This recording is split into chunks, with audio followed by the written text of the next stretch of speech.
The following is a presentation of the St. Louis Chess Club.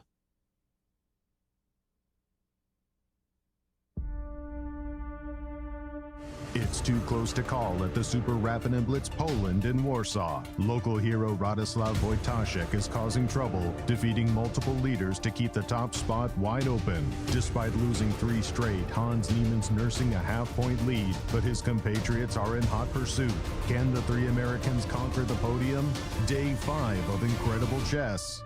Coming up next.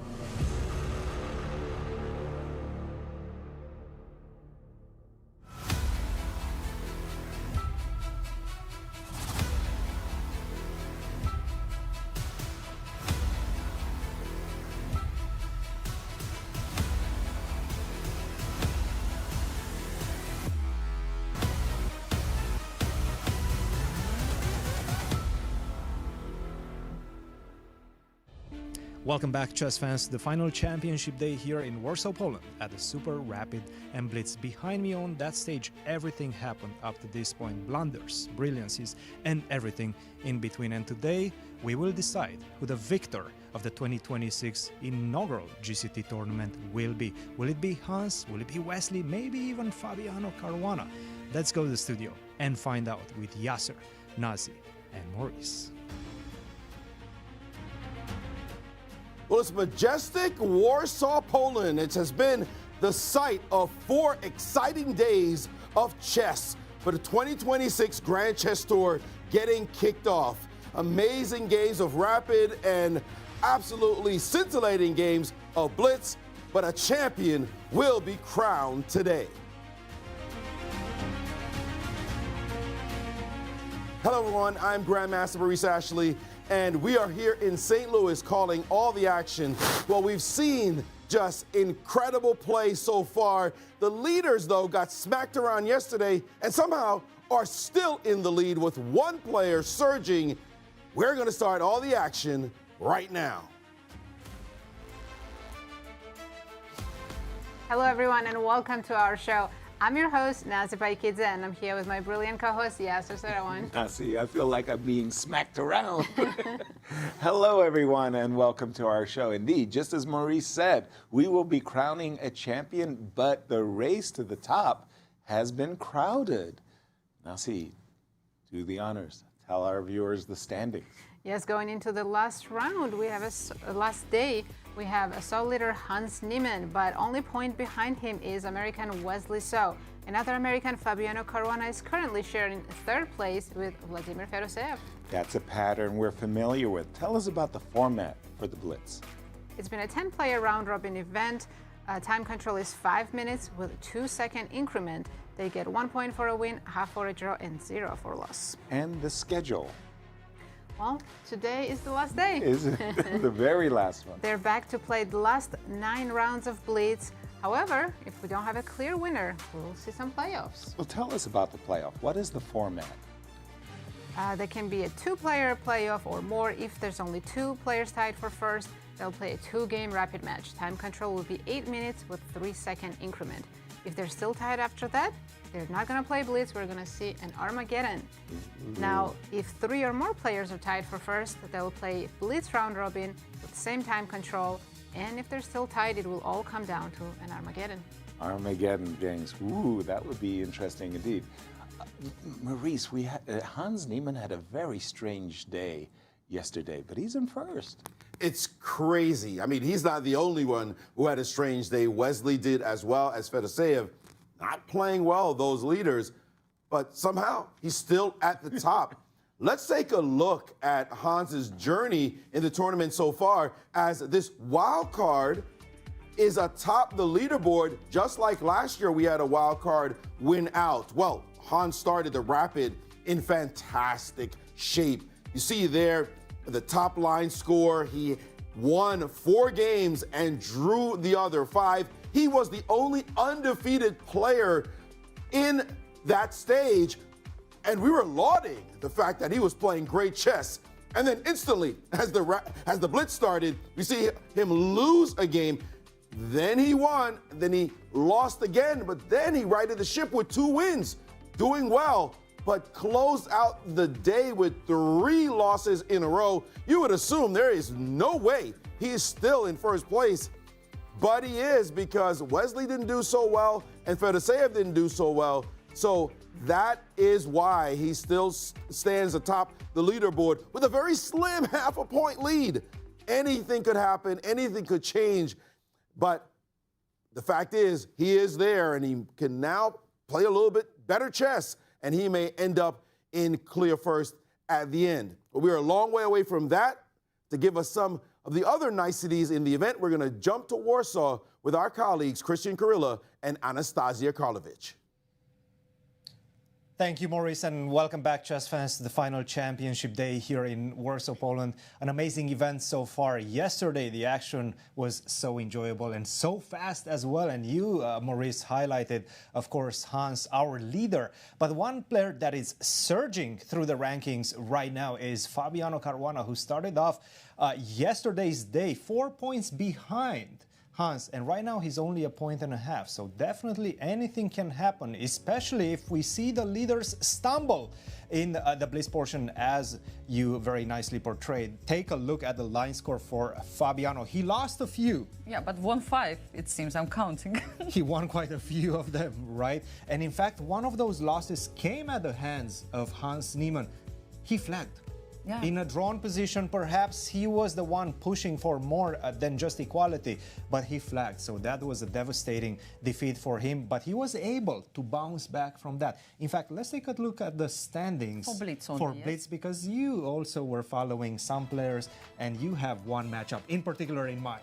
Yes, of course, I was, first of all, I must admit that Fabio should be really happy about his score. Also, he managed to beat both the challenger and the world champion, Gukesh and Sindarov. And speaking about them, of course, everybody is following their results between each other. And of course, so for the moment, Javokhir managed to bounce back and won the game against Gukesh in Blitz, and he has a score 1-1 with the world champion. But look at this table. Okay, of course, Cristian, first of all, we have to mention that Hans Niemann had really bad day in the office, yes. And he is on the bottom of this table, and at the same time, he's the leader of the tournament. And he said it was really unnecessary to lose 3 games in a row. So, in fact, he thanked his closest competitor, that is Wesley. So because Wesley was losing as well, and I don't know if we have that graphic, because I'm really interested in the storyline that you were mentioning, the fact that the challenger and the champion for the World Championship crown, they are tied 1-1. And let's take a look at that. We have it, and of course, everybody, or the whole chess world, is waiting for the third game between these 2 players, because the one who wins this game will have at least psychological advantage before the World Championship match. We don't know if they're going to meet again over the board before the big match is coming. So today it's a very important game for both of them, and also the chess world. They are going to play on the 8th round of Blitz, and everybody is looking forward to it. The chess world will be watching, we will be watching here in Warsaw, Poland, and we'll give you all the updates throughout the day. Back to you in St. Louis. Thank you, Anastasia and Cristian. And Nasi, do the honors. Tell our viewers about the upcoming round 10 pairings. So we start the day with exciting pairings. We have Hans Niemann against Alireza Firouzja. Wow. It was Alireza yesterday who gave Hans his first loss. And we have Gukesh against Wojtaszek, MVL facing Fedoseev, 2 Americans, Fabiano against Wesley. That'll be our backup game. And Sindarov against Duda. And of course, they're playing for very big prize money, great prizes. Tell our viewers about Absolutely. First place winner takes home $50,000. Second place 40. Third place 30. Just big prizes for everybody. And a huge thanks to all the sponsors. Absolutely. As the players get ready for this round 10, you'll see the beautiful staging.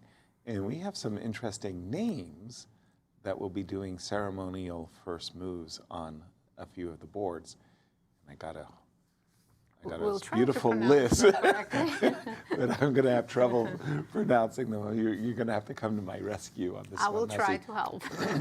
Absolutely. And of course, we're going to follow Hans' game against Alireza. Hans is, as we mentioned, still in the lead, but he needs to start winning, because these players are right after him. Yeah, but in that graphic that Anastasia showed us, his opponent, this is Hans Niemann, but Hans's opponent, Alireza, was the one who had the best score of any player in the Blitz yesterday. Unfortunately for Alireza, he performed so poorly. And there you have Natalia Zhukova. Natalia Zhukova, two-time European champion, chess Olympiad winner with the Ukrainian team.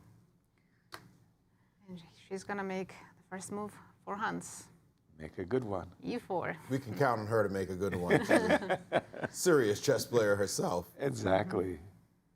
Thank you, Natalie. She could even throw out some theoretical moves and suggestions. Oh, yeah, easily. Now, this is the next one that had me stumped. Trouble pronouncing his name, the champion of Poland. Simon Gumulars. My apologies if I mispronounced it. He played knight f3, another good move. I could have gone with Simon myself. I didn't realize that was how you were going to pronounce it.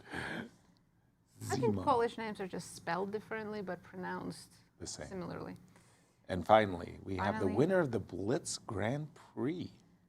Witold Kowalski making another e4. Popular move. These guests know how to play chess. Yeah, they do indeed. As here we are, round 10, about to get under the way. They're off. Okay, and Hans Niemann has opened up with one e4.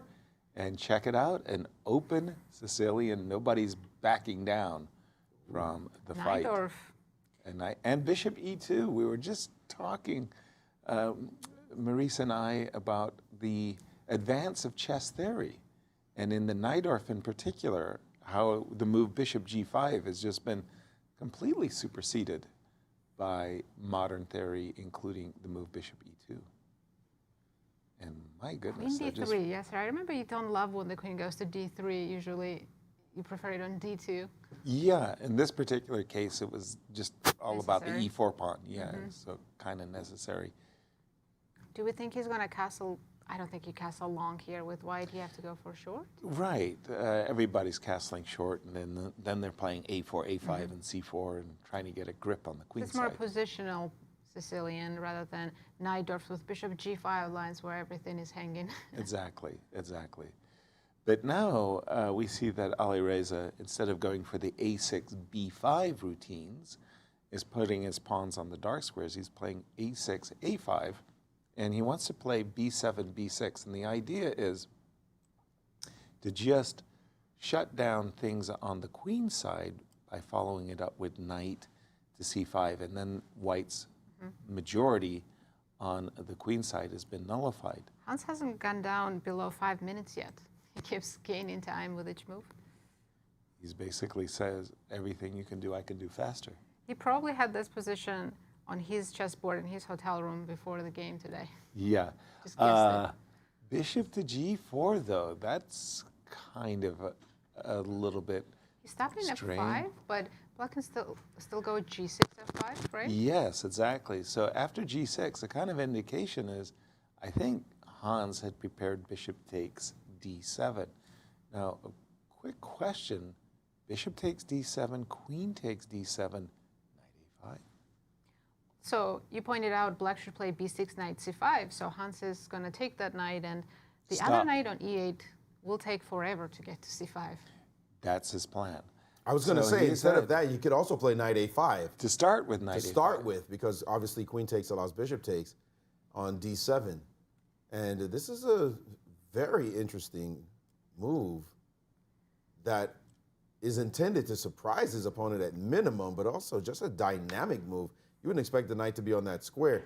b4, however, can come next quite directly, protecting the knight, and strategically, that's where you want your pawn to be. Ooh, Look check at this that out. Move, e4. E4. Oh, If that we take, changes. there is knight f6. Knight f6, and the knight on a5 would be left high and dry. But Definitely cannot capture that. He's going to have to E4, retreat his queen. Queen to d2 looks like a very nice consolidating move. Just protecting the knight on... Oh, but then that will allow f5. Whoa. And it's on the board, but there is a knight b7. No, bishop a4 pawn is e1. hanging. Okay. Well, in fact, two pawns are hanging, right? The pawn on b7. I don't know. Yeah, I think I can take that. and the pawn on A4. Well, this So is does the knight get trapped after rook A8? No, I still have B4. Whoa, yes, this is before super it just got sharp. super sharp that quickly. Wow. Before Amazing. This is the kind of position where Alireza excels, though, by the way. He loves when he gets this busy. Before defends the knight, but knight will still be trapped on a5. You can't move it anywhere. Temporarily. But it can't be attacked. It's sort of like it maintains a Yes, contact but on the are pawn we on happy B7. with knight just on a5? I think so. A greater question for me, Nasi, is how is Alireza going to hold on to his A4 pawn? That is I think he's willing to sacrifice it at this point. I'm expecting. And I'm willing to take it. I'm expecting for Alireza to play knight e5 and start playing on the king side. Checkmate, right? Yes, give up the queen side and go all in on the king side. No, but rook A8, he doesn't have to sacrifice anything, right? So rook Doesn't. A8. It's taken a long time, by the way, already down to 2.5 minutes. Rook A8, you're pretty much forced to play B4. Okay, I'll fall for it. B4. But then you don't lose your pawn, right? Well, AB, at least from White's perspective, he's opened up the Yes, queen side a little bit. for sure. Yeah. But at least he doesn't lose his pawn. He No, that didn't is get true. to take a free pawn. Yeah, from yeah, him. yeah. It's not a So freebie. that's definitely a line. What do we like for him the best here? Rook a8, knight e5. Well, if you go knight e5 and you just go all in and say, okay, do your worst, knight e5 hits the pawn on c4 to begin with, right? Whoa, knight c5? This move we didn't consider. That allows b4 to come with a tempo. Well, we're going to definitely be playing en passant in every case, right? b4, ab, ab. Yeah? But then another pawn will be coming to b4 with a tempo. Bro, And the knight does have the d3 square. Well, he's got to play b4 in any case. You can't just leave the knight on a5 hanging. So- But from Black's point of view, what Black would like to do is en passant, ab, ab, bishop f6, that's a tempo on the rook, Rook b1. followed by bishop to e5, Oh. you know, and maneuver to get your queen to h4. And you're planning f4, f3 as Absolutely, 100%. 100% sharp position. This has gone wild. While White has, as you pointed out, trained all his attention on the queen side, yeah. Black, what you're supposed to do is attack on the other side of the board. Precisely. And that is what is going on right now. You may even pick up a pawn, but Black doesn't care. You can have that if I get a chance to attack you. So Hans has to be very careful right now. I'm Okay, liking here's f4 right here. F4. f4, bishop F4 d4. starts to get interesting. Knight d3. It looks, practically speaking, it looks easier to play this with Black because you're playing for a checkmate. That's exactly what Magnus's view was when he had these Sveshnikov-looking positions. You know, you win a rook on the queen side. Good for you. Good for But if you. I checkmate you on the king side, I win the game. The engine's F4. not a fan of the move B4, by the way. He thinks F4 is a fantastic way to continue, Counter. and certainly even better for Black, the move Wow. F4. I saw Alireza. Except Alireza has been deep in thought. Look at the time disadvantage. Alireza just shaking his head 3 after he looked at minutes? his clock because he realized he just spent way too much time on that knight c5 move. And again, Alireza to was 30 seconds. playing himself into form yesterday as he played the best of all of the players in the Blitz. Now he's down frozen. to 30 seconds. Going down to 20. And he's not enjoying the possibility of F4. He doesn't realize just how good it is. He's played queen h4, threatening mate. He's sacrificing a piece, g3. No, g3, queen h3, I apologize. The rook on f1 is hanging. But F4 is a fantastic move to take He's back played with the it. pawn. And now Whoa. this is a serious situation for him because everything's hanging. The knight has no forward outposts. Has to go back. And Hans is putting the pressure on him now. Beautiful move, f4. That completely messes up the black knights. Hans did a great job putting the rook on a2 as well. Now rook is also protecting the second rank. He can play queen d3, rook g2, and absolutely no threats on the king side. Yeah, but Right. he opted for an endgame, which You can't accept. You've got to play for the attack as black. Alireza has And 4 seconds. C5. Well, the attack is gone. You can forget the attack. Hold on, that's There a we go, peshki take on the pawn. B7. Nope. No, he's just pushing, baby, as you say, Yaz. Exactly. That's going to be 2 connected passers. By the way, he didn't take with the pawn. That would have been a good idea, but taking with the knight was also quite strong. He's accepted just 1 pass pawn, and the bishop, the pawns are just going forward now. What? Oh, F5 is hanging. Went F5. after a freebie. Knight takes G4 in F5. between Whoa, move. whoa, whoa, whoa. Knight G4. That was sneaky. Bishop takes G4. That bishop on D1 is... that was... Hans has rook A7 right now. Bishop. Yes, he's found it. Rook A7. Hans has played incredible chess. He's on 2 seconds.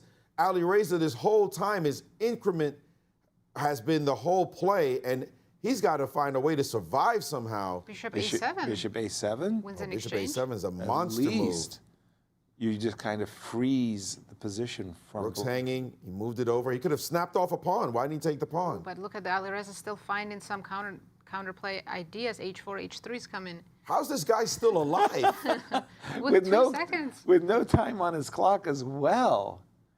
Impressive by Alireza. Look Maybe at Hans he's should take his time here. he's creating because threats. He's winning, and he has a lot of time. Maybe if he stops Alireza's counterplay He should have done that earlier.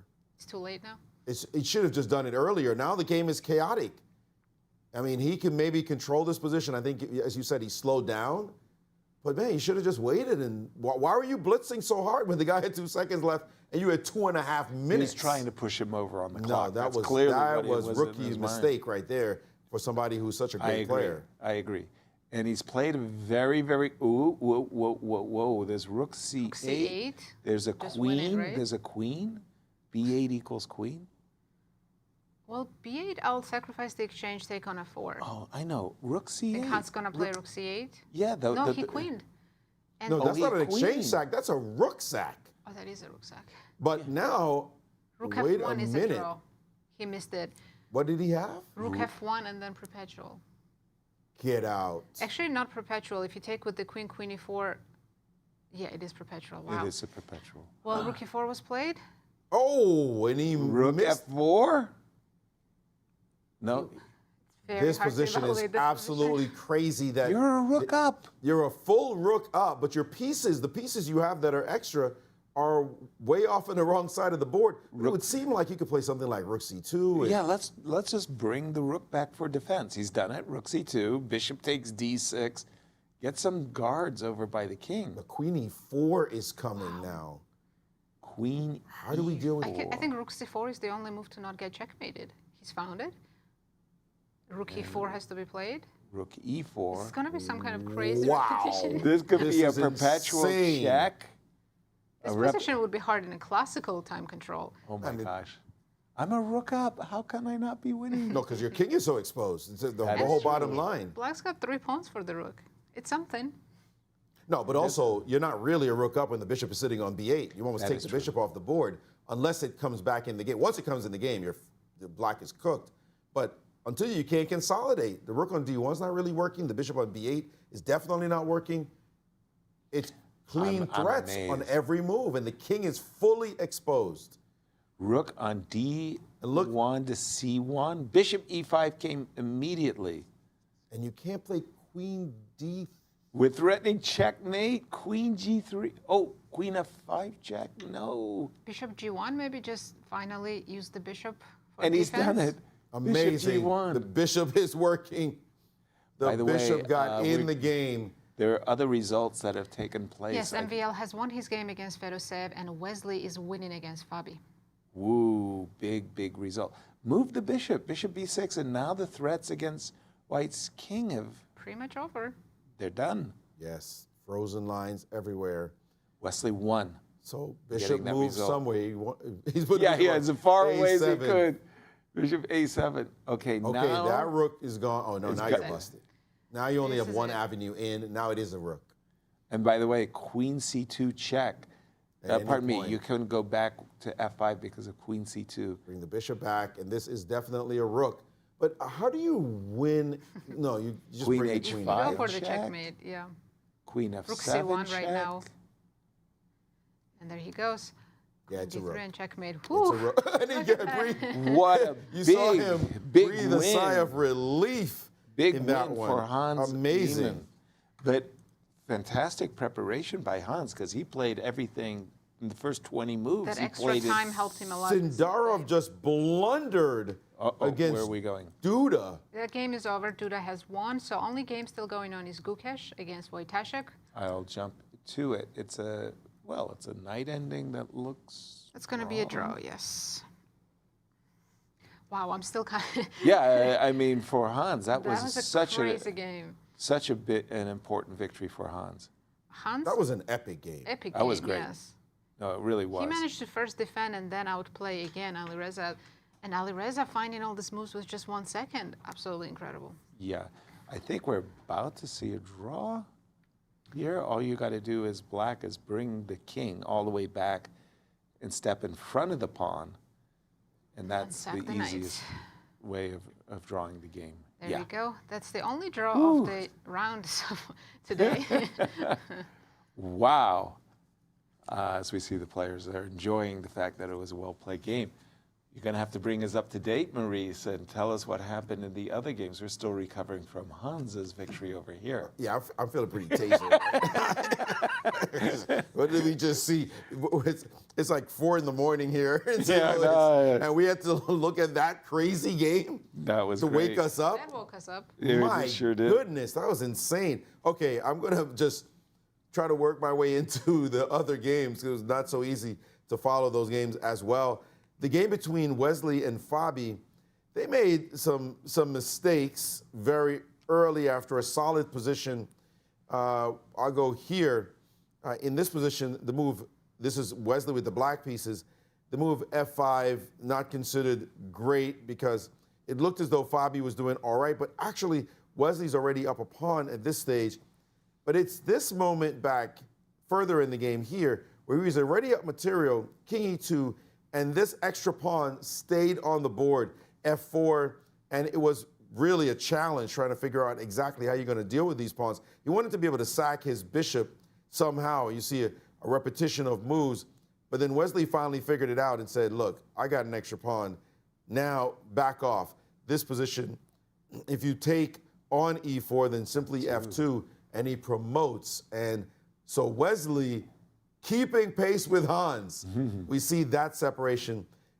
They're just keeping it. It seems like when one plays well, the other plays well, and then one plays badly. This happened yesterday. The other plays badly as well. So they've been in lockstep as Wesley hasn't been able to overtake Hans at all. And another game to point out that I was keeping my eye on is the game I just talked about between Sindarov and Duda. And this one, Sindarov was winning throughout, but they got to this point, and the position's fairly equal, but in time pressure, Sindarov played this move, and we all have experienced this, falling for this. You give check, except your opponent counter checks and trades queens.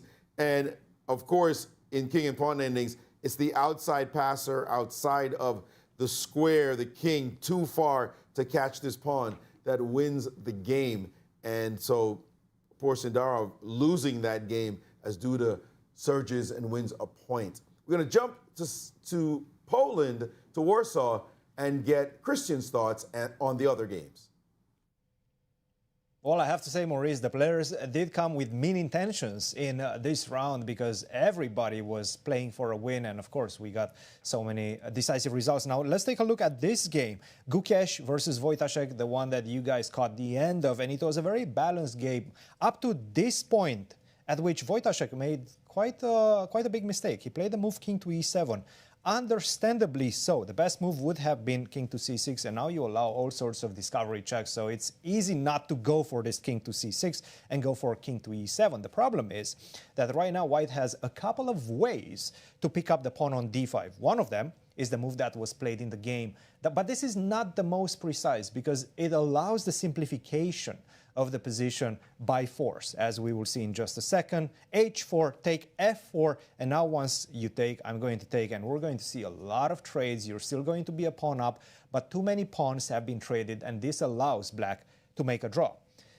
But white, Gukesh, the world champion, did have a winning move in this position, and that was knight to c7 to attack the pawn on d5 like such. Now, if you go king to d6, then I have this beautiful check, knight to e8, forcing the trade of the knights, and now this bishop simply will dominate the knight for the remainder of the game. Not only that, you move the knight, I'm going to pick up the pawn on h5. So this was the winning combo. After knight to c7 for Gukesh, for the world champion, he did not spot this and allowed Wojtaszek to survive with a draw. Another game that I was having my eyes on was this one. This was the game between MVL and Fedoseev, and it was quite a wild Caro-Kann. We got to this position in which black is a pawn up, but he is facing the music. He is facing the attack on the king side, and the king is still not yet castled. For example, if you castle, obviously, you're going to lose the pawn on h5. You're not threatening checkmate, but it does seem like this is quite a vicious attack on that side. By the way, don't touch the rook on b3. Well, Fedoseev was like, you know what? I'm going to touch the rook on b3. I'm going to take that rook on b3. And that was a very bad decision. Because after queen takes f7, it does seem like white simply is breaking through. Fedoseev looked at it, calculated for 30 seconds, in fact, this move, queen takes b3, but this was a long thing, wrong thing type of situation.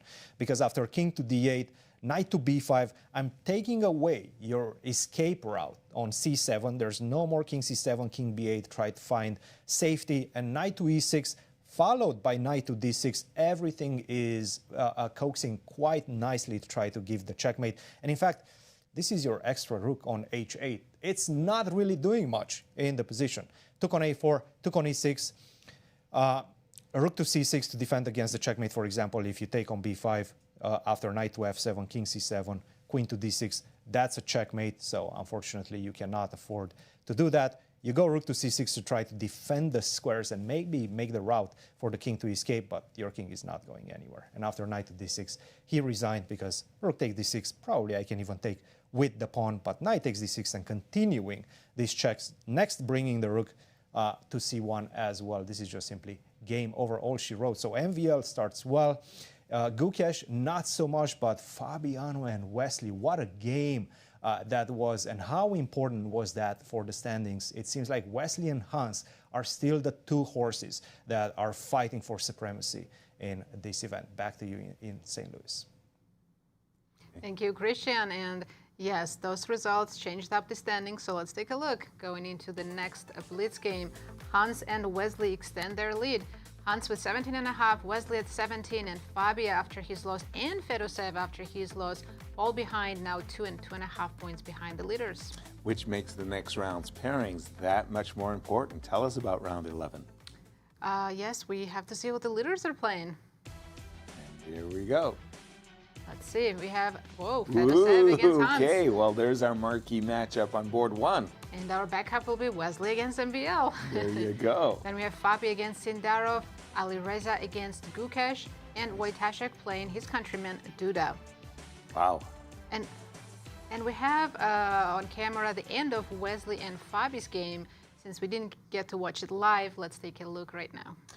These two players always play hard chess with one another, and they have a habit of messing up the other players' tournament.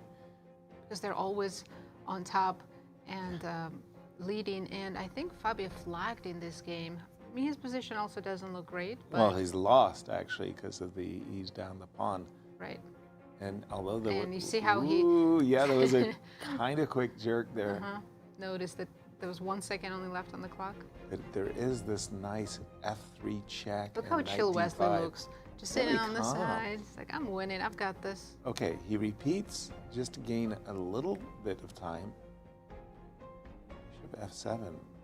Bobby was hesitant, but F3 check. That's the winning move.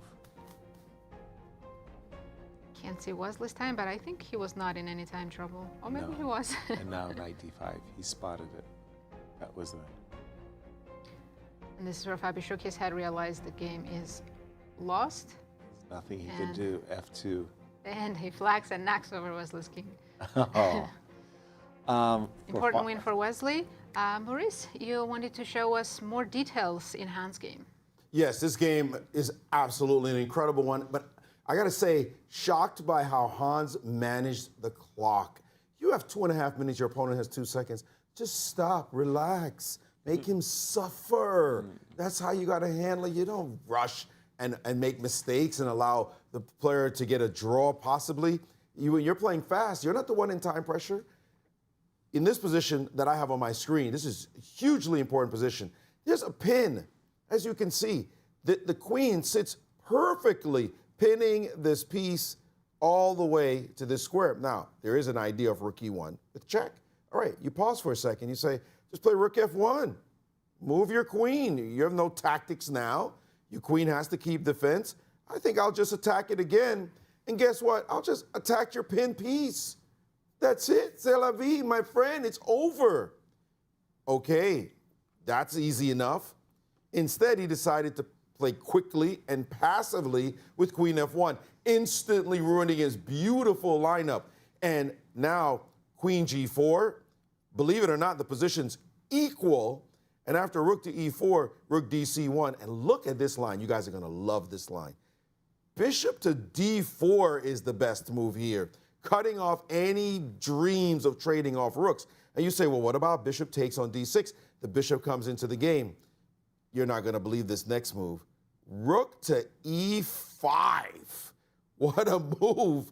Totally spectacular. Preparing to play queen to e4. You can't take this rook because check. You step up. Queen takes is the key move. Don't touch that pawn because it's mate you lose. And otherwise, after queen takes, your king drops back. We might even take this pawn on d5, but even this check, and we have a draw. Bishop d4, rook e5. Okay, hard to find with only 2 seconds on your clock, but Hans misplayed that situation. When you're ahead on time, you're trained. I'm going to relax. You're the one in time pressure. Don't move quickly. Find the right move. Your opponent will flag just naturally. Don't try to force it. Bad idea. He ended up winning anyway, but he's going to have to clean that up if he wants to play top level chess. I think he just underestimated Alireza's chances because he had an extra rook. Yeah. Yeah, but so why do you have to rush? Yeah. Are your chances suck? Let me just sit here and get a sip of coffee, just juice, lean back, watch you there frazzled, and I just find the right move. Right. Rook f1 would have just ended the game. Yeah. If you'd given it that extra thought, for sure, as we see the players getting ready for this. It's Fabi and Hans coming in. Yeah, Fabi, wanted- that was a very important game against Huge. Wesley. Losing with the white pieces, now it looks like Fabi's chances. Of course, there's still 8 games to go, but he has to start winning. He has to pull a Magnus win just nonstop. Yeah, he came into today just a point behind the leaders there, but that first round loss, especially against his closest one of the close leaders. Fabi starts huge. today with 2 whites. I see he's still sitting with the white pieces, but Hans feeling good. He got his revenge on Alireza. But his preparation for that game was incredible. I mean, he guessed very, very, very well the whole opening. line that Alireza was going to play, and he had prepared bishop g4 because it's a very unusual, unlikely move. Black is ready to play f5, and you play bishop g4. Knight a5, yeah. Like a kind of encouraging Black to do it. But it all worked out wonderfully well, and he had a 2-minute time advantage as well on the clock. Yes, but yesterday he thanked Wesley for losing games. As Hans was well. losing. Now he won and Wesley won as well. Yes. Yeah, Wesley's not making it easy for Hans. Exactly.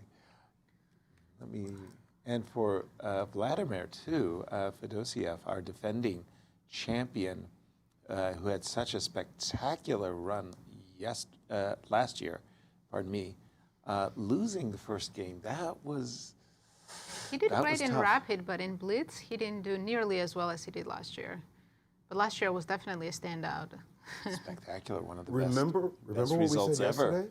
We said Hans starts off against Alireza, who was the best performer yesterday. Clear. Now he plays Fedoseev, who was in third. Right. Next round, Wesley So. It's nearest rival. That's right. So this is a big round for both of them as they set up that clash. And after that, he plays Fabiano Caruana, also one of the leaders. So he's playing all the best players essentially Right away. Right away. He Yeah. needs a good start. If he does well in these 4 games, not that he can relax, No. but the main gangsters will be behind him, and then he'll just have to play pretty solidly after that. Great start, winning his first game. Can he do it again against Fedoseev? And we are off for round 11 and D4. D4, knight f6. What are we going to... I think they played Rogozin before in one of the games. It seems like the Rogozin has become the most popular. Response to D4. Yeah. We're seeing the London system. London with a committed knight f3, which is very, very common in the London. A lot of people's favorite opening, and on the other hand, I think it's also the most hated opening as well. It has become remarkably common at the top. Hikaru, amongst many others, has adopted it as well, bishop f4. You know, the entire idea of a system in chess, the nomenclature of a system, what makes a system versus a line, a variation, opening? Why isn't it called the London opening? Right. But the idea of a system is something that you do against anything and everything. You just get a setup. This is the setup I'm going for, and I can almost close my eyes and play these moves. Unless, of course, I find my pawn on B2 under attack. And then it's, okay, you're spoiling my flow. I'm trying to just make a bunch of moves, and now you decide to be super specific. By the way, with we have a this. draw between Wesley and Maxime Vachier-Lagrave. There was a Greenfield draw, which I think we already saw between Radoslaw and MVL earlier in the tournament. All you had to tell Wow. me was that it was MVL. You knew what it I was. would have told you what it was. Yeah, inside. Grunfeld. Why did Wesley move. decide to not fight I do not with white know. pieces? I mean, he definitely respects. He's half a point behind Hans, and he's not fighting for a win. Maybe strategically he's thinking, if I rest right now, I have a big clash against Hans next round. He wants to prep himself for that. That's a surprise. shock. Also a surprise for me, you're going to play the London system. C5 and Queen B6 are actually the most popular responses. And Vladimir has thought for closing in on 80 seconds on the move Knight C3, which is the most popular response. What's going on? Bishop D7. Instantly played, by the way, as soon as Yeah. Knight C3 landed on the board. So Rook B1, you defend, and your next moves are Bishop E2 and Knight E5. That's all very, very standard, but Vladimir is taking a lot of time getting to a common position, I want to say. Bishop Yes, I have E2. to say that's very surprising that he did all that and essentially Minutes 30 spotted his seconds, yeah. opponent a minute on the clock. Right. For what reason you play these moves, you play this line? No, I think players are sleepy because they're starting today 2 hours earlier. They have been thrown off their rhythm as well. they I really don't have. want you to tell. Noon in Warsaw. We're sitting here at 4:30 in the morning. I don't want to tell you about my day. For a chess Knight player, E5. Knight E5. Very. most chess players are night owls, Yes. including you, yes. Oh, definitely, definitely. But unfortunately, in my time, it was almost forced upon us. We had adjournments, and the adjournments kept us up late because we would be studying our adjourned game positions because we'd end up having to play them in the morning. So it was like just our training itself, the schedule of the tournament, if you will. Now, this is not a very good-looking London system. You just played Bishop F4, then the pawn on D4 is a little bit weak, so you had to play the bishop returned. Defensively, the one thing is this bishop on D7, like a French defense. It's not the most gorgeous-looking bishop, yeah. but I would say that black has equalized and done just fine in this outcome of the opening is just fine for black. I agree. I'm not even sure how white's supposed to continue. F4. F4. You're supposed to play on the king side? Let's go. Just go F4, G4. F4, Rook Got F3, nothing checkmate. to lose, right? F4, Rook F3, go for the checkmate. Now, Lift the rook, yeah. most common for me would be bishop to E8 with the idea of knight D7, or even, strangely enough, queen D8. the queen on b6 is done at her duty, and kind of just want to get out of the way of knight a4 businesses. Yes, sir. Would you consider f5 even without g4? Just to weaken the d5 pawn and open up f-file. Is knight takes e5 a good answer, though? Right now it is. Very good. Yes, Hanging a piece with a check. Yes. But other than that, I'm all for it. I was thinking that Hans is preparing b5, so he was going to move his queen, Yes. play b5 to start his counterplay on the queen side, but he has a different plan, maneuvering the knight to c4. I'm not a fan. I'm not a fan. Rook h3, it's starting to look a little bit scary on the king side. I'm feeling a little bit worried there. That's actually a pretty nice looking attack. Bishop to d3, knight c4 is. Which bishop would you trade for that knight on c4? Because I was thinking bishop c4 once knight lands on c4. F5. Yeah. By the way, landing on the I'm board. with you. You were mentioning f5, but we agreed knight takes e5 was a pretty Problem. big answer. But now that the knight has gone to a5, the move f5 is actually attractive. This is looking dangerous now. Very I mean, dangerous. objectively, black is fine, but in blitz, to find the right moves to defend your king side, And- not walk into a checkmate, is not Yeah. easy.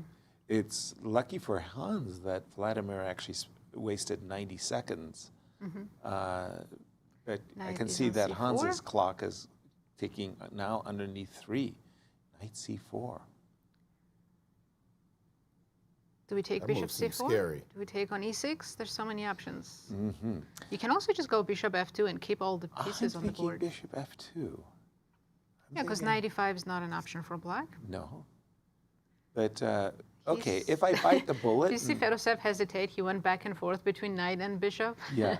I was about to say, I could bite the bullet, take on c4, play a move like queen e2 in order to double my rooks on the f line.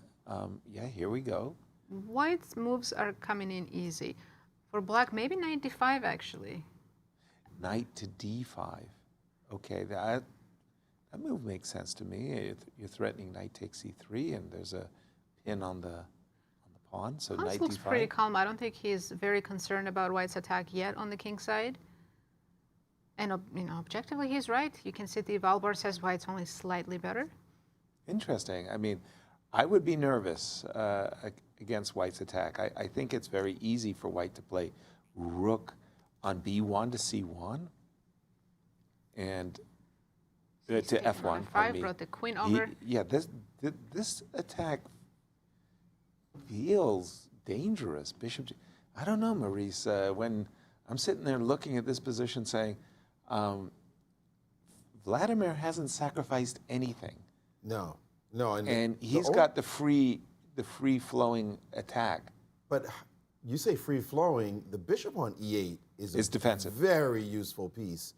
And it's not self-evident unless, I was going to say, unless you're going to play push g4, g5. something to try to break up the team. And here the engine is actually not a fan of this last move. It wasn't self-evident how you increase the pressure in the position, and that was a radical way of doing so, and the engines hate it. Actually thought that something like bishop g5 was better, which seemed like it still didn't do the job, to be honest. But the idea of trading off the knights and then putting a knight on e4 was key there. But g4, on the other hand, the engines were not impressed and thought you could even ignore it. Well, clearly his intention is g5. He's actually paused, has Vladimir. You play a move like g4, having said A, you don't say B. The thing is, he realized that after g5, black plays knight d5, and f7 pawn is just You don't have time to take You it. don't have time to take it for tactical reasons. Bishop on e3 He is has hanging. played g5 after a pause. Now, rook takes d5 is a good I think even answer. queen d5 is possible. Queen He's takes. taken with the rook. I thought rook takes d5 to stop And now knight takes Hans f7. is threatening g6, I believe. And then possibly winning your G6. g5 pawn. Oh boy! So you're thinking Those bishops are such good defenders on e7, e8. Yes, that bishop on e8 is just such a gorgeous piece. It seems misplaced, but in fact, it's controlling two wings. And now h4 played. so that stops g6 I because like I can this play last rook move, f4. c3. Ooh, Hans is 3. Starting. That's He's counterplay. B4. B4. Okay, I would have definitely played B3 there and said, go ahead, take my A3 pawn if you dare. I But don't. White's pawns, don't they? That structure feels as though it's way too advanced up the board as Black. Oh, Ooh, that as was a soon as I said that, mistake. that has allowed a tactical Rook shot. F. Rook F6, but it's not easy to know that's a winning move. You're giving up a full rook. Of course. Of course, he's not going to play it. That's an engine move. Queen Yes, E4 was Rook played, F6 and was now in fact Hans winning. is looking better. Oh, he has Rook E4 coming. He can take on E5, and Rook C4 he'll play quickly. Oh, he did not play it. Oh, Wow. Fedoseev took with the This queen. looks good too. Black is just much better now. Take on H4 with the check. Why not? Bring Why the bishop not? out to C6. Why? Oh, he didn't take with check. That's a remarkable Explain. decision. No What? way. You know, Taking he's with a- doing it again. He's got a minute on the clock. His opponent is under 10 seconds, and he played the move quickly instead of just looking at the position for a second. Very surprising. He's still winning with a move like Queen 8. Well, Ooh, Queen C2 A2. is hanging with a No. check now. Vladimir is dreaming of Bishop E3 to D4 and But- hoping You to can set dream all up. you want. That's a pawn hanging, and then Rook E8. This is terrible. Rook Queen, E8, and you'll never get the tempo. Nope. At least now he's pausing to check the position. Queen takes E2. And Rook E8. Hans Queen is completely C2. winning. There, that's how you do it, nice and slow. So he's and taking now you his play time. Rook E8, chase the queen away. Right? Even Queen D3 looks good, just not allowing Bishop D4. Exactly. And threatening Rook E8. Pinning the bishop to the king. There he goes. Queen F4. Have to defend F7. Do we go back? I'm shocked Queen there's not a G6? forcing win here. Queen King E2. H8. What? What is King H8? King H8?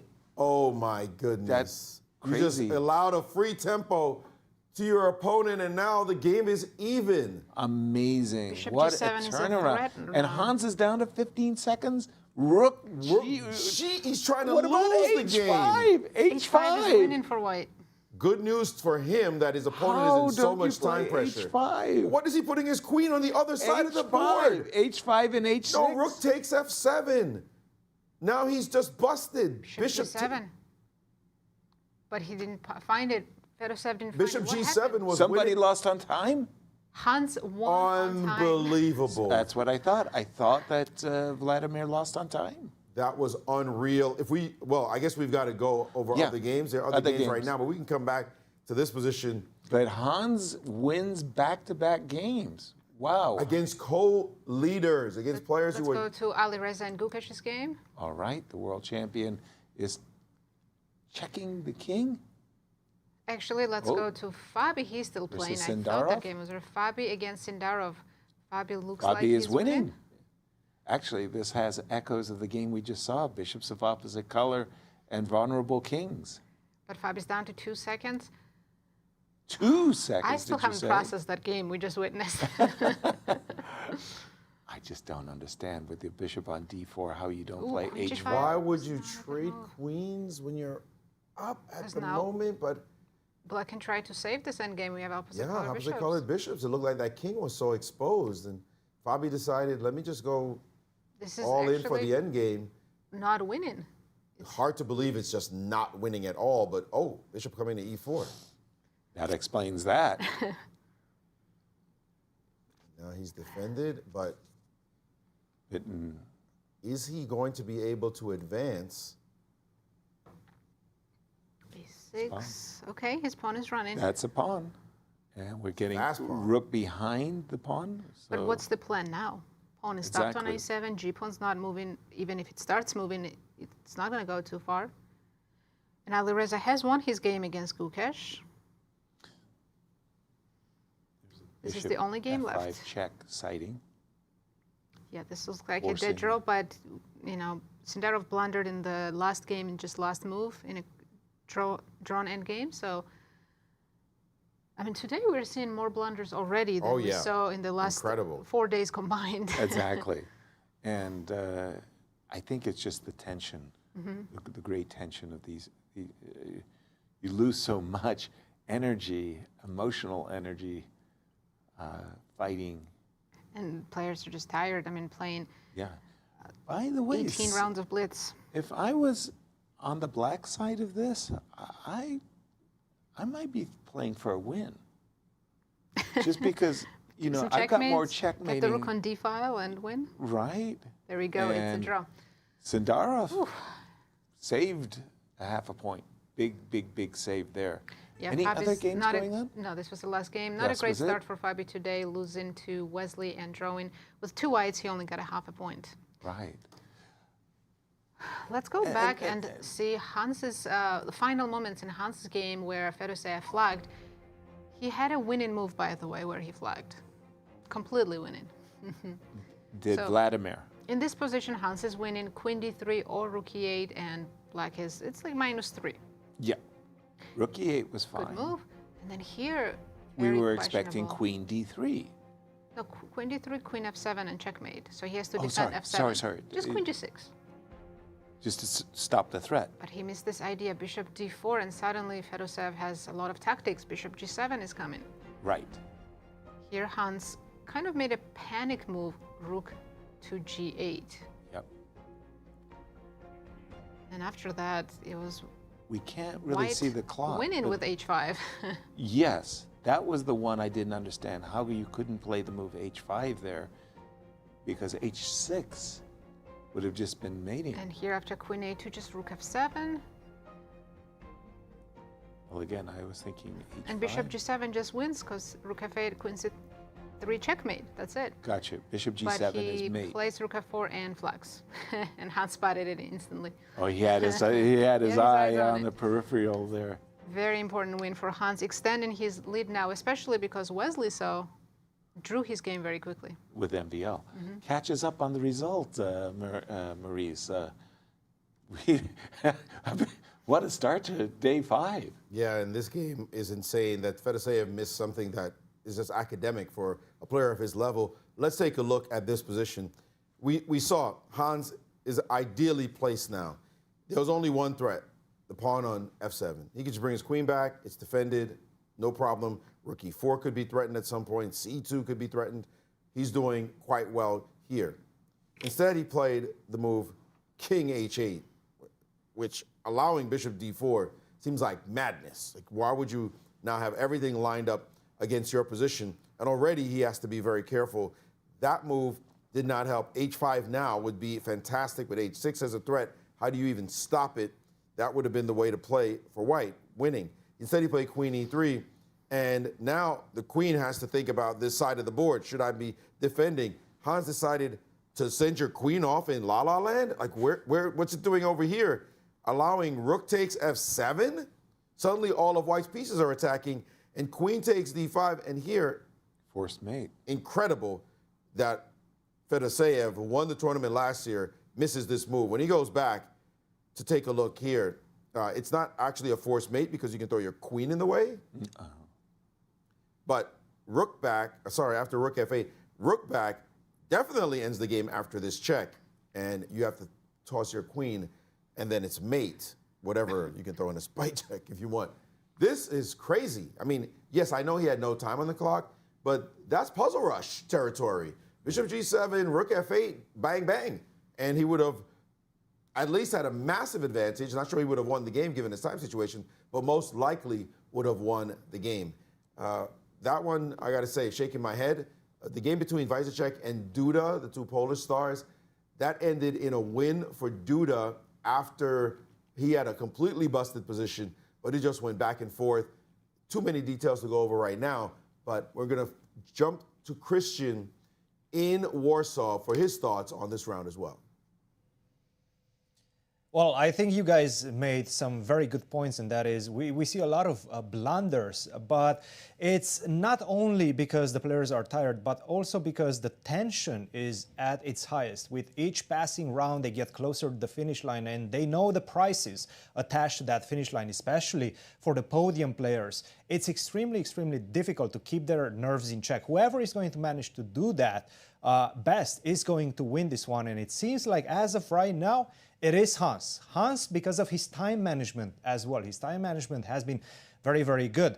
he usually gets good positions, but the separation usually happens towards the end when his opponent has less time on the clock and starts making mistakes. In this case, Hans messed it up himself as well towards the end and could have handed Fedoseev a win. And Fedoseev, we've seen how cool, calm, and collected he is, but unfortunately for him, it played against him in this time. It almost felt like he was too relaxed in those last couple of seconds, forgot about his clock, and flagged. Now, let's take a look at this game between Fabiano and Sindarov, because at this point, rook to b8 was played by Sindarov, missing this idea of rook to g4 and missing the idea attached to it. What he had to do was go queen to e7 and protect the pawn on f7. What he did, he played the move queen to h6, allowing a queen takes f7, obviously taking advantage of the fact that bishop on g6 is pinned, king to h8, queen takes e6. It's only a miracle that at this point you're not just simply resigning with the black pieces, because not only that you lost a couple of pawns, but the bishop on d4 is also going to be opening up in the next few moves. And that's exactly what Fabi should have done after king to g8. The winning move in the position would have been e6. This basically just says to your queen is completely stuck on h6. You're never moving that. Wherever you move it, I'm going to checkmate you with queen to g7. All I have to do is basically just go queen to c7, followed by queen to e5. Get this queen on the long diagonal, couple it up with the action of the bishop on d4, and that's pretty much all she wrote. This would have been game over. And it's an easy move to make. It's a move that you just simply make. You don't overthink the situation. Queen g5, it's a very, very strange move, I have to say. Queen to g5 and going into this endgame, I understand it from a practical perspective. You want to simplify the position. You see that you're up 2 pawns. But with opposite color bishops, I mean, this position has tendencies for equality, and we've seen what happened. You guys caught that on your actual screens during the live play. Now, this one finished in a draw. Another game that I was following, it was this one. Alireza versus Gukesh. Take a look at this one. I'm not going to spend too much time on it because it all ended in one move. King to f4, rook to f5, king to g3, c4. Absolutely very strange move and very strange decision. I understand the underlying concept behind it, and that is to get the rook to a5. The problem is you're just simply not in time after rook to e3. You're by force dead in the water right now, because if you try to break the pin, let's say king to d6, now I'm just simply going to take on e6, pin your rook, I'm going to take it, and then I'm just going to be a pawn up. And that's going to be a pawn up in a king and pawn endgame. That's game over. And there's no way to stop that. After rook to e3, he basically had to resign. He gave a check, went to a5, got pinned, and resigned. So Alireza bounces back after his loss against Hans, but it wasn't smooth sailing in this one either. Definitely, we see a lot of blunders because the players are tired, because the tension is so high. Guys, back to you in the studio. Thank you, Cristian. And tell us our standings as we get ready for the next round. Let's have a look. That was an intense round 11. Wow. Going into round 12. The two players were on the top. Well, first standings. Hans Niemann now extending his lead full point ahead of Wesley So. Right. Fabiano Caruana in clear third because Fedoseev lost his game, but Fabi's still 3 points behind Hans. Right. And let's take a look at the pairings. That's what I was very excited about. Because Hans is playing his closest rival, Wesley So. And if Hans wins, then it will become a one-horse race. Did we not see Hans lose 3 in a row yesterday? Yes, he did. To end the tournament. Yes, he did. So I would call it too soon. Right. And plus, I would have to say, the pairings. As we see the pairings, Hans is not playing that great. Not yet. But others are not playing any better, so. That's true. Hans is facing Wesley So, absolutely key matchup for this event. Then we have MVL against Fabiano, that will be our backup. Gukesh against Fedoseev, Duda, who's 2 out of 2 today, playing Alireza, and Sindarov against Wojtaszek. Yeah, well, that MVL, we can't wait to see how that top board game goes. Right, and we were just talking about the 2-horse race between those two players, but the outcome of this game will determine whether it remains a 2-horse race or a yes, and if single. Wesley wins and catches up with Hans, because he did that yesterday. Remember, Hans lost to Wesley, and they were for Wesley just was one white. moment. They had even points. Yeah. But then Wesley lost the next game. Yeah, I'm curious about Wesley's draw last round. Against MVL to give away the white pieces so Easily, yeah. easily. Yeah, Yeah. why would you do that? You get some rest. You know it's going to be a big game. He has the black pieces. It's a little too strategic, the calculation. But you know one thing I would say about Wesley? I love it when his back is pushed to the wall. When he was really forced to play. When he has to play, when he has to win, he produces the best chess. When he's calculating, do I need a draw? Do I win? He just plays tepidly. But when his back is to the wall, he just plays AC. really incredible chess. Cristian, we got Cristian who's going to jump in on this. What do you think about that, Cristian? The forced Wesley when his hand is forced, how well does he play? I think this is a strategic calculation by Wesley when it comes to Grand Chess Tour points. I know it's only the first event, but let's not forget, Hans is a wild card in this one. Even if he wins this one, he's taking away the points, but Wesley is going to get the second place, or at least that's what he's hoping for. That seems to be what he's playing for right now. I think he sort of gave up, which is, of course, unpleasant to think about, but right now he's being very objective in his mind about his chances, and it seems like he wants to play for second place. I might be wrong, but this seems to be the case right now. This seems to be the strategy. That's a theory, Cristian, but I wouldn't believe that. I wouldn't either. Playing for second place? But Maurice, you had mentioned that Hans, so he's playing all of his key rivals in 4 consecutive games, and winning the first 2 in that murderer's row, if you will. That's a huge success for It Hans. is, and let's point out, even if Wesley is playing for the tour, Hans takes the full 13 points with him. Right. And they're 12 and the bonus, yep. You know, we know that there are small margins once you get to St. Louis and the Sinkfield Cup. That 1 point difference, Wesley mentioned it, he himself suffered from that against Prague.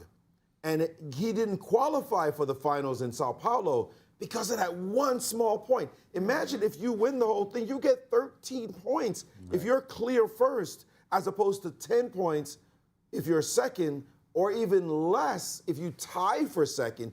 If you tie with Fabi, for example, and only get 9. Remember, he's not going to play in one of the events, one of the Blitz events, and whoever wins that could take a full 13 and say, thank you very much for sleeping on Warsaw, because these extra 3 or 4 points I have on you is what's going to qualify me for the finals. Way too early to be strategic. You're Wesley So. Come on. You're a half a point behind the guy, got the white and you pieces? start calculating numbers with the white pieces? Hope not. I hope it's not what he's doing. Well, this next round game, hyperbole aside, you're seeing number 1 versus number 2. This is the key matchup before we get to Gukesh and Sindarov, which is way down the line still to come. Well, 2 big matchups, as you said. As we say, right now it's going to be Wesley versus Hans, and then Fabi versus Hans. Yeah. No better way to start, obviously, if you are Hans. Just need to survive these next 2 games, or maybe even thrive and win both, or 4-0 start. You know, he said he'd been practicing Blitz for an entire week before he came here. It hasn't really shown. Where, first of all, he had those 5 losses yesterday and some shaky games today. Really shaky when But you at think least about he's still in the lead. the Alireza game, being a rook ahead and forcing an even position, and then being way ahead against Vladimir and suffering a lost position before winning on time. In both games, Hans' mistake was only that he was playing too fast. If he slowed down in critical moments, he would have converted those positions no problem. But as Maurice was saying, I mean, we've known this our whole careers, that whenever your opponent is down to 4 seconds, don't rush, for heaven's sake. Enjoy the luxury of the extra time on your clock, and please think about your moves. And he rushed, and Alireza didn't punish him for it. As we get ready for the big matchup, number 1 versus number 2, Wesley. So with the black pieces needing to win, I would say. I'm curious, will he play for a win this game? Hans? Yes. I think he's always playing for a win. Yeah, but He knows draw if is a Wesley's fine so result. happy taking draws with a Berlin or something. gift of a half a point, well, he said, I you think know we're going to what? see a Joko piano. We're going to see a Joko Yeah, piano. so it with won't be a bishop quick c4. draw either way. And I think Wesley's going to repeat the bishop e7 experiment. Oop, I got the wrong Oh, position on we're my- seeing seen- the Berlin. Maurice, maybe you predicted it. We're continuing to see a Berlin. That's looking Oh. pretty even to me. Yeah. That's looking Quick fairly draw. Up, whoop. There we go. It's How many coming. times have we seen this? And Hans said, "Let's do it," and it's done already. Wow. Amazing. Number 1 versus number 2, and Hans says, "Well, let me keep my number 1 Yeah, position." he keeps the extra point. Draw. Incredible. Let's move on to Fabi's game. He's facing MBL. Maxime versus Fabi, and is it the 4 knights Sicilian? It's Sicilian. Yeah. No, I it's thought it was the actually Najdorf. Najdorf with H2, H3, H3. yes. And I know the name of this. I know the name of this. Now I have to look. The H3 has a name. Oh gosh, yes. We have all Is it kinds Adam's attack? I think so. I've think never that's heard of right. it, but I just read it on the screen. Yes, I think that's right. Okay, bishop e3. I'm just going to hit the live button over on my screen. Wow, they play They're so still in fast. theory?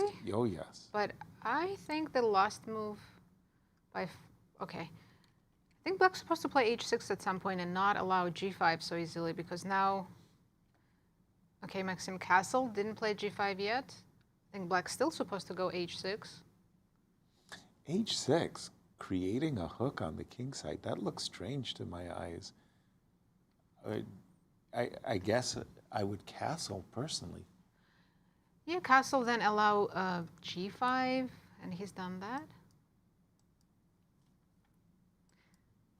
Sorry, I'm just going to refresh my board, and he's played g5. Yeah, g5 on the board, and knight d7, I'm expecting. Absolutely.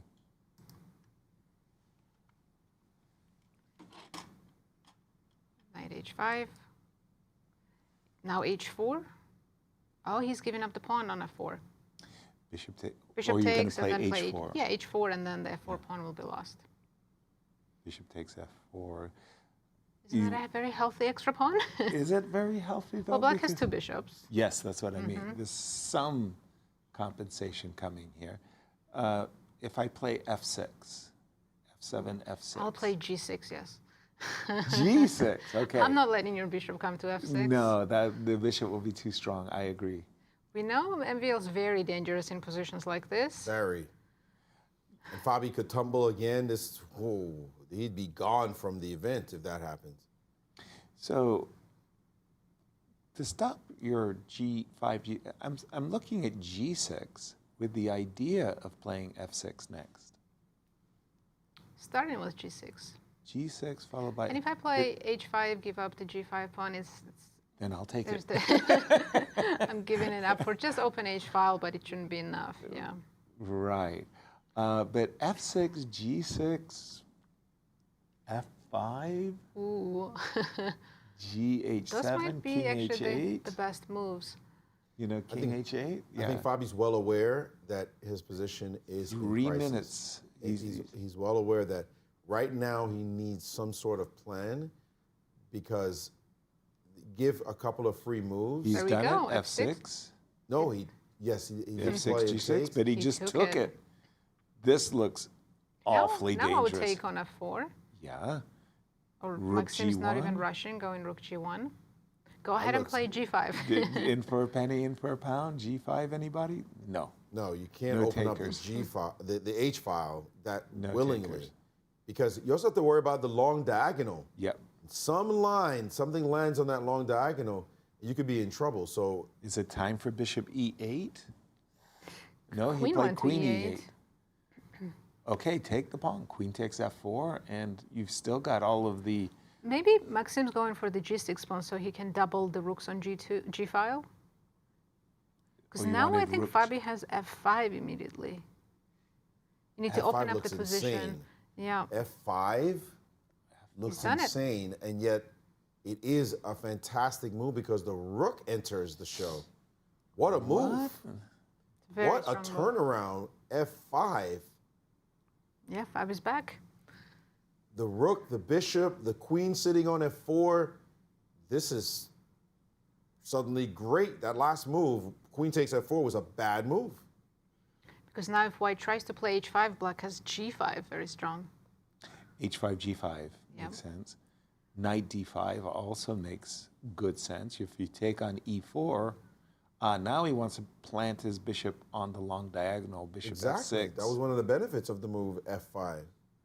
But bishop F6, I can take on D6. Well, Queen- I mean, queen eventually, A4? not at the I mean, moment. okay, right. Okay, gotcha. The question now becomes, what is White's next couple of moves? Is easy. G6 vulnerable or not? Rook H2, rook G2, rook Seems so G1. slow. At this point, I think black can start playing on the queen side as well. Rook c8. Rook C8 I is want a to good play move. queen a4. Wow. Hold on, I got a queen on F4. I You know, can't play that's queen F4. what I just realized. Rook C8, rook E1, and so Fabi needs to move. Maxime is ready to plant a rook on E6. He can go queen d8 and then bishop f6. Yeah, he's going for it. Well, isn't G6 vulnerable though? Rook G1? I Rook think- H1 to G1, sorry, Right, let me right. be clear. And if I go queen c7, Bishop D1, I don't want to make any weaknesses. okay, Maxime's played rook e6 and g5. Wow, G5, look at this. Okay, I'm You have to move the queen. Queen B4 just to try to irritate you. Can Fabi just take on h4 and say I have an extra pawn? The No. training is working. I'm so proud. He closed the g file. Hey, he did take on h4 just with the bishop. Wow. Fabi took on G6. So Yeah. go ahead, open up my king side. Go ahead. I'm going to take on H4, open up the H file. I mean, okay, D6 And is f2 hanging. is also hanging. F2 is hanging. What did Maxime play? F3. I like this move. He's trying to open up g file for his rook. Future By the rook on way, g file. I've just realized that The queen on G3. b4 hangs Yeah, the hangs the right? bishop, right? Does it hang it? Because I've got rook G6. Oh, That's crazy. That's so easy to miss. Yeah, G3, rook takes H4, G2, rook G6. This is it looks balanced, but very tricky position for both sides. Not easy to play. No, I mean even The if engine says triple zeros. That's Yeah. that's a completely ridiculous assessment. Mm-hmm. What? Not for humans, it's not triple zeros. Queen A4 that defends C2 maintains the tension along the fourth rank. Can Fabi give a check, bishop g5, and then push g3? Absolutely. Very In reasonable fact, sequence. that makes the most sense. Bishop G5 check, King Fabi B1, has G3. very low on time, 45 seconds against 3 minutes. In that line that you suggested with the bishop on G5, Bishop G5, King B1, G3, I do have F4 so that you don't get to play F5, F4 yourself. Yeah, that's what I was hoping for. But why didn't you play a 4 actually after the check? Bishop G5 check, King B1, F4. No, F4 right away. Without king b1, just f4. Right now, After If you bishop, play check, if bishop G5 check, just play F4, no? he just played. like right now on queen g5, white can play f4. I wanted to hit the G4 pawn. I want the Wanna keep G4 pawn tension to. before it advances. Yeah, I want to force your. Oh, Fabi. Has landed on Queen. d2. That, wait. Quick. The queen. I mean, we that have was a just rook? billiard shot. What about The rook queen- d1? What? Rook d1? Get out of here. Where does your queen go? Good question. Actually, there's no threat. If you go You queen could take b4, even I'm on happy to G4. trade, and g4 is hanging. He could, in fact, take on G4, right? Okay, Queen b4, B4, queens have come off. G4 is hanging, D6 is hanging. This is a 3-result game. I thought that Fabi was actually better. I thought now this would be more of. Now I understand triple zeros. Yeah. Why is MBL hesitating to take on g4? I would get rid of that pawn as soon as possible. With both There we go. hands and 3 horses. Yeah. 14 seconds for Fabi and ticking 14 down. seconds versus 2 minutes. Yep. No, then Fabi not good. loses. There's no way he's going to make up this time deficit. He put himself at too great a risk. He's got to get in flow. He's got to just start making quick moves. Also, that last move, the d6 pawn looks like it will be vulnerable shortly, but where to put that bishop? Bishop h5. 5? You can put it on g6 and create mating nets. See, now rook e4 is winning a pawn, and MVL spotted it immediately. Ouch. Oh no, that b4 pawn is huge because that unleashes the majority on the. He didn't take it. He's going to take it on the next move. He wants to plant the bishop on e6 first, which I like very much. Fair. Now take on b4, yeah. Yeah, but that unleashes the majority, I wanted to say. No, And the g Bobby pawn is said, going nowhere. I'm going to try to push my pawn somehow, No. please.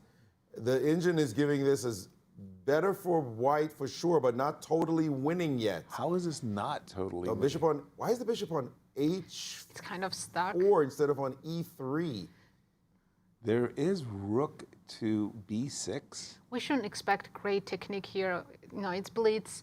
Maxime's just trying to not hang any pieces and slowly keep improving his position. It's harder for Fabi not to lose more pawns and Good point. get mated.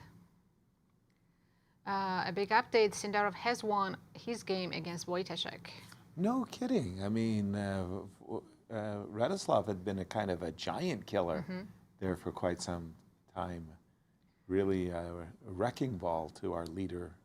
Bishop It's because of E5. him that we don't... He dropped a rook. He blundered... No. No, there was something Wait, did else. they both blunder it? Did that really happen? It might have been a mutual. Yes, sir. It was a... Maxime left the rook hanging, and Fabi didn't take it. And Fabi's G pawn It did happen. Is it making it to G3? That is crazy.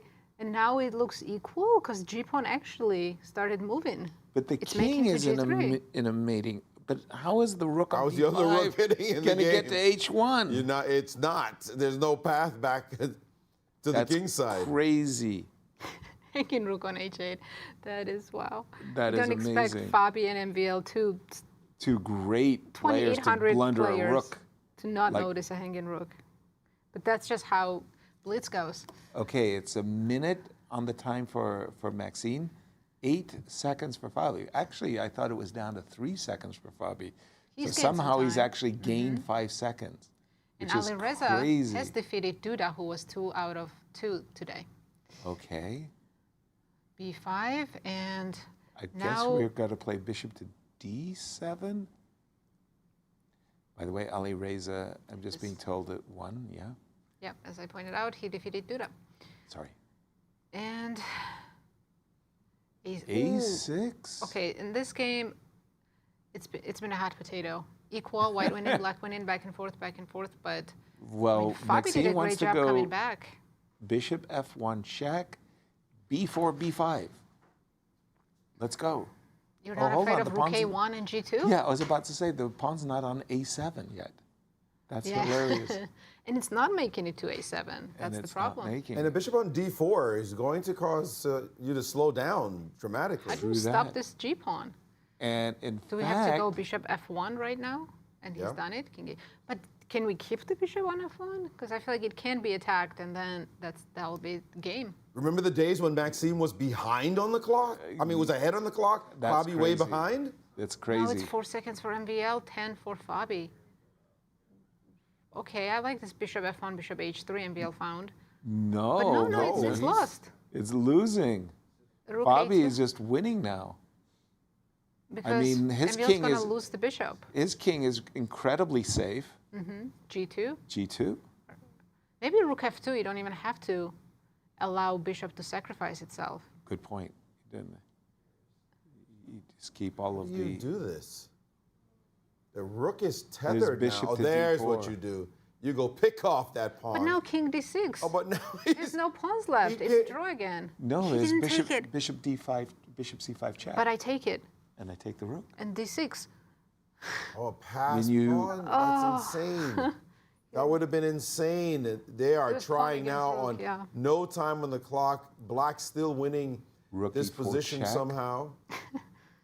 Rookie for check and rookie 2. Let's not call it yet, because everything changed What so did he many just do? times. He gave up his rook. I mean, he gave up his bishop, and he's Yeah, this no, is this is now. over. Fabi can win in his Easy sleep. win. This Yeah. is over. Whew. You see Fabi's sign. I Let's jump. We have mean- one game left. Gukesh against Fedoseev, still going on. Important win for game. Fabi, but yeah, MVL was completely winning this game. Of course. That was With a terrible. turnaround. With no time on his clock. Gukesh has an extra pawn, but looks like Fedoseev has a fortress set up. Not sure about that fortress. There's knight G7 H3. pawn is The history. thing is, no? like, Oh, your there's pawns knight might H5. not move. Knight Yeah, H5. knight H5. If he spot, oh, he might not. There we go. He saw it. Yeah, knight And H5. now and it should be an easy draw. King, King F4. F4. And the knight is coming back to F6 as well. Okay, now Gukesh will keep trying. He doesn't like to make draws. King E at G1. I'd be worried Hold about on, White's king a King little bit. G3? Who's trying? Wait. Oh, he can. Who's trying? Knight Oh, you see? F4? Uh-oh. Ruh-roh. He had No, to yeah. You better save the game suddenly. Uh-huh. Okay, this is definitely a draw now. But They you gonna have to, play it for 50 moves. and the rule of thumb is you go to the corner. We have That to is go to the right corner. It's the opposite color of your Your bishop. bishop, yeah. So king has to go to A1, not H1. Why didn't he go to B2? Yes, exactly. He just went the wrong way. He certainly did. He'll still have a chance to go to C1, not E1, of Yeah. course. C1 This is a and little then bit scary. B1. This is King a lot B1. scary. But Why is yes. he going that direction? Go What? to What? B1. What is he? Where's he going? B1. Whoa. No. not There's afraid a of- principle, and Gukesh is not following the principle of rook He's versus still bishop. holding the draw, but King B1 is so much safer. Absolutely. Somehow he's going the other way. He's going off in the wrong direction. I would watch him go over there. And now Vladimir wants to play Ooh, King it's- E3, and this it's is winning. It's winning. Real. Now you just attack the bishop and you can It's win- resign. Wow. He didn't do that though. Rook D2. It's still winning. It needs some it? technique. Yes, because you're in the wrong corner. You're in the wrong corner You're now. stuck in the wrong corner. What is this? What is going on? I don't know. understand. This That is was crazy. very strange, Gukesh. And now your bishop has nowhere to hide. And That's Fedoseev it. wins. Wow. That is the strangest. That's the most shocking part of this round. The I'm king stunned. going to the wrong corner. What? What? Speechless. I'd be upset if my 4 decisive results. Only Hans, the leader, drew quickly. with the white pieces against I Wesley. think So Maurice is left completely speechless. we lost Maurice. Defibrillator. That was a stunner. What about the other? I can't. I'm sorry. I can't know. I'm with you. process what just happened. What? What? Exasperating. Okay, that I'm gonna. Even I'm if gonna I leave it alone. Yeah. Something very deep could have happened in the Duda versus Firouzja game. I'm going to do this very quickly. In this position, we're talking about moving your king to the right corner. This one is so beautifully sophisticated. It is White's turn to move. He wants to win his pawn back. Which piece do you take with on d5? Come on, quick, fast. I know it's early. Which piece do you take with? Knight, of course. Your vote, Yasser? Bishop and e6. Both wrong. Rook takes on d5. Sweet. The perfect move. You were Why- setting us up. We were not. I gonna set get you up that. big time. The point is that your bishop is just fantastic. When the rook moves, nobody cares where. Queen goes here, and look at this bishop check that's coming. Look at moves like e6 that's coming. The position is fantastic right here for White. Beautiful exchange sack. Review this game at home where you're watching because that sacrifice was so brilliant. Instead, what happened in the game, he didn't do it. And this 3-1 majority, you can see it over here. That's what's going to cost them. Too many pawns on this side versus this one loner. Although White looks like he has good pieces, Black has great pawns, and that's what happened. Hey, we sacked one, but we got two passers connected. We don't know what you're doing over there trying to attack because we just win material quite easily. And Alireza went on to win the game. Just a gorgeous exchange sacrifice. I'm putting that one in my files for my students. No question about it. Let's jump to Warsaw and hear Cristian's thoughts on this round. Thank you, Maurice. I'm still in shock about what Gukesh did. We will go through that game in just a second. I do want to start with this one, Sindarov versus Wojtaszek, because it all came down to this move by Wojtaszek. He was playing a very decent opening. In fact, if you go d5 as black, this is a Joko piano, by the way. If you go d5, you're going to have an even better position with the black pieces. What he did was bishop to g6. Generally, you just simply wait for g4 for your bishop to be pushed away. And sometimes in this position, especially with so many forces concentrated on that g4 square, maybe you can even sacrifice one of the pieces when white plays g4. You definitely don't break this pin. Let's see if I can. Oh, it seems like once again, my board has frozen. So I'm going to throw it back to you for the moment, for a second, and then I will try to recapture my technical abilities. Let's go to standings, in fact, and see where we stand. As you can see, Hans Niemann is still leading, Wesley so closely behind, and Fabiano perhaps is trying to regain his bearings as well. Definitely a crucial victory for Fabiano. Now we will go to an interview by Anastasiya, who talked with the challenger for the World Championship crown, Sindarov. Take a look.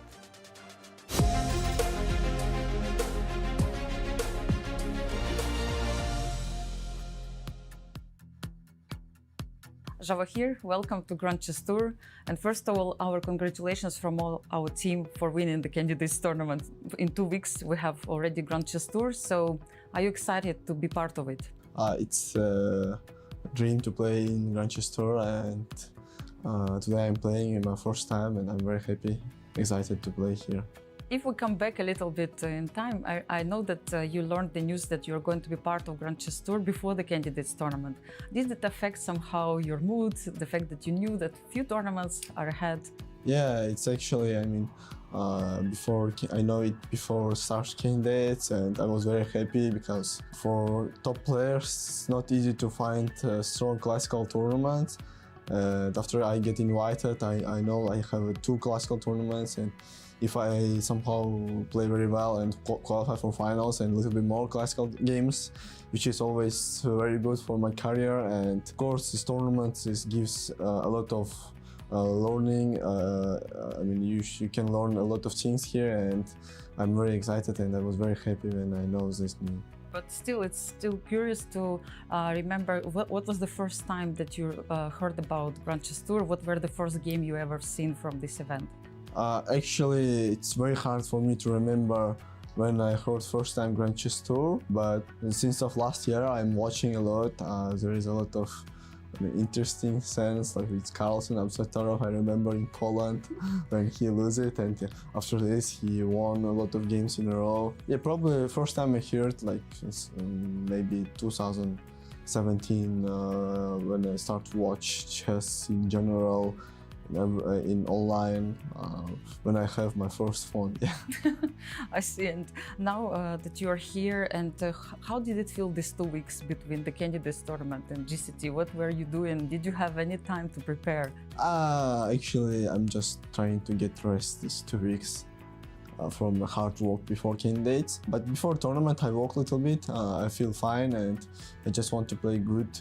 Don't take a lot of, things to play well, because everyone will watch my game. I don't think a lot about this, and I just want to enjoy the tournament.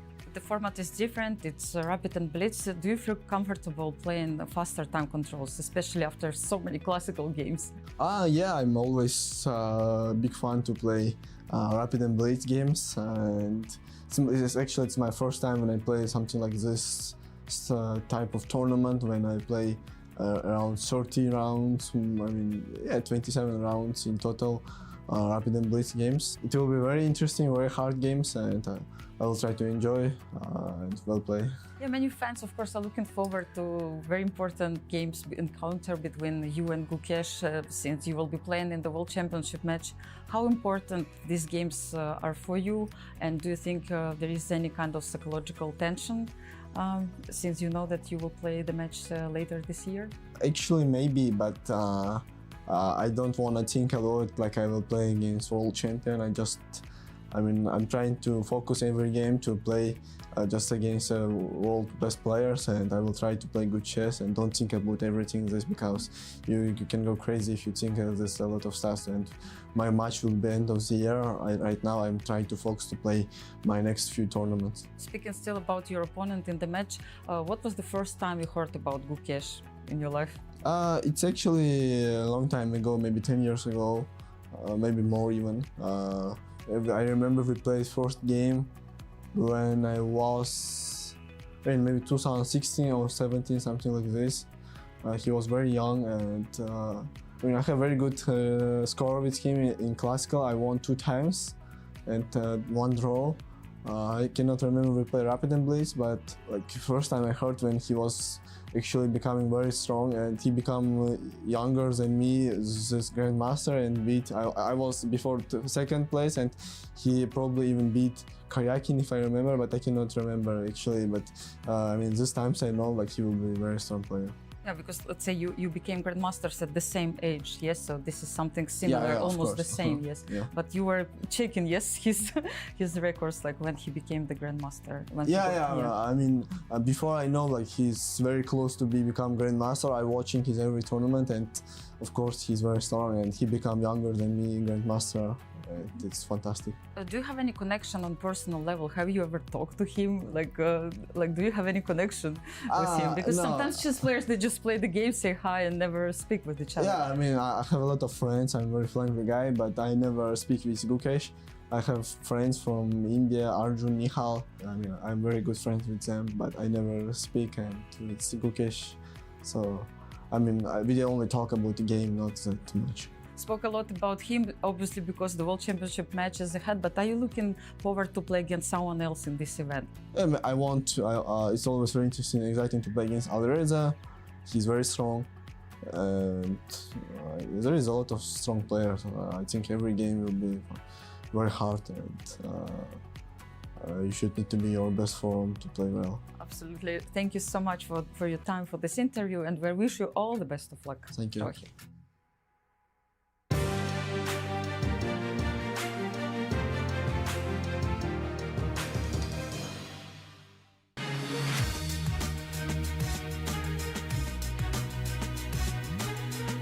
Today, and the next one coming up. Let's take a look at the standings so far. Hans is clinging to a lead. It's been Yes, kind of he drew precarious, his closest rival, but Wesley, so. he's still there. Yes, he has a full-point lead over Wesley, and they are separating themselves from the rest of the field. Fabi in third, but 2.5 points behind Hans. Fedoseev in fourth, full 3 point behind the leader. And tell us about the pairings for round 13, which is just coming up. Absolutely, I think I know what our key matchup will be. Yeah, I It's know. 2 Americans facing each other, Fabi against Hans. If Fabi wants to have some chances, he has to win this game. Absolutely, 100%. Wesley is playing world champ Gukesh, who we just saw lose a draw endgame. Right. Fedoseev against Duda, also a very interesting matchup. Alireza against Wojtaszek, and MVL playing Sindarov. Wow. Fabi versus Hans, you said it best. Fabi needs desperately a win, but he'll have the white pieces. But Fabi's is not having a great day today. Although He he just just won. played a great game against MVL, though. Was it a great game? I think so, because I thought MVL had a big advantage the whole night at 4. No. Yeah, Fabi found great counterplay and came back in the game. With no time. With no time. That was very impressive, yes. That's what I meant. Yeah. To play. So maybe Fabi's feeling the adrenaline of winning that game right now. Yeah, but on the other hand, Hans playing against his closest rivals and scoring 2.5 out of 3 points, that was pretty impressive.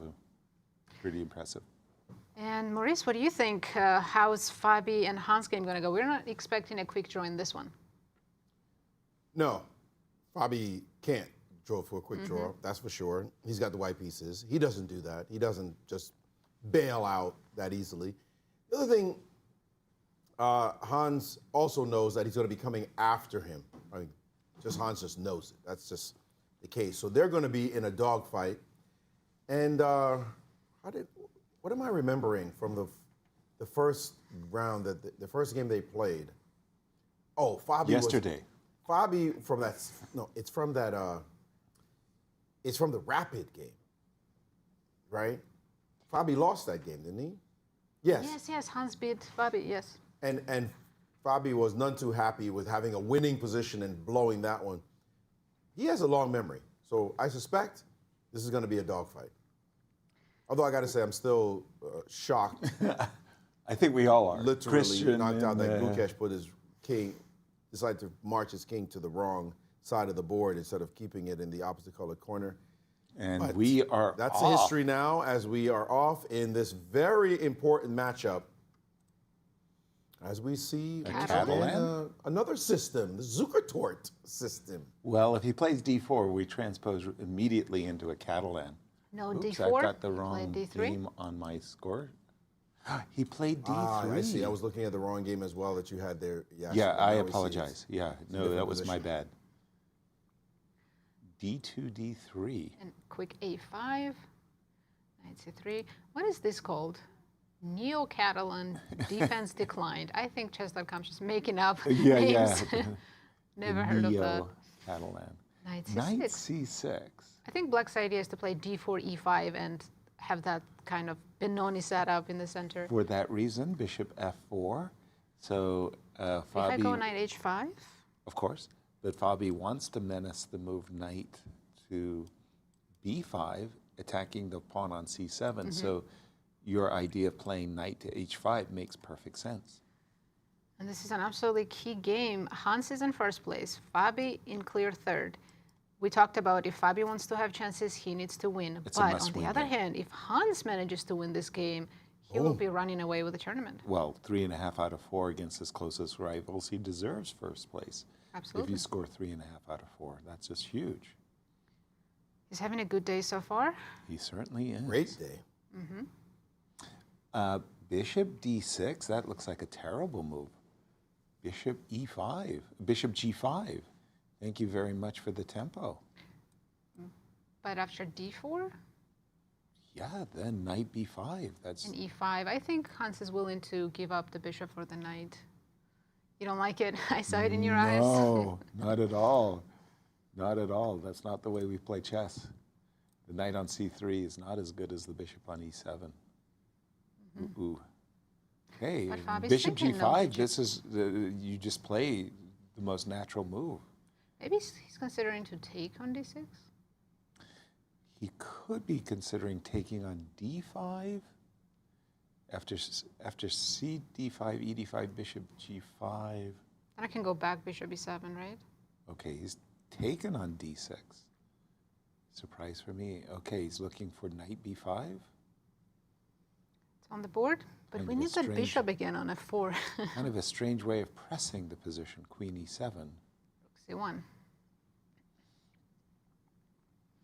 Now I think Hans' only problem is the bishop on C8 that's undeveloped, so he has to somehow make E5 work and open up the diagonal for the bishop.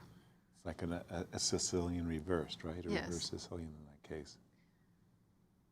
So, Well, I mean, Fabi traded it himself, so now bishop is open. that was a shocking decision for me. I'm a Catalan player, so I would have found the move D3, D4 the most attractive, but he played C D5. Bishop G4 now?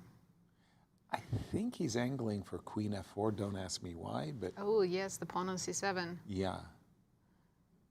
Otherwise, He's played A4, expanding, getting more space on the queen side.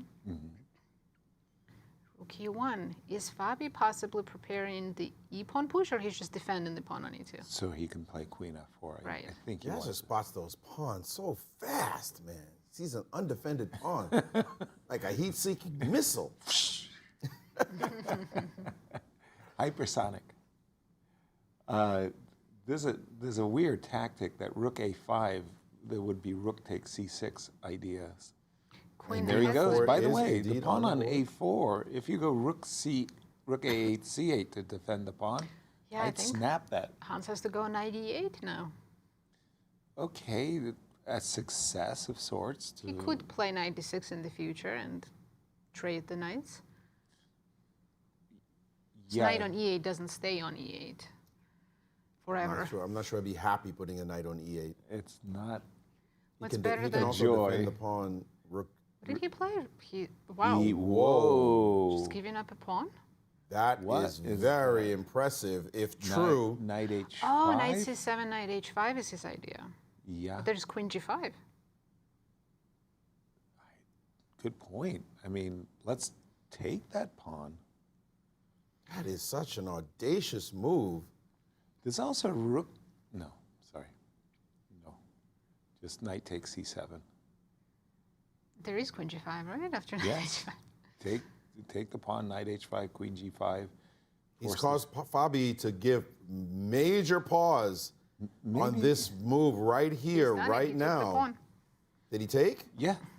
And he said, okay, I think Hans intended bishop c8 and the knight is trapped or something. Otherwise, it doesn't make sense. Knight h5, queen g5, that's an easy one to spot. But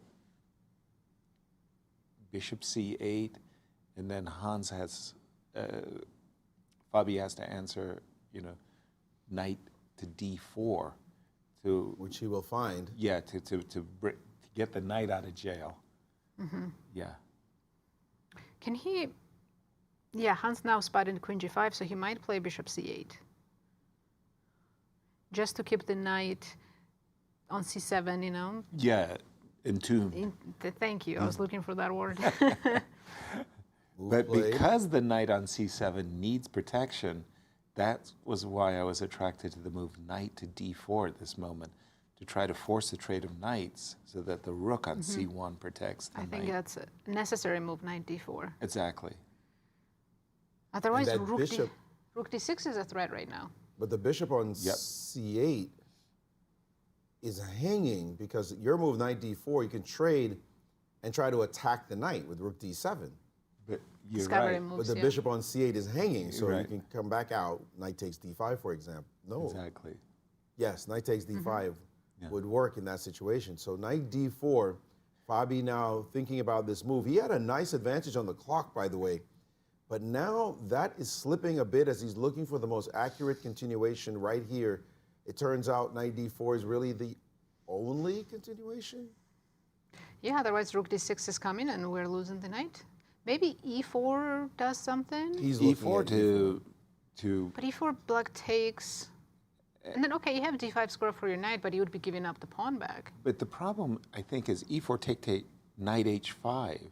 Ooh, that's Where still does the available. And the queen- rook is defending the knight on h5. Yes, precisely. You do have knight Knight d5. d5. Rook takes That's d5. Clearly takes what d5. Fabi's calculating. He spent a lot of time, but he did play the best move, knight d4. And knight h5 came immediately. Whoa. Sharp move. So Now you're going to have queen to f3. trade. Your queen is overworked. Your queen is guarding two knights at the moment. Knights came off, and I guess You have queen to f3. solve one problem and then move your queen. Fabi But keeps the extra c6 pawn. is hanging. c6 is hanging. Rook takes c6 is Fabi's escape. And if queen c7, just take on h5, and Then we are just up a pawn, traded. right? Yeah. You just got a pawn. You're Yeah. going to give. Black's going to hope for some counterplay on the b2 pawn, Right. Yep. but Rook b5. It does look like Hans has compensation for the pawn. a little something could happen out of that. But he has to go for that line as his time is ticking down. But did Fabi really spend that much time finding these moves? On knight d4, c7. he spent very long time. Yeah, knight c7, knight d4. You want to make sure you don't lose a piece. Look at Hans. He's being a maximalist right now. And he finally decided to capture and play bishop e6, pawn down. But Fabi's trying to reel in that c pawn. But will he be able to play c5 at some point, Hans, and maybe generate some bind on that side? White will have to figure out how to crack the position. I really like this move by Fabi, the rook c2, so that you can double the rooks along the c file and target the c5 pawn. That's Whoa. why I think But I'm thinking c4. Whoa. Hans is going all the way to c4. Oh, sorry. I was thinking The queen. rook is hanging on. Yes. It's not true. It's not true. And the Okay, point of queen this- h4. Queen h4? Queen b6. I'll just move the queen away. What are you threatening with queen h4? I wanted to be able to play bishop e4. I like this move Fabi just played, bishop h3. Because now c4 pawn is going to be very weak if that bishop Absolutely. gets traded. Good point. That's annoying. That undermines the protection of the pawn on c4. I like the move bishop h3. Okay, you got to get some counterplay against b2. You just got to figure out what you need to do to get your counterplay. Just play g6 to clean up the back rank issue. Okay. He's going to have to trade. Okay. And I think he's going to have to target b2 or even e2 so that when it captures happens, your queen has to get out of this square c7. There we go. And now you get your counterplay against one of those two, although I don't believe it long term. But Not at all. I think that this is just winning for white. White's a pawn up, and the pawns on c4 and a4 are both weak. Queen takes c4 is on, as well as rook takes c4 is on Fabi's agenda, and I don't get it. I don't. pawn on e2 is I don't not under. The queen defended the e2 pawn. That's the Yeah. big problem.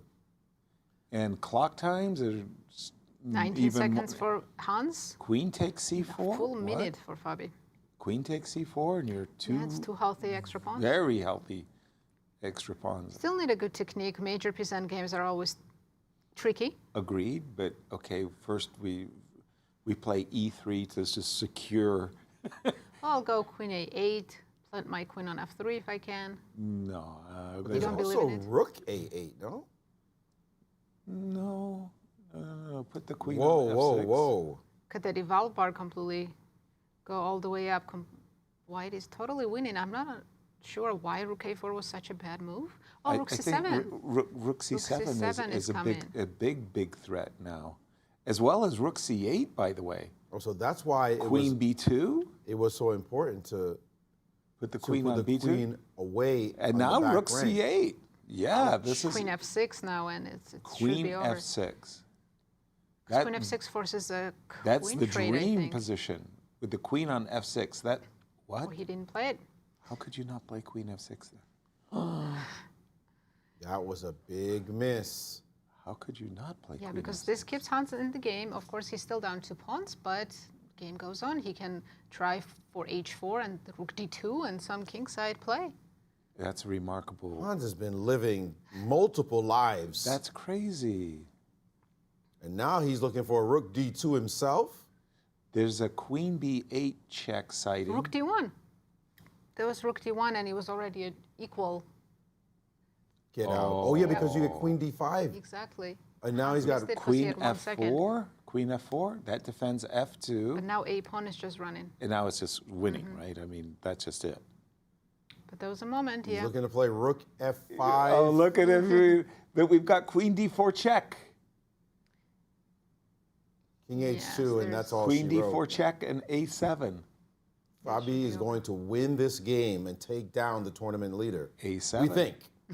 Queen d4 check and e4. No, how do you not play e4 in that position? Everything should be winning here. Well, No? the only way to queen. He's starting to panic with no time on the clock. But he can play. Okay, not anymore. Why doesn't he want to play e4? Queen c7, queen b8 is coming. You can't stop it. That's it. He's done it. He played queen c8. Yes, you need to catch up on your board, yes. It's not me. It's actually my board's There not. we go. There's king h2 and a couple of A8 checks. equals queen. Once a A8 queen appears, queen. Because your queen on then queen G2 A8 will comes. go to you play queen G2. g2. He doesn't see it. Why is he not promoting? Just promote. Even to a bishop, you win. What is he doing?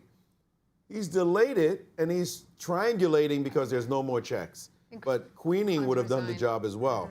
Fabi taking down the leader. That leaves Wesley happy because Yes, and how is Well, Wesley Wesley How's he doing? is doing? also losing.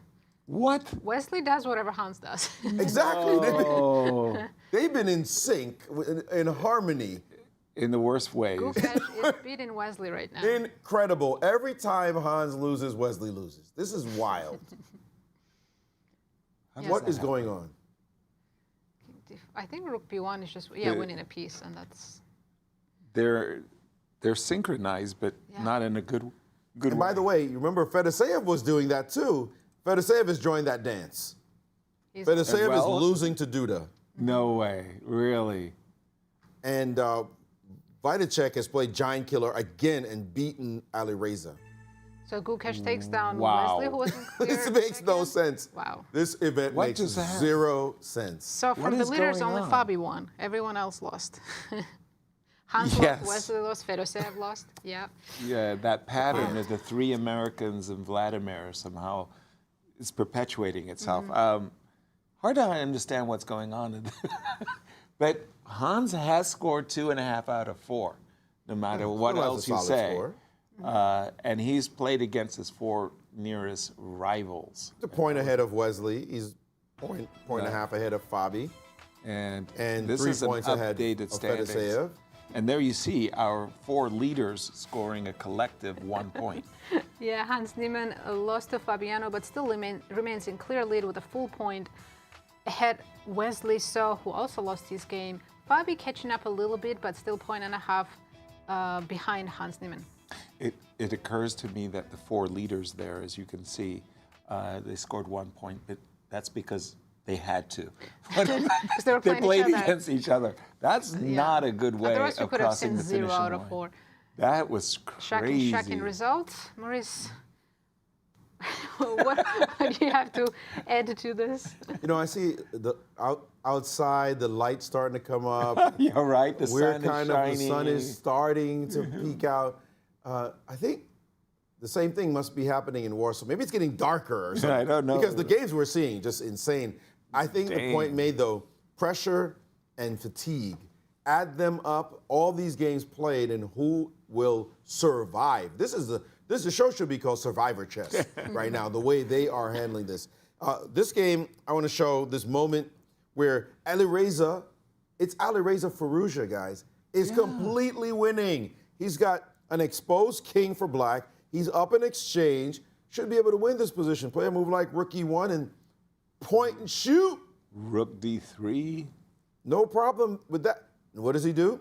Drops his queen back, allows this to happen. Queen to e3 with check. He thinks he's doing something. His opponent sidesteps and then says, wait a second. Would you like to exchange queens, sir? Trade of queens. And suddenly, black has 2 connected passers. And you might be in shock, but it's actually black who's better here. White could have survived in some line, but 2 connected passers in time pressure, D3, you can't take because of D2, and the game's over. Shocker of a move. And now the bishop just simply drops back, stopping rook D8. Excuse me, I said stopping rook D8, and now it's 2 connected passers. You bring your king back, and it's the perfect piece. This bishop will reposition itself shortly to be able to promote. Here, he played a move and lost on time. Incredible turnaround in that one. Just like, what is going on? We are seeing just defibrillator chess. Like, somebody, please. Incredible. And the other game that I was looking at, let me just bring that one up, was the game between Fedoseev and Duda. And you can see this position, connected passers. Duda managed to win, knocking Fedoseev down. We're talking about the top players. Fedoseev, last year's champ, not finding that form. But him losing, Wesley losing, Hans losing in the same round. Unbelievable stuff going on in this event. Cristian, please help us. We're going crazy here in St. Louis. What's happening in Warsaw? I think this is not even fatigue. I think this is just purely nerves because, to be honest, I've been talking with a lot of the players, and in fact, they were telling me that they gain more energy. This is a bunch of very young players. Let's not forget that. We have Gukesh, we have Hans, we have Sindarov, we have Fedoseev is also. Everybody's quite young in this one, if I'm not mistaken. Maybe Fabi's the oldest, something along those lines. So if you start speaking about Fabi being the oldest player, then you understand that this is a young bunch. But I do believe it's just about the nerves at this point. Only 5 rounds to go, and everything hinges on every single game.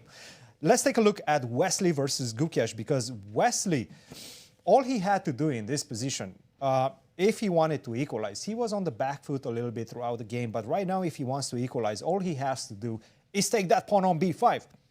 Bishop takes b5, take, you give a check. I understand you're losing the pawn on b2, king f3, you take the pawn on b2.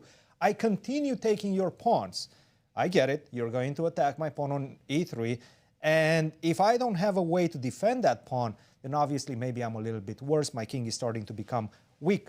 But all I can do is just play the move rook to e5, exchange, and now we have 3 versus 3. You're never going to lose this position as white. So that's all he had to do. He didn't do that. He played rook to c5, quite a practical mistake, take, because this allows black to maintain his majority on the queen side. And that pawn, the a pawn, is extremely powerful right now. Rook to e7, very nicely played. Rook to a7, and it's all downhill after this one. Once you manage to get that pass pawn on a3, this is pretty much going to be a very, very difficult position for white to defend. And Gukesh just played a brilliant game, I have to say. He did not make any mistakes. You guys caught the end of that. Another game I was having my eyes on, let's see if I can find it, is the one between MVL and Sindarov. And Sindarov was playing an absolutely brilliant game. All he had to do at this point after c7, he's an exchange up. In fact, he's a rook up in the position. All he has to do right now is to stop that pawn on c7 from promotion. He played the move rook to a8, but that's just not simply the right move, because all he had to do was play the move f3 first, force the king. You cannot go on the first rank, because if you go on the first rank, you're losing the bishop with a check. So you have to go all the way to d2. Now I'm going to pick this pawn with a check. More importantly, I'm going to defend the pawn on d6. So next move, I'm going to go rook to a8. You're not promoting, but you're also not taking with the knight on d6. He did not spot that. He played the move rook to a8, and after taking on d6, this is just a draw. So there's something in the water. My bet is on nerves for the last few rounds. Guys, back to you in St. Louis. Cristian, it's a good explanation as anything that we could come up with over here. Let's take a look at our standings after 13 rounds of Blitz. Yes, 13. I thought it was already 14. That 14 is coming up. Yeah, Hans Niemann in clear first, full point ahead of Wesley. So Fabiano Caruana in clear third, 1.5 points behind Hans. Fedoseev still up there with 16 points, and Jan-Krzysztof is having a good day today. He won, I think, 3 out of 4. Yeah, he's coming up the ranks because the pattern has been 3 Americans and Vladimir. It's still the pattern, but Duda's catching up. And exactly, the pattern may shift. Tell us about the pairings for round 14 and what will be our marquee matchup. We gotta follow the leader. We're gonna watch Hans, and Hans is playing MVL with the white pieces. Duda will be playing Wesley. A good backup game. We have a lot of good backups right now. Gukesh against Fabi, also I want to watch that game. Wojtaszek against Fedoseev, Sindarov against Alireza. Yeah, can Fabi keep up the pace? And I think we already know what Wesley's going to do. Whatever Hans does, Wesley's going to have same result. Remarkable, that synchronicity that they seem to be having. The entire tournament. The 2.5 out of 4 for Hans against his nearest rivals, no matter what. That's a result. It's a very impressive result. Very good. That's a very good play by Hans to get 2.5 out of 4. Very good result. Yes, by result. The play a little suspicious. Well, but the results is what matters. Have we seen anyone today play really good chess in every game? No. Maybe Duda? No. No. Because I mean, Duda lost to Alireza in that position where he should have taken on d5 with the rook. Hans, basically, he forced Vladimir to win the game, but Vladimir lost on time instead. I mean, it's like it's been that kind of play that's, but it brought him first.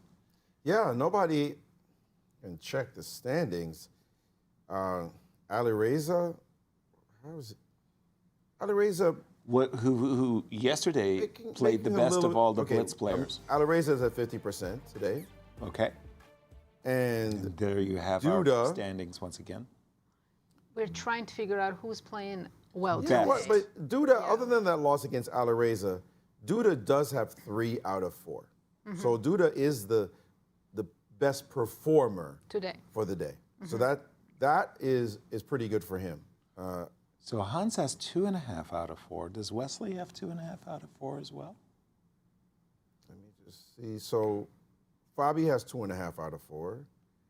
As does And Hans. Wesley, Maybe 2 out of 4. hold this up. Wesley, remember Wesley made those quick draws against. 2 of them. Yeah, those And two a draws. win Yeah. and a And loss. a win and a loss. So you're Yeah. only sitting at 2. At 50%. Exactly. So nobody else. Vojtaszek. I think Fedoseev has a negative score today, -1. Vojtaszek is at 50%. Yeah. Fedoseev today is at -2. Wow. Lost his first 2 games, beat Gukesh, and then lost to Duda. That's why he faded. I mean, Duda is the most impressive of the day, but he is 4.5 points out of first. Not The answer is no. I mean, there's 5 rounds left, and you're 4.5 points behind. Well, You're not catching the leaders. Well, we know what we're doing between the rounds. We're speculating, and what did the players do between the rounds? We've Yeah, I got think some we have a footage. footage of Gukesh and Duda interacting behind the scenes. Uh-huh. Maybe discussing some games. Let's have a look. Oh, they're giving Oh. autographs because there's so many fans showing up for them.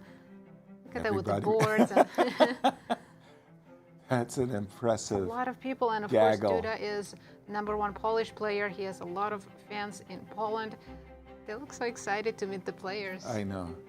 Do you bring a rubber stamp to your tournaments when this happens to you, Nasi? I haven't done that yet, no. You know, as a commentators, they just, the chess fans jump on the commentators and demand your signature, right, Maurice? Yeah, I got to bring an entourage to help me sign. So, You know, you got to wait that hand cramp, you know. And I've spent all my life signing my entire name. I got to learn to do like the players do, just MA. a quick scribble. Yeah, like MA style. Right. Bye, see you later. Right. Yeah. No, I always admired Gary Kasparov because he tried to make a very nice signature. He would play these symbols where he would make them. But would eventually he get tired and Yes. just G? Yeah. Yeah. Well, Oh, boy. this next round is very important for Hans. If he manages to take down MVL with the white pieces and extend his lead even more, there's only 4 rounds left after that. I Yeah. don't understand extended lead even more. It's a 1 point. And 1 point lead. But And if he wins, Wesley's going to win. So will remain a 1 I'm point saying lead. that because Wesley's playing someone who's having the best performance today with black pieces, so Duda. it'll be hard for Wesley to win. Everyone's been trying to catch Hans this whole event, but they're running out of time. Only 5 rounds to go. Well, again, the first 4 rounds have been a big confidence booster for Hans because he has played his 4 closest rivals, scoring 2.5 points, and, you know, again, putting his clamp on the first place. That's true, but he did just lose the last game, so he needs to shake it off very quickly and focus on the result that he's doing great points-wise and not think about his last loss. So 5 rounds point. left. Hans is 1 point ahead of Wesley, 1.5 points ahead of Fabi. Hans, as you said, cannot afford to lose this round. If he loses, Fabi wins, if Wesley wins, they're tied. If Fabi wins, 0.5 point behind.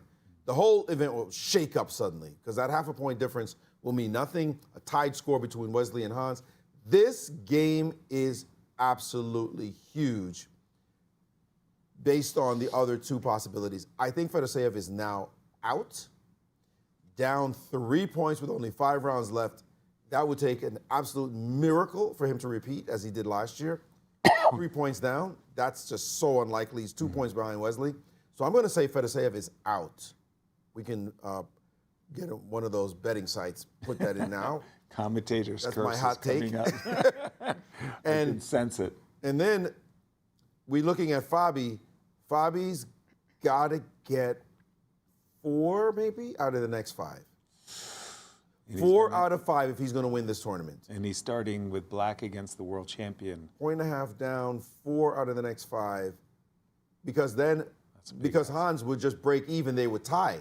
If he gets 4 out of 5, Hans just has to break even to make a tie with him. That's already a tall order, getting 4 out of 5. And then all Hans has to do is break even. So Fabi's in trouble as far as I'm concerned. But Wesley's got to win some games. He's only a half a point ahead of Fabi. If there was that whole tour strategy, I'm trying to win. Fabi's like, no, I'm going to overtake you. Keep drawing games and see what happens. That's what Fabi's thinking. Overtake Wesley. But Wesley's looking, I would say, pretty tired right now. He does. Yeah, and he's only scored 50% out of his first 4 games. Coming into our broadcast today, I got a chance to speak with Ben Underwood, and Ben told me, according to his statistical model coming into day 5, the statistical model still had Wesley as the ultimate winner. Even though he was a point behind Hans. Well, I think Hans coming at in, the maybe start. he was only half point behind Hans. We The just ceremonial first move, Right. and Gukesh took it right back. Let me. Let me. All right, we're going to focus on Hans and MVL game. Yes, I've got that one on my screen. Hans Niemann versus MVL. And You see MVL hesitated. Maybe he was considering C5. for sure, I'm kind of surprised he didn't, because the Najdorf has been his go-to for ages and ages, but he's ready to play Joko piano. We're seeing. I think Hans already played a couple of games with this exact line with White and had a good result. So why change it up? Knight D2 instead of the Some A-pawn move, C3, right? C3 A4. business. Okay, now we have There we go. Now we're C3 back to normal. transpose in. I think we expect A5 here. Yep. And I think Hans played H3 in the last game. Last time he played this line. Can't remember who it was against. When they play too many of these Joko piano games, my mind turns to mush. As to, It's all the same, right? Yeah, as to who played what in which move order. And Okay, refusing the bishop trade, bishop b5. and intimating, I want to take the knight on c6 and follow it up with d3, d4. And so... Would you do that right now? You can. Yeah, you can, but the idea with d3, d4, you're hitting the bishop, you're forcing black to capture on d4. Bishop takes c6, b takes c6, I've also seen d4. Hans do knight f1, knight g3, and there he goes. There he I goes. think he likes getting the knight to f5. And black likes getting his knight to g6. Copying white. Yeah. I think at some point white has to play d4, though, if he wants to fight for an advantage, and he's done it right now. Knight h5, nice timing to get in knight h5 before white could play knight g3. Do it while you can. Maybe knight e3 now for white. Is e5 hanging? Knight takes e5, queen takes h5. They're always watching for those pawns. And there's queen d1 first, right? No. Instead of the move right here, I could play knight takes e5, Oh, yeah, maybe that was possible. followed by queen takes h5, right? And we haven't talked about Maxime today. I guess he's not having a great day. I can see he's only sharing sixth place with Alireza and Gukesh, so not having a great blitz day today, and Hans has a chance then with white pieces to win and then cruise in the last 4 rounds. Queen d7, always in my mind, when you have the knight on f4, you're threatening to play bishop takes h3. So let's close it up with Let's knight close f5. that diagonal. That's a strong square for the knight, though. Which means, as black, I would like to play the move d6 to d5 to undermine the knight on f5 if I can. But knight takes e5 is possible in that case. And bishop takes f4. Gotcha. Gotcha. That last move. Kind of stumped Maxime. Yes, it's not easy to find moves for black now with the knight on f5 because his play was on king side. Now it's shut down. And isn't g3 Knight takes h3 check. and then king up? I'll give the Hans pawn has back. a lot of useful Wait a minute, moves you're going to here. give me the pawn. You're going to give the pawn back, but I'm going to have a knight on g5 and queen h4, queen attacking. h5, etc. No. Yeah. Oh, yeah. No, attacking formation. Absolutely. Okay, the rook has moved, so you'll be able to protect that side or get your king out of there, I guess. Not exactly sure what MVL's intentions are. For example, h3, h4. Just tell me, give me a move. Bishop b3, he played a good developing move. Okay, fair. I just guess don't just know shuffle with black and wait till white does something critical. D4, D5. Is a threat. Could that be critical? And both knights will be kind of under attack. If That's what you can't I'm- take on e3, yeah. That's right. So maybe c6 is preparing. Makes sense. I like that move, actually, C6. I'm still fixated on this whoa, G. whoa, whoa. This is bad for black. Whoa, whoa, whoa. mean, What did we if- just see? He just made a trade? That A7 bishop is You just stuck. take on e5, it's hanging also. At the end of the line, the pawn on e5 is hanging. We trade everything and What just take the free happened? pawn. Absolutely. Take the pawn. What just Maxime happened? rushed with bishop f5, and now white is much better. DE. Winning even. D takes E5, bishop takes A7, and knight takes E5. Give me the pawn. Yes. Nothing to. All I can see is my student's face when I say, why do you make these poor trades? Like, and then you look at this and you go, what's going on? Bishop Why are they takes making bad A. trades? By the way, for Hans, this is a gift. Just a straight gift. This is a first place, may I have a trophy kind of gift. Take on A7, take on E5. How does has an MVL extra- play like this? It just Not having plays a good day. itself. He has an There you extra go. pawn, There it is. good position. He's doing The well initiative, on the clock. the initiative, Queen G4, If even you leave the Queen queens to on the D4. board, black will get mated. I think black has to trade, but then you're going to the worst endgame down a pawn. By the There's way, this nothing to play knight for on here for black. E5 attacks the pawn on F7. Bishop b3 which- was a threat. Yes, that was a monster threat. Now rook d4. Are we winning the second pawn? Yes. Unless my knight on e5 might be pinned. No, it's not. It's not pinned. I can always go knight f3. No, I love the move Rook D4. What is going on? I love the move Rook D4. Cristian said it's nerves. I think it's both nerves and they're getting tired. And MVL is leaning back as though, yeah, I got this. Yeah, No yeah, it's all a problem. part of the blueprint. Right. When he knows he's dead busted after rook to d4. Do we believe the posture? No. No, we don't. I think it's Yeah. more like Emil's like, well, I'm done.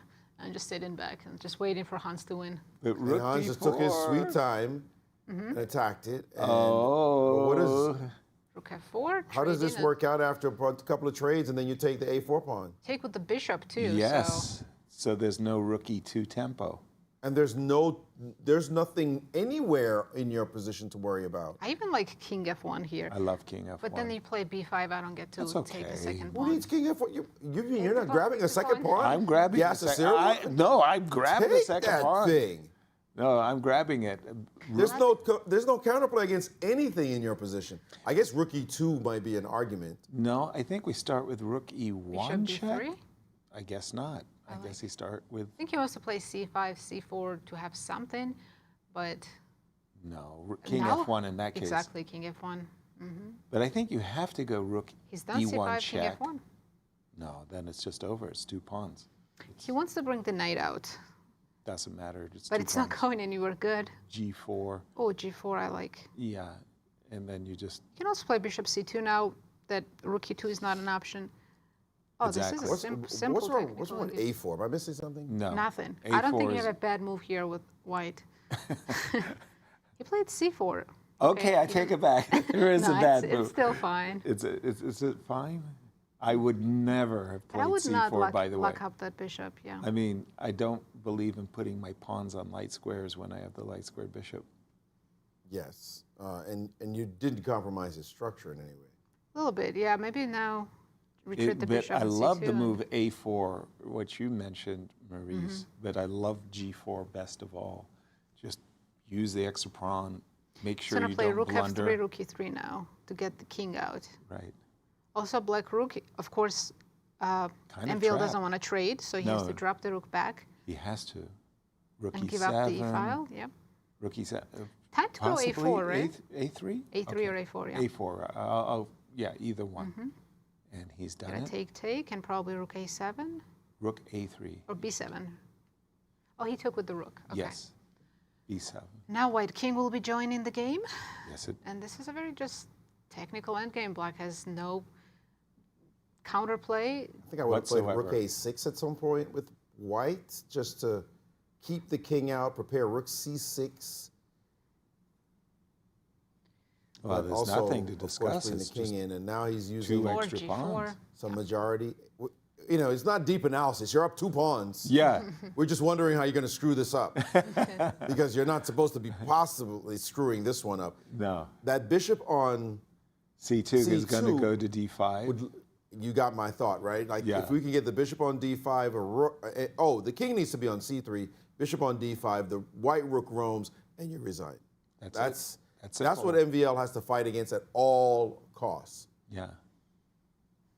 I don't If think that king there's lands much on fighting c3, left here for black. you are in major trouble. And he just pinned that p. Okay. G5 Just is a G5, nice yeah. move. Just keeping the He needs to knight, play f6. and then you just So he played leave rook it. h8. Bring the king to C3. Wesley has drawn his game against Duda. That's a big time result. If Hans converts this one, Oh, bishop F5, This is very nice. Bishop f5, showing good technique. and we're about to play rook takes F7, and somehow Take on f6 first. what I love is how the bishop guards the h3 square, so the king will calmly go up. Can play Okay, he's bishop trying to g4 disrupt now. that. And defend it with king f3. And f7 pawn is just lost.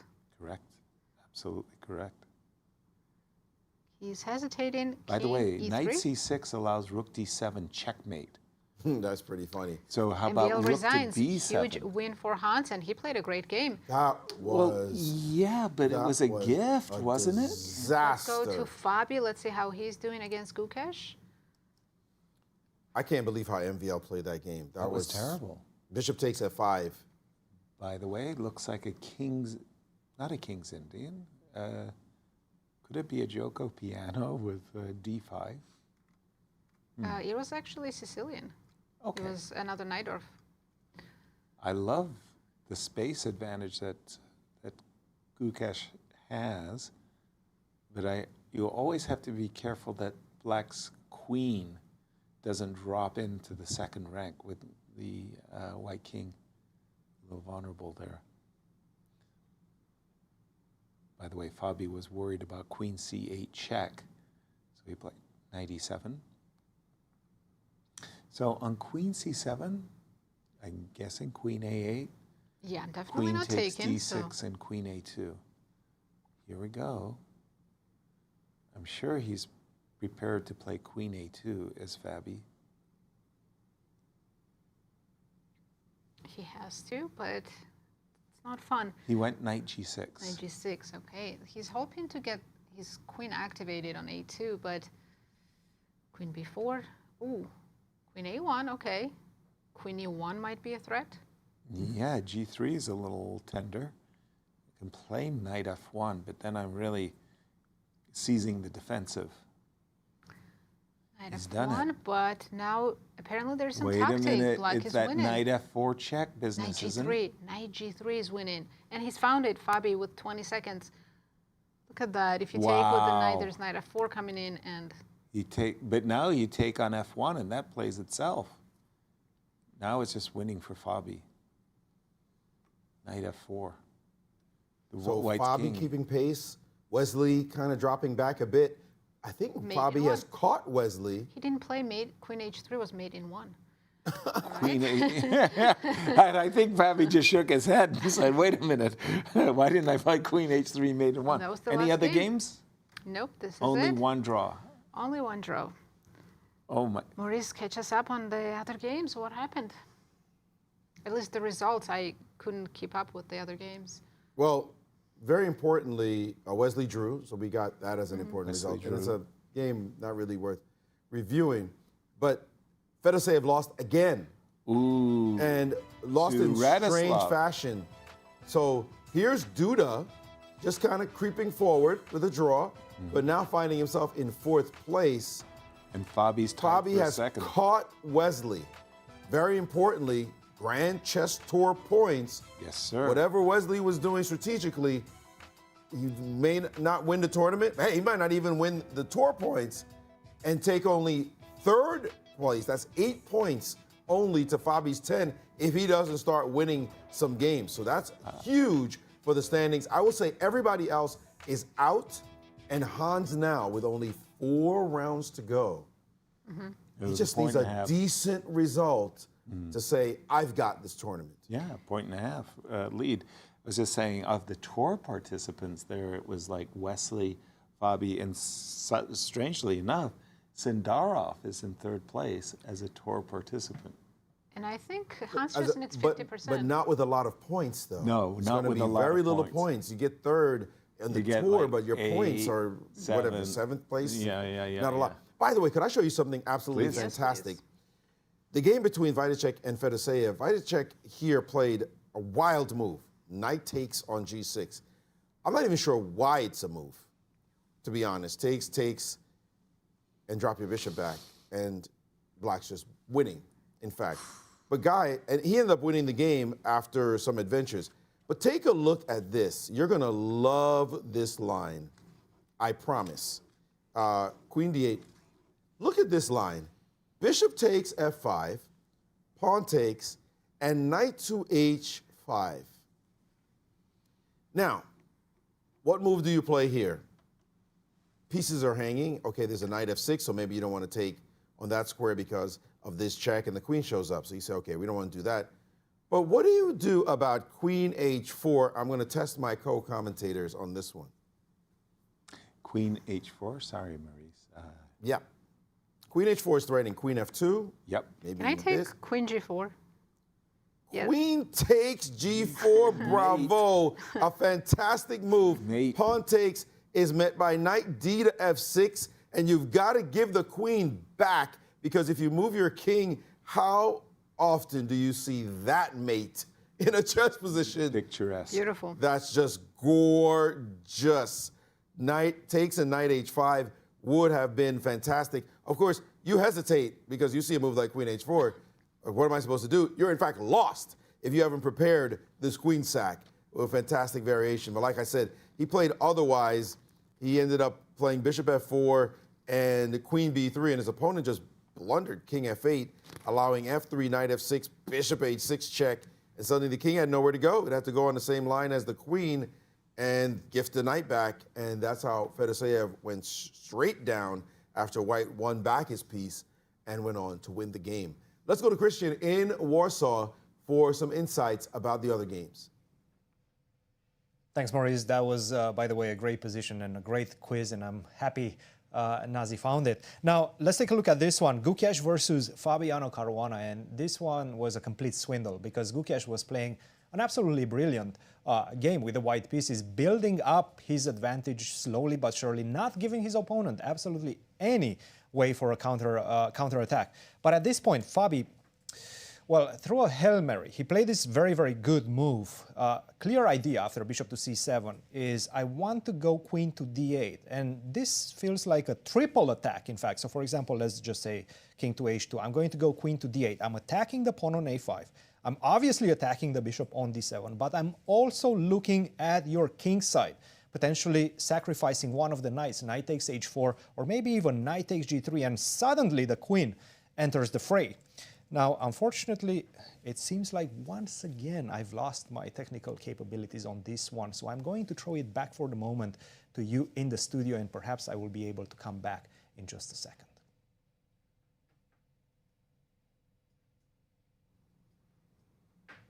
Thank you, Cristian. Let's take a look again at standings after please. 14 rounds of Blitz and 9 rounds of Rapid. Here we go. Comes, and it's Hans Niemann. Hans Niemann with 20 points, now full point and a half ahead of second place. Oh, there's a tie for second place. I forgot. It's Fabi and Wesley sharing second now. Wesley's been in clear second for so long. Yeah, it's automatic that Yes. you should say. And Duda catching up with Fedoseev.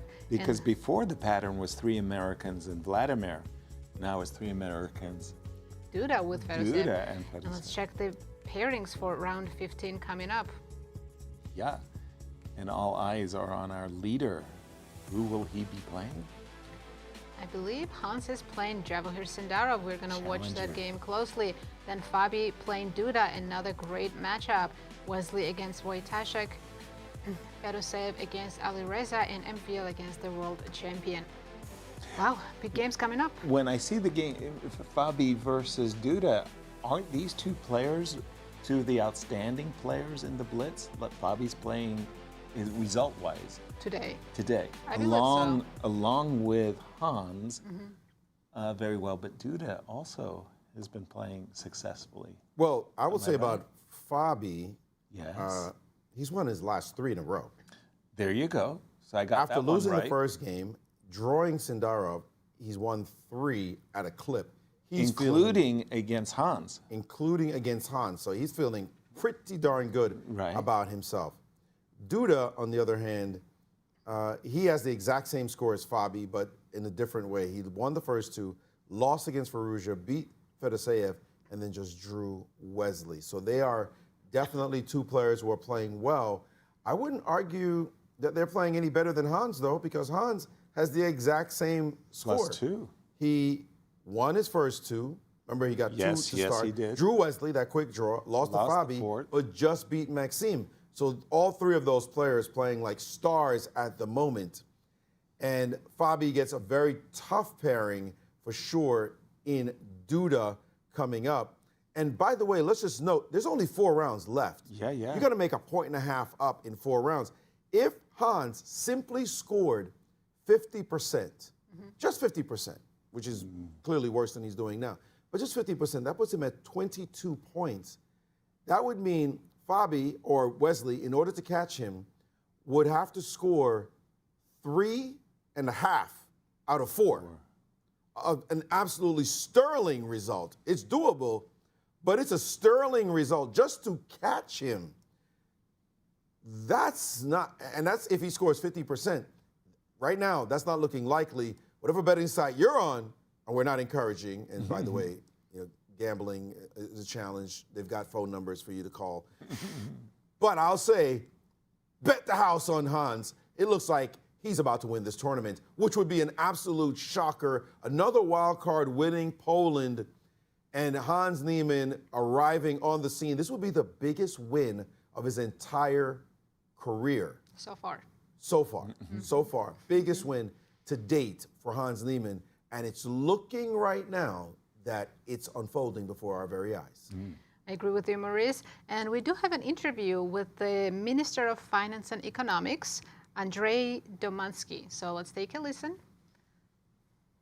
Thanks, guys. I'm with Andre Dmanski, the Minister of Finance and Economy here in Poland. Andre, welcome to the show. Thank you for the invitation. Tell us a little bit about what you do and your connection to chess. You are, if I'm not mistaken, a chess player yourself as well. Yes, I love chess, and I've been playing since I was 6 years old.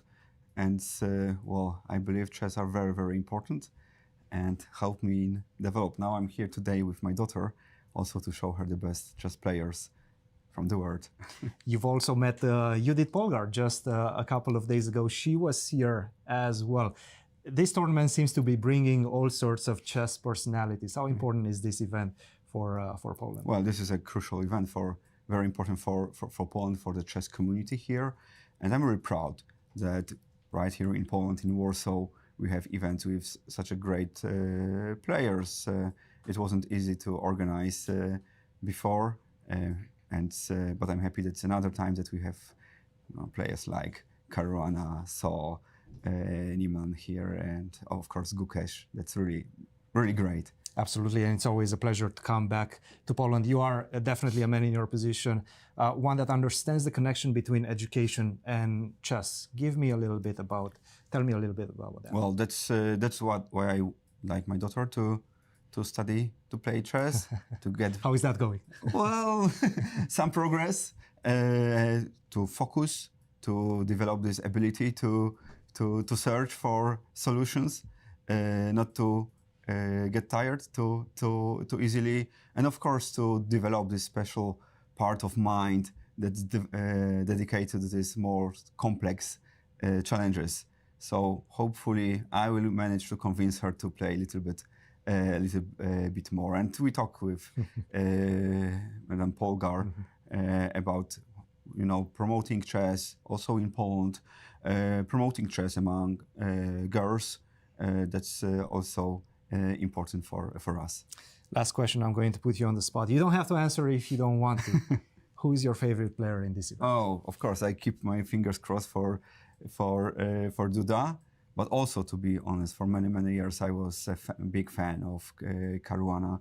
So I'm really delighted that a couple of minutes from now I'll be able to make the first move in his game. Andre, thank you very much for joining us, and good luck with that first move. Thank you for the invitation. Guys, back to you. Thank you, Cristian, and thank you, Andre, for joining our show. Another look at the standing. Shall we do Let's it go before to the pairings. Pairings? Yes, Right away. round 15 coming up. Only 4 rounds to go. Can anyone catch Hans? Doesn't look like it right now. Well, maybe challenger Sindarov has something to say about this event. Maybe he wants to play a spoiler. Hans is facing Javokhir Sindarov. Fabiano playing against Duda. Absolutely key matchup for that second place fight for now. Exactly. Wesley playing Radoslaw Wojtaszek. Wesley also needs to start winning to keep up with Hans and Fabi. Fedoseev against Firouzja. And Enviel against Gukesh. Well, defending champion Vladimir fading a little bit, and to try to get a full point against Alireza, that's going to be a big ask.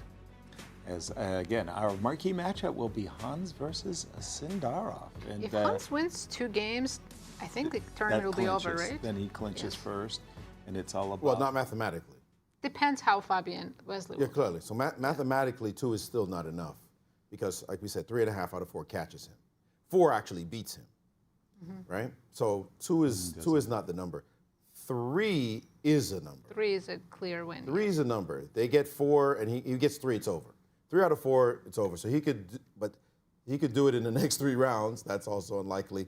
But other players may be drawing or losing. So a combination of 3. The combination of 3 is the number we're looking for Hans to actually do it. And he's already played all the gangsters. We saw that in the first 4 rounds, and he did fairly well, 2.5 out of 4 against all the killers. So is road ahead? Hans, I mean, just pull that up, actually. Hans is road ahead. I'm not going to call it easy. Let's overstate the case. But he's playing players a little bit further down. He's got Javokhir now. He ain't easy. Gukesh is the world champion after all. Might show up, although he hasn't been playing great. Duda, who's been playing very well, and Wojtaszek, who's been the giant killer. Two dangerous opponents at the end. He can't just say, oh, I just need to show up now. I'm going to do all right. No. He's got a lot of important games ahead, starting with this one. You don't even look ahead. Next game only. One guy, one player at a time. You cannot play 4 people at once. Next game only. And don't start trying to draw your way to the finish line. Always a bad idea. Keep the pace. You're playing well. Keep the pace. Win games. That's how you will assure yourself of winning the tournament. Yeah, there's no time to relax yet. 4 games to go. He can relax if he wins the next 3. I'm just thinking of yesterday when Hans did lose his last 3 games, and it was to the opponents that you mentioned. Exactly. These same players defeated him in the last 3 games. No relaxation. And by the way, just 1 single loss now and a win by Fabi or Wesley. He's only a half a point ahead. That's right. So nothing is assured. The path is clear, but nothing is assured. Got to focus on every single game. Don't try to back your way and use the math to win the tournament. But Hans has his fate in his own hands. He does, and he just needs to keep playing, again, move by move, game by game. As we see our players starting to take their places on the stage for this round 15. For those of you joining us late, the game between Gukesh and Sindarov will coming up soon. Be our special marquee matchup on the 17th round. We are waiting for round 15 to begin. Also, for those of you joining us late, we're all still tasered by the fact that world champion Gukesh lost the king and a bishop against a king and a rook. Very unexpected loss. We all know how to draw. Just saw some ghosts. Crazy things happen in Blitz, especially under the stress Yeah, of a big that tournament. stress, his mind certainly not clearly focused because that's something he draws 10 In years his sleep? ago. Yeah. Cristian suggested that nerves play a role. You know, it's funny, before the game, exactly before the game, I always had the butterflies in the tummy, always. But then the moment move one starts, they're gone. And then I'm just Either they're concentrating. gone or you're not noticing it because you're so focused on the moves. Exactly, exactly. The ticking clock, and that's it.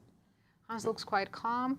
Why shouldn't he be? He's leading with 1.5 points, has white pieces against a player who's not performing to his level. Whatever he hoped to do before the tournament, he has done. And the fact that he's enjoyed being in first place for so much of this event speaks volumes. And here we go. Sindarov, challenger Sicilian. Sindarov on the black side of a Sicilian. By the way, Sindarov with nothing to lose. Absolutely. Just kind of Let's in have flow. some fun. Although I will say he is a tour player. A full tour player, yeah. Full tour player, but in terms of this tournament, you just got to feel like, hey, whatever, let's go. I'm not necessarily playing great, but enough is enough already, and we know he's a fantastic player. No reason for him to keep having poor results. By the way, knight b3 was played quickly by Hans Niemann, and I'm just thinking to myself, why does he put his knight on b3? Unless this is theory, it makes no sense to me. To my mind, Well, the knight is always 9 belongs on seconds. c4. So I think he's following his prep. Yeah, it must be prep because here we go.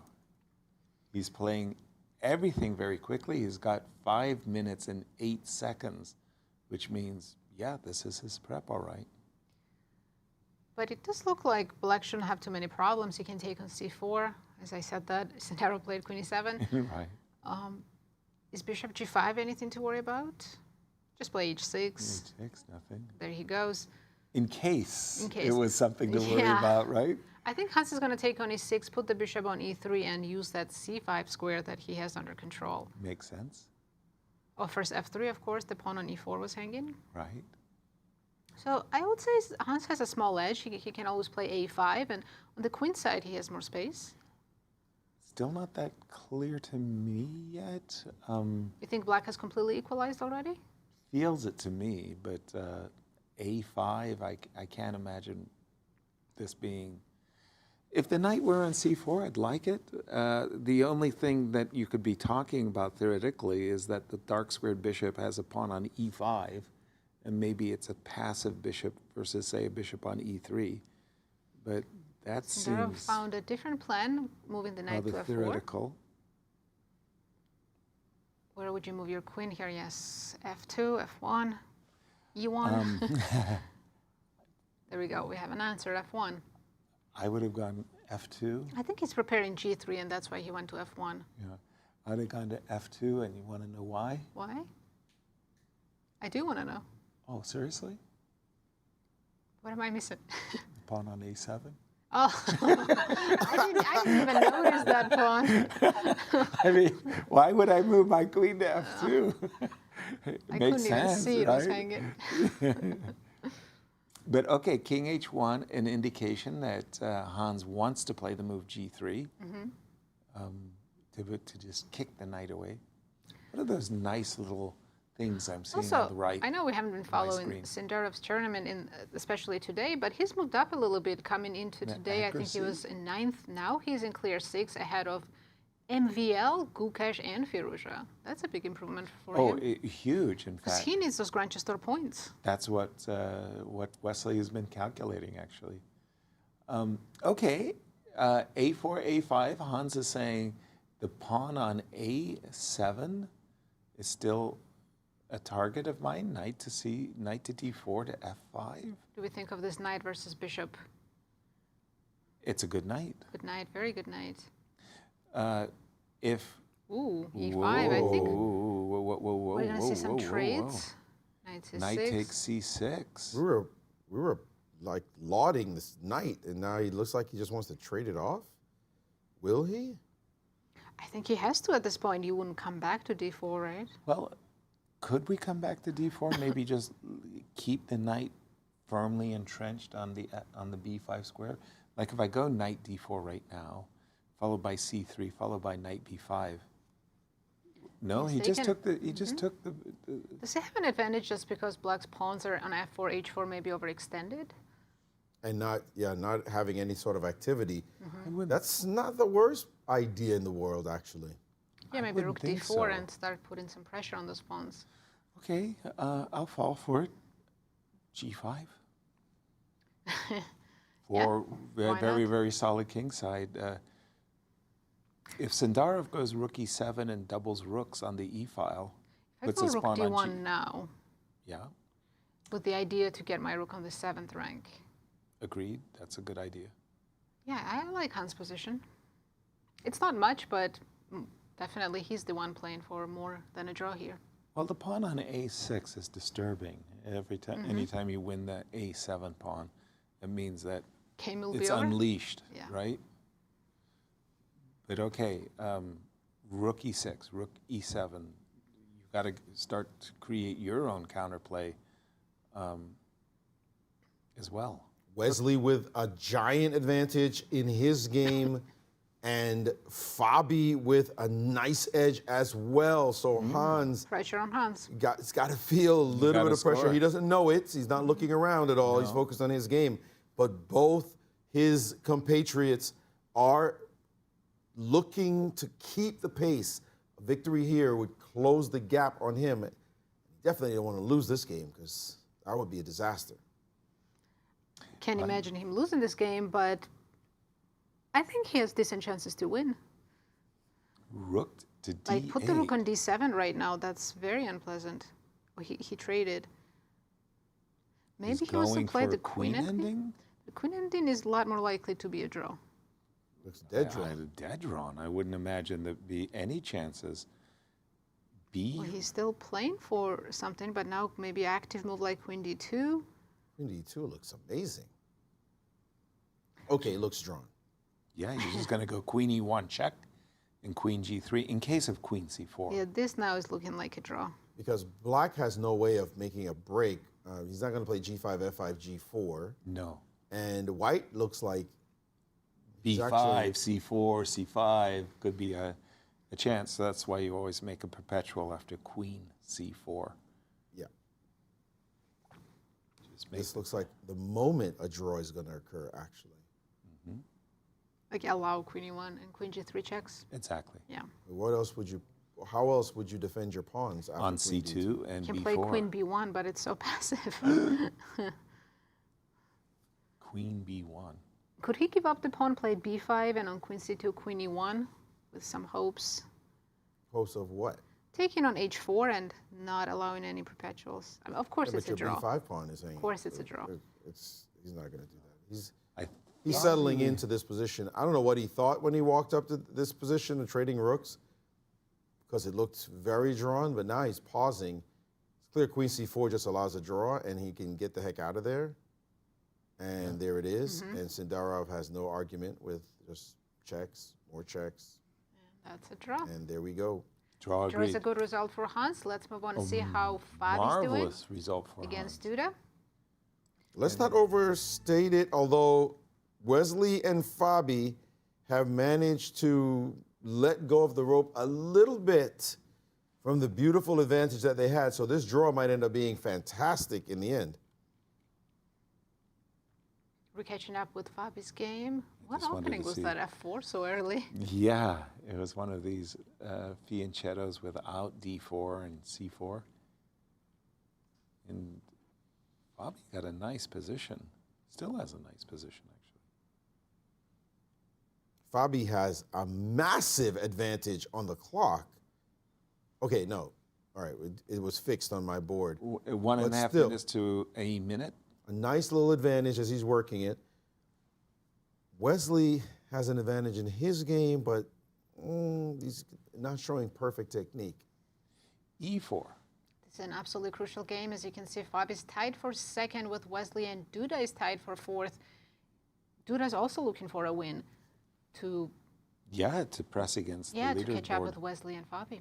Yeah, b5. Very ambitious move there by Jan-Krzysztof, b5. You're weakening the c6. Yeah, but I don't think you. The C file is so closed. I don't think you're getting to C6 yet. But I How's the know C later it file could be a problem. closed? I think he wants to play knight B6, and that's why first he played B5. Okay, so bishop e3, developing, looks like a very decent move. Knight takes d7, surprise. Okay. Ooh, knight D7 is very surprising. We had such a beautiful knight on E5. Yeah, I'm sad to see it go. true that. Okay, he had an idea E5, but now after knight D5, I think he plans to go knight E4, F5, and just playing for the mate. Okay, Right? makes sense, makes sense, absolutely. But also playing for the c5 square, bishop d2, rook c1. Oh, which one would you do, Maurice? Play bishop D2, rook C1, or go F5 and go after the king? Time, I think time. I would play bishop D2. Everybody, Don't look at believe in this. the attack. For I white. think in bullet I play 14 F5. seconds for Duda. It's pretty much bullet, because 8 seconds for Duda now. And he finally played c5. Whoa. That looks like a mistake. really bad mistake. Whoa, whoa, Okay. whoa. He's trying to get his bishop onto B7 and get some play there. Right, takes. Now, still bishop F5. D2 or F5? You're No, switching to F5. now I have to switch. Well, Fabi Bishop to d2, of course. Fabi went bishop D2. Commentator's curse. Okay, but now if I'm not playing f5, I don't quite understand. Queen goes back to... Black bishop will develop on B7, be a little bit annoying on that diagonal. Absolutely, That more bishop's than gonna be annoying. annoying. That bishop on B7. I don't think F5 crashes through well enough. Although, Well, you to be gotta honest, now that I'm play it. looking at it, that rook will hang on D7. He played it, did Fabi, I mean. Is there some We knight go queen g5 H5? business? He went queen G4. Queen g4. Okay, he's angling for Can do that. Oof, 1 second. He just made a move with 1 second. 1 second. Queen Rook G6. G5. He's making good moves, though, with no time on the clock. Queen E6. Wow. This is a good queen trade, of course, for black. Oh, for sure. I'm sure Fabi wants to avoid the queen trade, not only just because of the clock, but also the demands of the position. Wesley is completely winning his game. They're in time pressure, of course. 5 seconds each, 5 seconds each, and Fabi allowed the trade of Okay, now queens. Duda is completely back in the game. And now it's not clear who's better because suddenly the E5 pawn looks a little bit tender. He's going to have to count on the clock, but he's playing. Rook G4 looks terrible. Ooh, Oh, knight he F6. blundered. He But blundered. G2 is knight F6. hanging. G2 is hanging. So it's not a full blunder. Black can take on F6 now. But there's bishop C6. Oh. Another way to lose the exchange. Oh. That's pretty hilarious. That's a rook. It's a whole. Pardon it's me. an It's No, an it's exchange. but Apologies. but who knows? I'm suspecting another blunder is going to happen in this Rook F5. He didn't play Rook F5 to Wesley take the has rooks won off. his game against Wojtaszek, and now one. Big result. big result. And now Fabi will try to keep pace, and they'll only be a half a point behind Hans. Wesley only half a point behind Hans right now. Fabi trying to convert this position. It's not easy, especially with few seconds on the clock. A good move, B2, B3. I was expecting that move The for knight some on time. E3 is pretty strong. Check, check. It's a What's good the question. plan? How do you we get win? rid of that knight? Bishop Bishop H5. H5 right now, winning the pawn. Oh, it's not winning. Bishop E7 exists. Rook E2. 5. Black is kind of tangled. The knight doesn't move. The rook Right. doesn't move. Bishop has to stay on the 7th, defending F7. Well, Fabi is just kind of sneaking his king up the board to H3. Now So what? a slight improvement there for the... F3. Yeah, Duda's just shuffling rook E4, rook E5. What's the plan to win here? It's Exactly. honestly not clear Not at that all. easy, no. I can see Valborg says it's completely winning, but it's not that simple. I'm afraid Fabi might lose on time. Though, just got to keep moving. And look at this, he's just kind of shuffling around. doesn't have a Duda clear allowed idea. this double pin now, so now he's completely that's bad. stuck. Oh, you're threatening rook takes c5. He is. Oh, Rook takes that's the c5 is a trick. massive threat. And he's stopping to try to figure out a move. But B4 I pawn. dropped the B4 pawn. Oh, that hurt. Hurt bad. Check. And Back now to the business. Bishop H5 is a threat again. And it's landed on the Ooh, board. took another pawn. And another pawn bites the dust. could be a third pawn. Oh, and there goes another one. Wow. Just watch out for rook c1, rook h1 checkmate. But other than that, white is winning. Bishop to f3. Just to cover everything. Bishop to c4. Very that makes nicely sense. done. Oh, Rook f7 check and rook d7. I think, yeah, he played rook d7. and Fabi has plenty of time right now, by the way. By the way, I think there was a b4 sighting there. The bishop c5, b4. And oh, yes. And finally, that knight has been ejected from that square. Took a while. But be careful, because there's... Oh, okay. I had a heart attack for a second. I said Rook Oh. a6. No, Nice rook move a2 there, getting checkmate rid for of you. that piece, and now we have straight conversion. We got a pass pawn on b3, we got a pass pawn on h4, and then we're up in exchange. Take on f5. And we're about to win another pawn. No reason to take, Yaz. Yeah, you can never lose. Bishop f5. Just take now. Take then, he could have taken. And now What are you rook, playing oh, for, that's Yaz? it. Now just take. Yeah, I think we will see the resignation shortly now. You have no time to So resign. both Fabi and Wesley winning on demand to only be half point behind Hans. No, more than that. A point. Yeah, it should be a- Hans. Full point. He Oh, was a sorry, point. full point, because he was Yes. point and a half. Yes, yes. Sometimes we get confused by the 2 points Changes for a every win. game. and the- Yeah, yeah, and we had 2-point system as well. But yeah, Fabi delivered when he needed a win. Do He you managed to do it. remember the miracle in Montreal? The miracle in Montreal was the chess bras needed 5 points out of 4 games to qualify for the playoffs. 5 out of 4. And they scored 5 out of 4. How do you do that? Exactly. It was the miracle of Montreal. You have to look it up. All right. Let's take a look at the standings if we have that ready. I think it's the top 3 Americans on the Yes, top. and that we just saw round 15. So Look at that. there you have it. It's a point lead. Point lead for Hans. Fabi and Wesley, important wins for them, still sharing second and full point behind Hans Niemann. We're back to our pattern of 3 Yes, Americans and the Vladimir. Because Duda lost. And Maurice catches up on the other games. Well, I just have one to point out, the game between Maxime and Gukesh. In this position, we know how contentious a fighter Gukesh is, but in this position, he decided, let me castle queenside. And Maxime said, you don't have to tell me twice. I'm going to just target that side, and if you don't defend properly, I'm just going to go over there and break through. And now you play this move, and look at your king. It's mate threats starting to develop. Rook A8 is mate in this position. He doubled rooks, forced his opponent to play knight takes, and got an exchange. Yep. And went on to trade rooks, up an exchange, and drew What? the game. Yes, indeed. Later, not playing great technique, not exhibiting great technique, weakened his king, and later on, look at what happened. Knight too strong, knight on d4, looking to play queen f3. Maxime has got to be slapping himself for letting this one get away. We're going to jump to Poland and Cristian with his thoughts on the other games. Well, absolutely crucial game between Wesley and Wojtaszek. Wesley with the white pieces, he knew that he needs to win this one if he wants to have any sort of chance going into the final 4 rounds. So let's take a look at what happened in this one.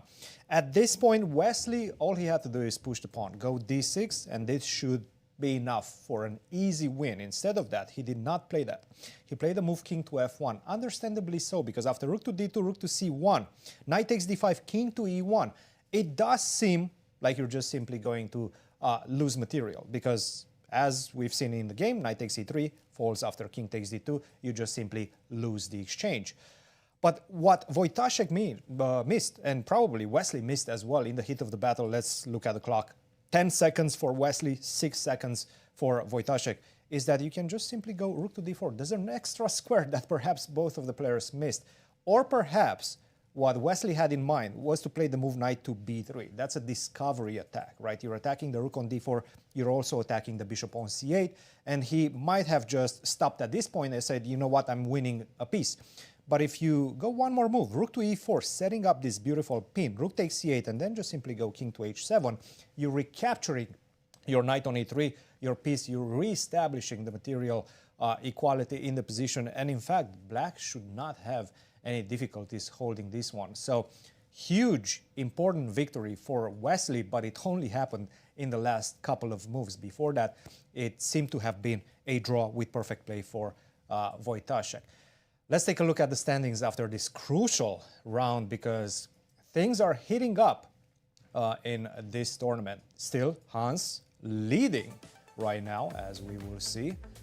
With that draw with a white piece, he had some chances to maybe dispatch of Sindarov, but right now, still in the lead, 20.5 points, 1 point ahead of the pack, Fabiano Caruana and Wesley So and Fedoseev. A draw in the last game, but only 16.5 points, so it does seem like the podium is established. Now the question is, who will take the trophy home? Well, only time will tell. We will see in the next few rounds. Let's go to Irene Sukandar with some insights. Thanks, Cristian, and hello everyone. Welcome to the break segment. And today I'm going to take you to some of the highlights of today's games. And before we go any further down the line of today's games, I'd like you to take a look at this game between Wesley So versus Radoslaw Wojtaszek, which is very crucial in changing the standing. And in this position, Wojtaszek played knight takes e3, and this was a huge blunder because it's giving Wesley an exchange up, and further down, Wesley managed to convert the position easily and secured the win. But what he could have done here to save the position is to play rook d4. I had a suspicion why he didn't play rook d4 is because there is knight b3 attacking the rook on d4 and also the bishop on c8 with a check. It looks scary, but here black could play rook e4, attacking the knight with both the knight and the rook. And after you take rook c8, king h7, and black will be fine because next move you can just take the knight with either of the pieces and it will maintain the equality. And also the highlights of today's round is, let me take you to the game between Gukesh and Fabiano. This was also a very magical game because Gukesh was just winning all the way around, and somehow in one of the positions here where after bishop takes, a takes, and then knight e7, queen c7, and queen a8, and suddenly the queen is aiming to go penetrating into the white's position. And after queen takes d6, it looks scary for both sides, to be honest, because it's still unclear who is better in this position. Well, we can see the eval bar, but the players at the venue with such low on time, they have to play very fast. So queen a1, now the queen has finally found its spot to attack the white's king. And in this position, unfortunately, Gukesh played a very huge blunder move, knight f1, and Fabiano sealed the deal with knight takes g3. In this position, king takes g3, but what happened after knight takes g3, it would be almost the same. Because after knight takes g3, knight f4 check, and the king has not so many squares to go, it's either king f2 or king h1. If the king goes to f2, then queen a2, sorry, my mistake, knight d3, because we need to find this fork right away, and wherever the king goes, and you just take the knight, taking the queen, and black is just winning. On the other hand, if the king goes to h2, now we have queen a2 with queen g2 as the follow-up move, and it's unavoidable checkmate for white. So king here, queen g2. Okay, you can prolong the game by throwing all the pieces all the way on the second rank, but it doesn't matter. Queen g2 will be the checkmate in the end. And not only this one, we have so many other interesting moments in today's rounds. yeah, Gukesh versus Fedoseev, this has been the talk of the commentators. Cristian touched upon it, and our commentators, Nazi, Yasser, and Maurice as well. And let me break it down to you a little bit. So we saw that Gukesh has been playing wonderfully, but at some point he just lose his control. And then we come down to this type of endgame where theoretically it's a drawn endgame, but you have to know the pattern. And probably with the heat of the moment and the players getting low on time, it was, you know, an abrupt decision by Gukesh, playing a move in this position on, this one actually. After Rook C2, yes, this was exactly the moment. And we know if you have a light square bishop over here, you have to bring your king to the dark square corner. So it means you have to bring the king to A1, or if you also want to H8, but this is not looking very possible.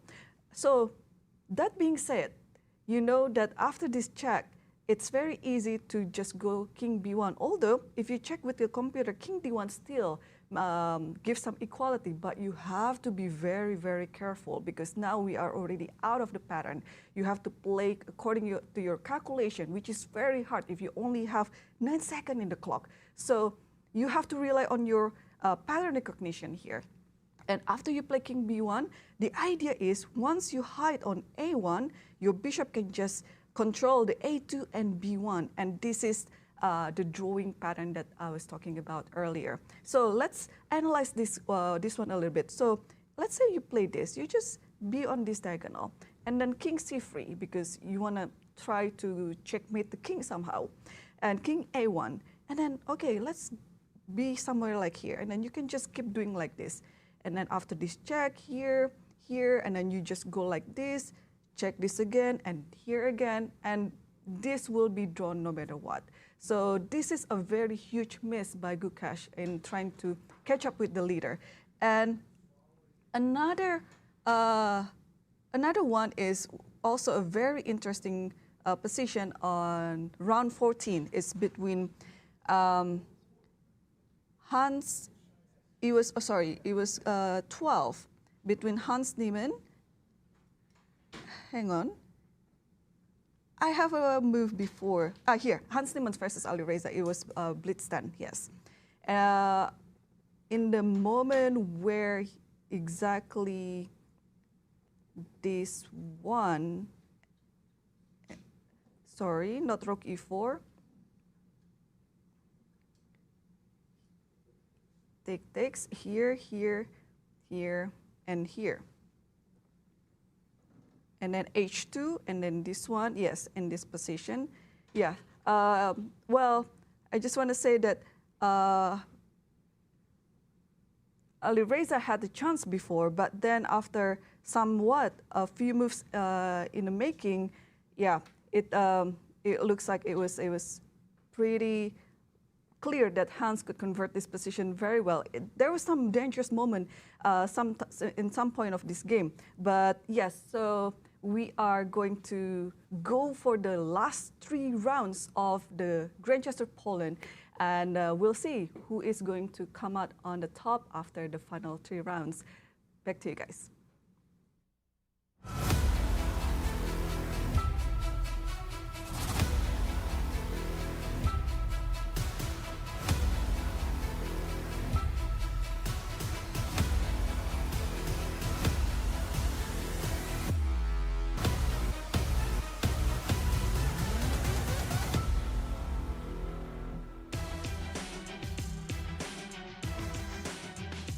Hello everyone and welcome back. Thank you, Irene, for showing us those critical moments.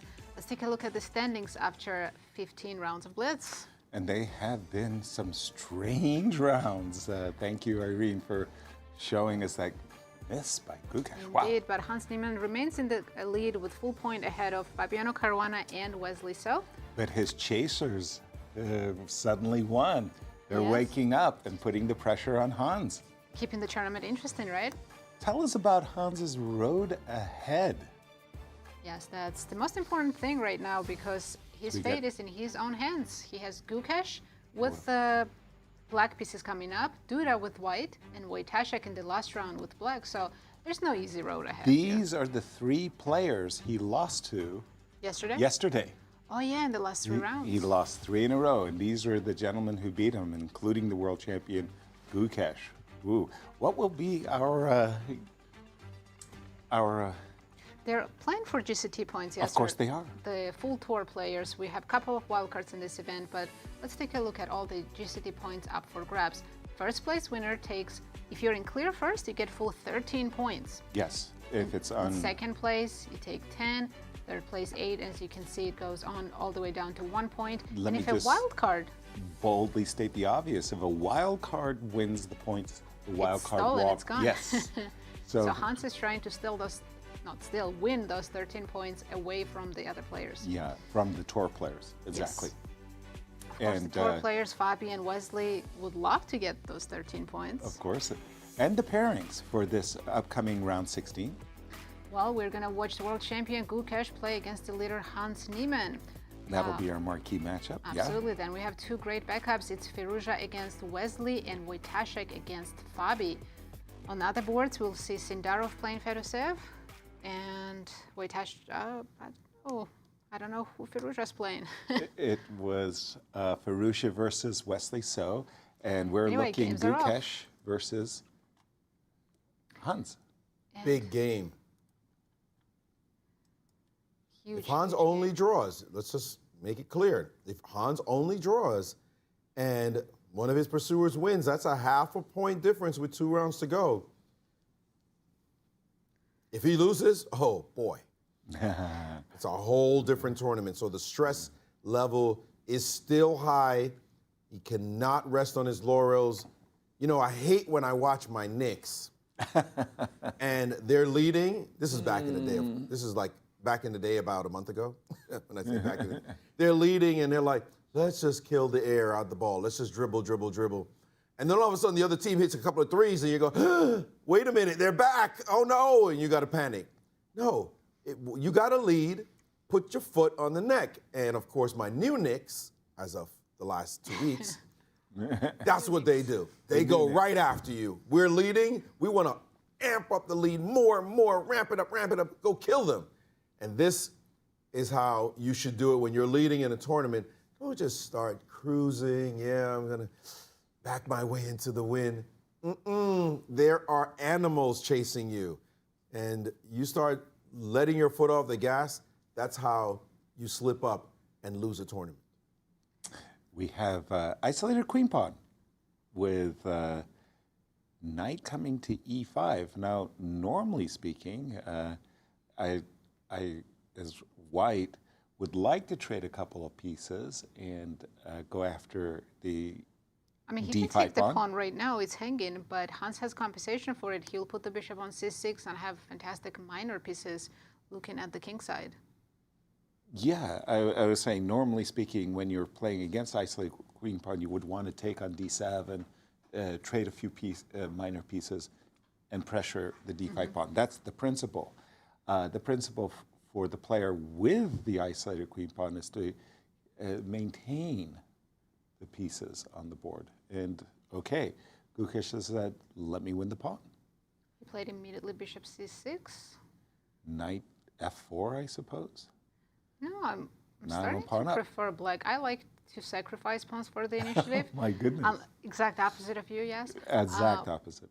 But yeah, let's play queen e7, develop the rooks, and black has great initiative. How are you developing your queen side with white?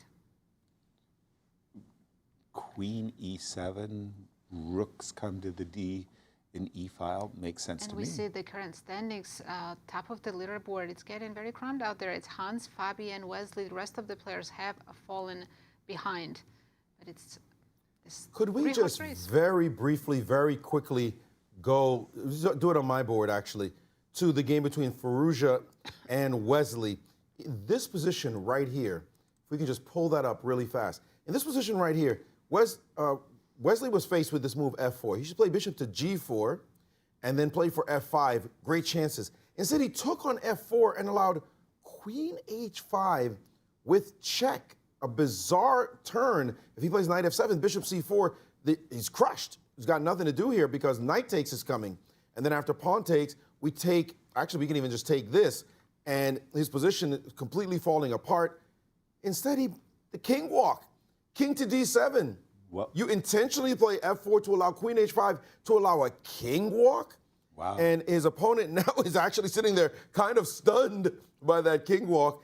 And Firouzja is going to have to be thinking, are you joking? I'm going to go kill you. I'll follow this game, guys, but you go back to your key game. But just a stunning development for Wesley when he had the simple bishop to g4. Really, Allowing really queen strange. h5 check and walking with the king so early in the game is, let's call it courageous. And we're back to Hans' game. White has kept his extra pawn. I thought Gukesh was going to trade queens and go into, I thought, a superior ending. Instead, he kept the queens on the board, and with this really strong knight on e4, something like queen h4 now? Yes, Go over looks there scary. and try to create some weaknesses? White has to play knight e5 with hopes that Makes maybe I can sense. come back to f3 and defend the king side. I think Hans did play queen h4. I wasn't sure bishop e5 was playable because there's some tactics like knight c3. Ah, But that's I think nice. it's still playable. But yeah, I would love to trade the bishop on c7. Bishop e5, knight c3, queen c2. You take on e2, I'm guessing. Yeah? Queen takes e2. I wouldn't play f4 here, right? That just looks... It's okay. Crazy.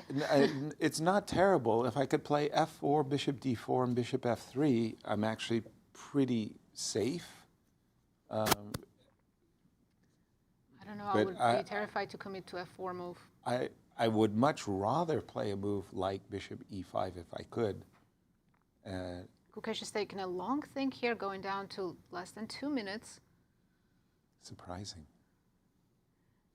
It's crazy how engines are saying triple zeros. It's anything but triple zeros. Yeah, I see the chessometer there, Yeah. the chess bar, and it's dead even, and I would not have guessed that. I would have said somebody has an advantage. We're not sure who. but Yeah, I'm not sure someone. who either, yeah. Somebody's got an advantage. But I'm again, feeling- bishop e5? Did he play knight e5? Sorry. Knight e5. What about a tempo move like rook d8, which he has done? Most natural move in the position. I'd feel great if I had the And now black pieces he can here. play rook d2, right? Like it's just absolutely fantastic dynamic forces. Rook d2 looks amazing. He took on e5 first and went knight d2. He didn't want to allow. There's a Ooh, queen there's g5, some ideas. bishop Oh, f2. very queen- nice. Oh, no. Yes, Yeah, bishop I think Gukesh is g2. losing an exchange, right? We can't move the Well, rook. if we move the rook, is bishop g2 playable? At least queen e4 would be winning, though. Queen e4, double Yeah. attack. Yes, same idea, double attack. Even What now, happens queen on e4. queen e4 now? You have to play f3, give up e3 pawn. That's not looking okay. good for white. Wait. Queen e4, f3, queen e3, rook f2. You're okay there? I Well, I think, got the pawn back. That's something. yeah, but your knight is Yeah, it is kind of stuck. stuck on d2.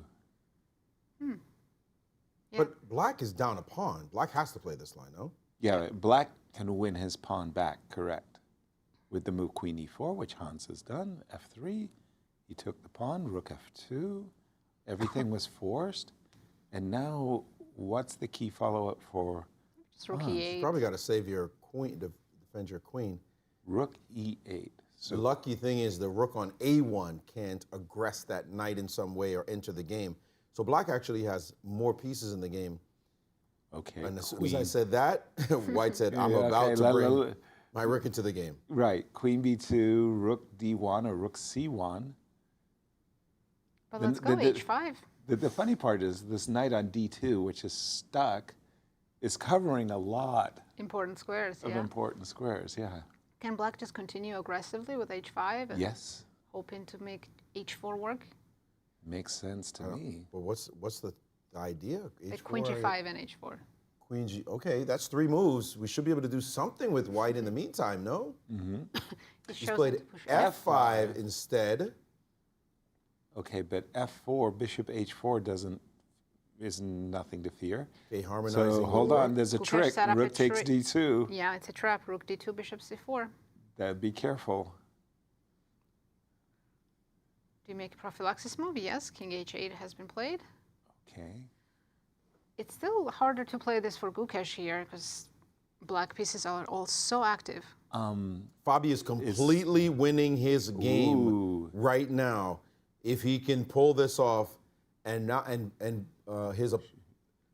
Hans doesn't win, then Fabi is right behind him.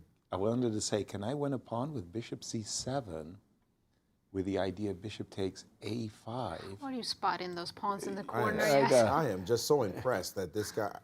First of all, I'm disgusted that he goes after pawns so much, but I'm impressed that he finds how to win them so easily. Well, what I'm thinking, though, is this knight on d2 bothers me. And I really want to get rid of the knight. And how could I get rid of the knight except with the dark H3, square? talk about a waste of a move instead of taking on a5. H3 just sort of randomly played. Why not bishop? Apparently bishop b5 is very strong here, but kind of hard to spot. No, he found it. The best move on the board, and Hans now with a big D1 is advantage. hanging. D1 is hanging. Oh, that's why. Both on position. Knight takes f3. Oh no, Hans is just winning now. Completely. Hans is winning. Bishop back to f1. Wait. Actually, material, he has the two bishops for the pawn, but It's the overexposed king, Why right? is this not winning anymore? He just played a most natural move, rook e6. It looks like c2 attacks That the rook makes on no d1. sense. No one's going to find queen c2. Well, you hit the rook on. But you're pinned on f2. You just want to get out of that. So king h2, most natural move as well. yes. So And you're it looks as threatening though bishop g2? the only problem is White's pieces are so lacking in coordination. Oh, sorry. The other problem is the king is exposed. But how do you win here? F4 played, and now Bishop. the White is eval bar just went nuts, and he's taking the pawn. Good and those man. bishops are starting to work. Bishop c3 could happen.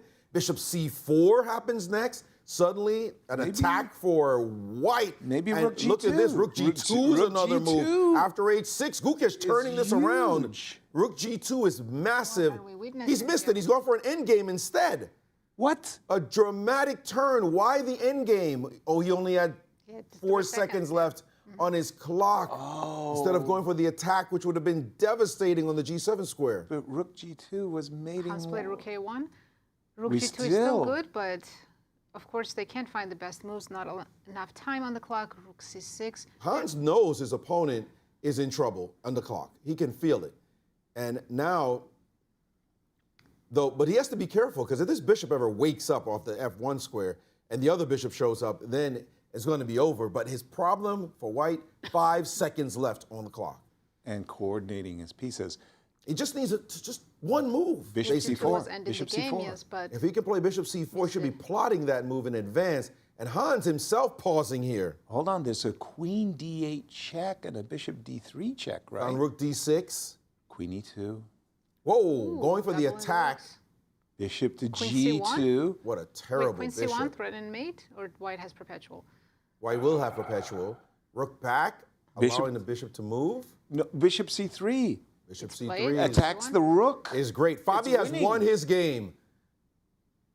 No, what you, Hans, he's winning with bishop takes f4. yeah, Hans is in trouble. Hans is in trouble. He cannot, two he bishops cannot versus- fork the bishops. Correct. It's Move the two king out the way. Now he's got to get bishop that bishop e3. moving. Bishop e3. Gukesh finding the best moves in this endgame. F4 and bishop e4. This game is That's over. winning for White now. But can he pull it off? And now he has F4. more time on the clock than Hans does. Incredible turnaround, Gukesh. Wow. Taking Gukesh about to change the entire tenor of this tournament. If he Bishop wins, it will be a h6. tie for first. And Fabi bishop has won his e6 game check. already. Winning. Completely winning. And Wow. it's over. Completely winning. You can see Hans just, the reaction is very valid. He was doing great. He was He's not in supposed to shock. lose this game. He is in shock. Hans. He has been caught. What was that Wait, playoff? Wesley, Wesley what happened lost. in the Wesley game? Wesley Did he lost. lose? Wesley took a step back with Fabi surging forward, and now we have a tie atop the leaderboard. Absolutely incredible turn of events. Imagine if Wesley had won too, we would have a three-way tie for first. Yes, That imagine if was what I Wesley was hadn't drawn a asking couple of about those the playoff those scenario. games. Wow, that was an intense game between Gukesh and Hans, back and I forth. can't believe the world champion fought his way back. He was so busted there. He had missed how powerful the knight was on D2. Yeah, he really did. And let's take a look at the standings now, updated. For the first time, Fabi is sharing first with Hans Niemann. Wesley in third, still full point behind, now 2 players. Am I detecting But the it's pattern? all about Fabi and Hans. The pattern is back. 3 Americans and The Vladimir. pattern's never leaving anymore. It's going to stay like that. There's only, what, It's a perpetual 3 pattern. rounds to go? 2? Wow. 2 rounds left. Faltering at the finish line Remember, we said he lost 3 in a row yesterday. and against these last three opponents, he's just lost that one right there. Let's look at this Vachier-Caruana game, because this was a critical moment in the game. Fabi has already played a wonderful opening. Vachier has faltered, and even though he is up a pawn, it's a tricky position to play, because look at those pieces. No coordination among the white forces. Black's knights dancing and prancing. And now he decided to play the move bishop to b1, and that allowed, by the way, he should have moved his queen off this diagonal. He moved his bishop off the diagonal, allowed bishop to a6. Suddenly the knight is hanging on e2.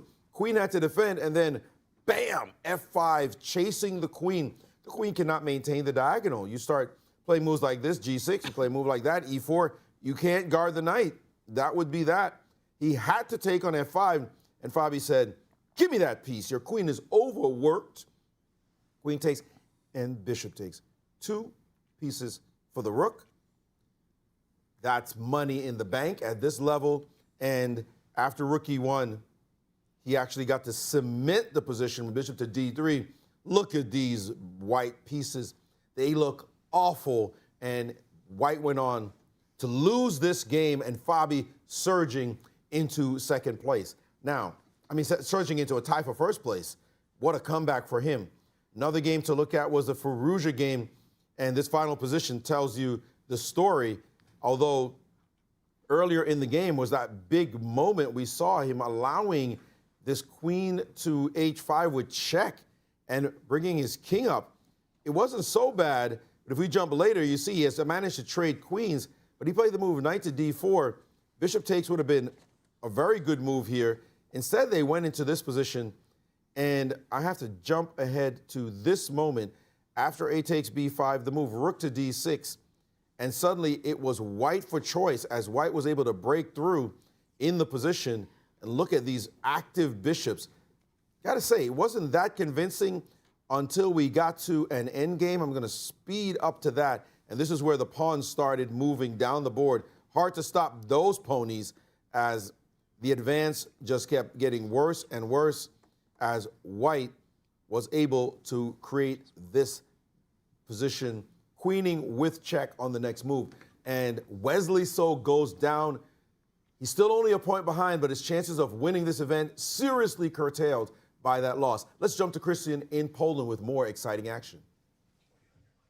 Only 2 rounds to go, the championship rounds, and this is what we have right now. Take a look at this game between Javokhir Sindarov and Fedoseev. Fedoseev with the black pieces, he's trying to defend, and Sindarov chooses to go for this b4 move. Bishop to h6, take a look at how Fedoseev changes the pawn structure, and this is quite instructive. King to d2, c5, you have to open up the bishop on b7, c3, f5, e5, e6, f4, c4. The structure has changed dramatically in the last 5 moves. Knight to c5, b takes c5, you cannot take with the bishop because you lose the pawn on f4. Now your bishop on b7 as black finally has life. And of course, you're going to take that pawn. h3, I'm going to speed up through the moves, but I just want you to follow the process of white trying to capture the pawns on the queen side. Black absolutely liquidating every single pawn on the king side. Rook takes h2, it's a race. g4, rook b7, g3, and unfortunately for white, it is black, it is Fedoseev who is first in this position. Quite a dramatic position. Take a look at those pawns on a7 and c7, ready to promote. But I have my own pawns with the black pieces ready to promote as well. And after rook to d2, he just decided to resign because rook takes d4 is coming, g1 is coming as well, and you have to go on b1 on the first rank. G1 will come with a check. Just an incredible game by Fedoseev, still perhaps harboring some hopes that he can catch up with Wesley on the podium. Final two, guys. Back to you in the studio. Thank you, Cristian. Championship rounds coming up indeed. There is a rebellion on the panel as we have some amazing pairings coming up and what should be our marquee matchup. Yes, we're having a debate about that because look at the standings. Fabi and Hans are sharing first with only 2 rounds to go. So of course we want to watch the leaders. We want to see Fabi's game. Absolutely. We want to see Hans' game. Yes, we do. But let's pull up the pairings and this remind is where everyone. the rebellion is shaping up on our panel. Yeah, this is where world champion Gukesh is playing the challenger Javokhir Sindarov. We would love to follow that game, but we gotta stick with the leaders because this is a Grandchester and they're playing for the first place. I want to see champion and challenger.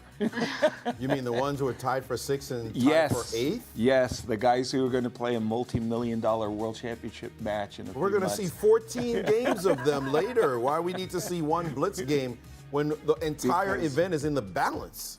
This is Hans Road ahead. He has Jan-Krzysztof Duda now with the white pieces in the last round. He'll play Radoslaw Wojtaszek. For Fabi, he has Firouzja and Fedoseev coming up. Both of those Huge absolutely games. critical matches. Exactly. Maurice, Fabi has won 5 in a row. in a row. Brilliant. No, Fabulous Fabi. What was that? Fantastic Four? wonderful. The Fantastic Four. Those are my comic books. What am I thinking of? Grandmaster Flash and the Furious 5? Grandmaster I mean- Flash. He's won. Wait, think that this was is that was yesterday. yesterday. That was yesterday's live score. That doesn't look yesterday's. like Not as a impressive. clean. that I did see the 5 I in was a waiting row for the 5 number. pins. 5. Come on, that is insane. How does great Fabi feel result. right now? He is blitzing through the field. Now he gets Alireza Firouzja. Come on, one of the best blitz players on the planet who just took down Wesley. So, yeah, I'm sure you're trying to win, Wesley. Take this punch. Oh, Fabi, you're trying to win too? I'm here. I'm one of the best on the planet at blitz. This is high drama we're talking about coming in. As Championship Hans got to deal rounds. with Duda as well. What a day. You lose your first game, draw your second one. You're having a nondescript day until you start going, spank, spank, spank, spank, spank. Did I do 5 spanks? I sure did. Can he do 2 more? That is the question.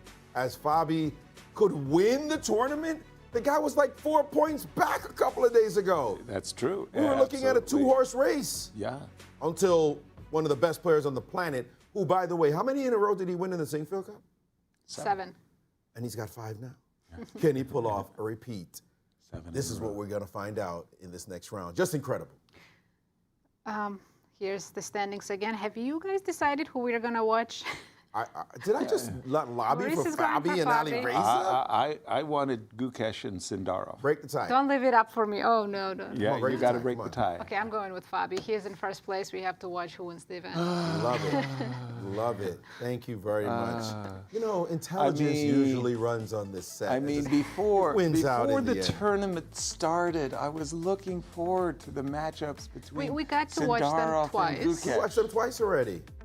And they're only going to play 3 You know, games. Yasser, I'll keep my eyes on it. If they have a crazy game going on, we can pull I it up promise, and show Yasser. it. I'll put it Yeah, on my yeah, screen. yeah. So we have Hans against Jan-Krzysztof Duda, Fabi against Alireza. How Those did are key Fabi and matchups. Alireza play against each other yesterday?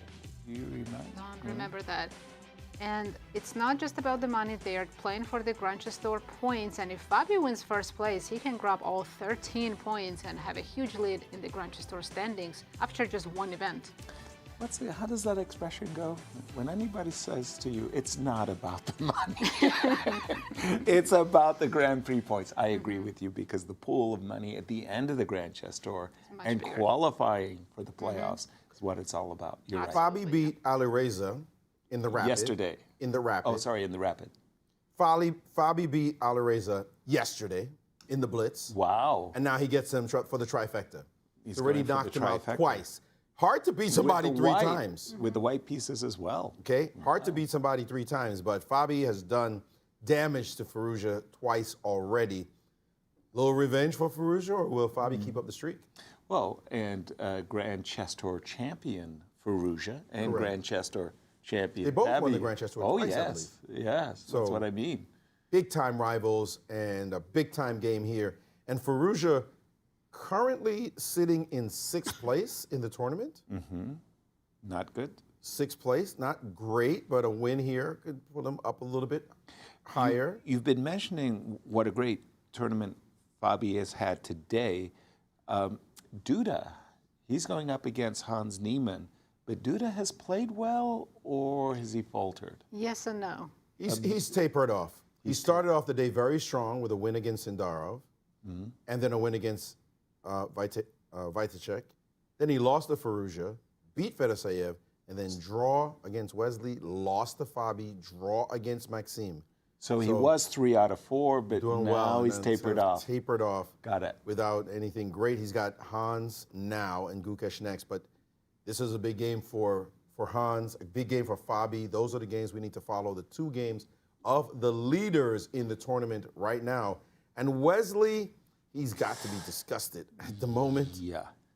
Losing Underperformed. it right at the end, yes. I saw a couple of games Wesley just kind of accepted draws earlier. Remember that? Yeah, he just threw it against MVL, a draw, yeah. And let's make a very big point. Wesley only getting 3rd, if that's where he ends up, that gives him 8 points. Yeah. Not bad, pretty decent result. But Fabi gets 13 points. That's a 5-point difference. Fabi looking back at you and saying, ha ha ha, I'm over you right now. But Wesley would take 3rd place in all the events if possible. That would get him Into the playoffs. into the playoffs, into the finals. Yes. So he's not going to feel bad about 3rd place, but he will look at Fabi and think, oh man, he sprinted ahead of me, when he was well ahead of Fabi earlier in the Yeah, tournament. 2-point lead and better at certain moments. There's the big fight for first and the prize fund. Again, thank you to Superbet for the support, sponsorship. Final point, Yep. mathematically, the 3 Americans will finish 1, 2, and 3 no matter what happens. Because Fedoseev is 2 points behind Wesley right now with only 2 games to go. Mathematically, this is a clean American sweep at the top of the podium. Impressive. Very Wow. impressive indeed. And the entire tournament, they were leading top 3. Yeah, There was like that- one moment where Fedoseev was 3rd and Fabi was down, but almost the Right. entire event, That Americans was the have been pattern. dominating completely. Yeah.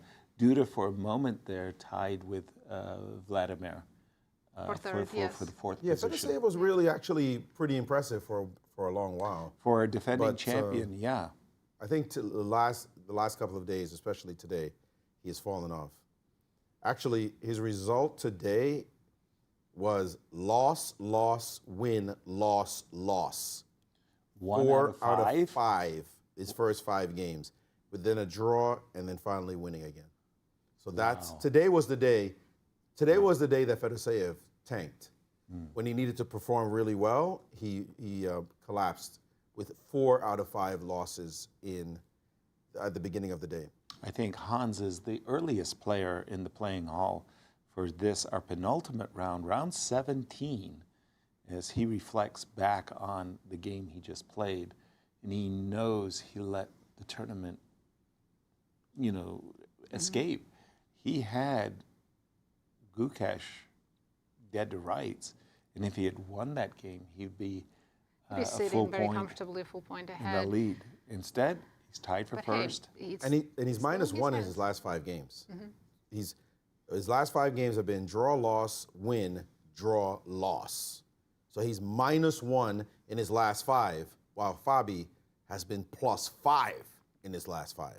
And thinking about it, what you just said, from Hans Niemann's point of view, Hans came into today playing his first 4 rivals back to back to back to back, where he did really well.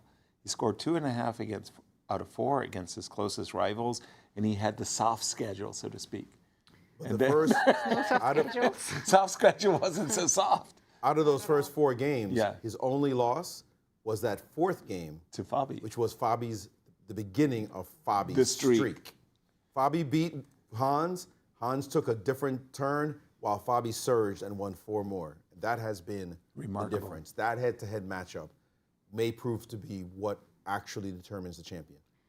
We're going to Butterfly follow effect. Fabi's game against Alireza. We'll keep an eye on this game and also a match between Gukesh and Sindarov. We have too many exciting games in this round. We've got 3 mouth-watering games coming up. And again, we've got Fabi. I've got Fabi.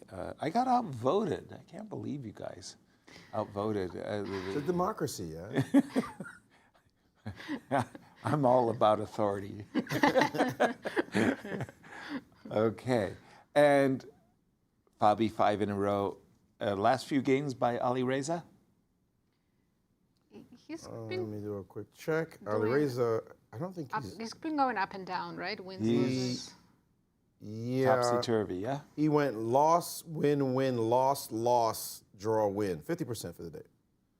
50%, And not that's trending. great. I mean, he's kind of trending up because of the win against Wesley, but he had 2 nasty losses against Radoslaw and But as you said, Fabi won 2 points in the rapid against Alireza, and Fabi won yesterday in the first blitz when Alireza had the white pieces. Fabi So looks can like he go for the trifecta? Yeah, yeah, I see that. that body A language. little flex there, yeah? Yeah, he looks like I'm the boss. Yeah. Don Corleone. So now in the last round, both Fabi and Hans have black pieces. Anything can happen. So he doesn't want to go to the last game with equal points. Everything depends on the last round, right? So he's going to push for a win. Oh, for sure. Whenever you got 5 in a row, I mean, Yeah, the you wind's feel at your unstoppable. sails. Let's do this. Let's see. We have C4. C4. Inviting D4 and a reverse Benoni. Nope, no reverse Benoni. We might see another, Catalan? well, we didn't see Catalan earlier. He went for So-called D3. Zukertort, yeah? Yeah. Is he going to repeat what he did? B2, B3 has become very popular of late. Early knight D7, And there right? you go. Yeah, he's done it. B2, B3. B6. I think Fabi enjoys having both of his bishops flankered. Bishop B2. We're going to see E3, Queen E2 next, you think? Yeah. And the Something like that. so-called quartz grip, the book by Hans Kamak, Pawn Power and Chess. One of Yasser's favorite books. Worst book ever written. What's worse, that one or My System by Nims? Pawn Power and Chess is so bad. It's just like I think the publisher went bankrupt after that one. They said no more. Knight C3. Interesting moment right there, putting the pawn on D4 as opposed to E3 and Queen E2. I think in the past that was what Fabi preferred. Knight B5, and Alireza is basically saying, I really, really like my bishop on D6. I don't want to be bothered by a knight coming to B5, so he took a tempo and played A6. He's preparing E4. This last move prefers E4. Yes, it Should does. Alireza go for C5 right away?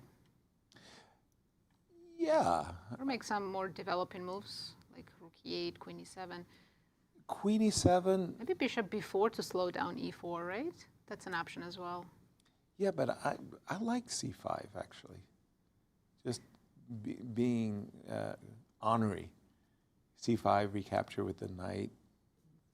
You got a very free position from Black's point of view. And Alireza is taken. This is his first long think. Hansa's got a little teeny tiny something against Duda right now, not much to write home about. Rook B8. That's a surprise move. What is Rook B8? So he's defending the bishop on B7, preparing for some trades in the center. So E4, I mean, the whole point of Knight D2 Yeah, is it's to looking support good. E4. It's like White's getting exactly what they wanted to get in the opening. And more or less, after E4, you have to trade because there is the threat of E4, E5.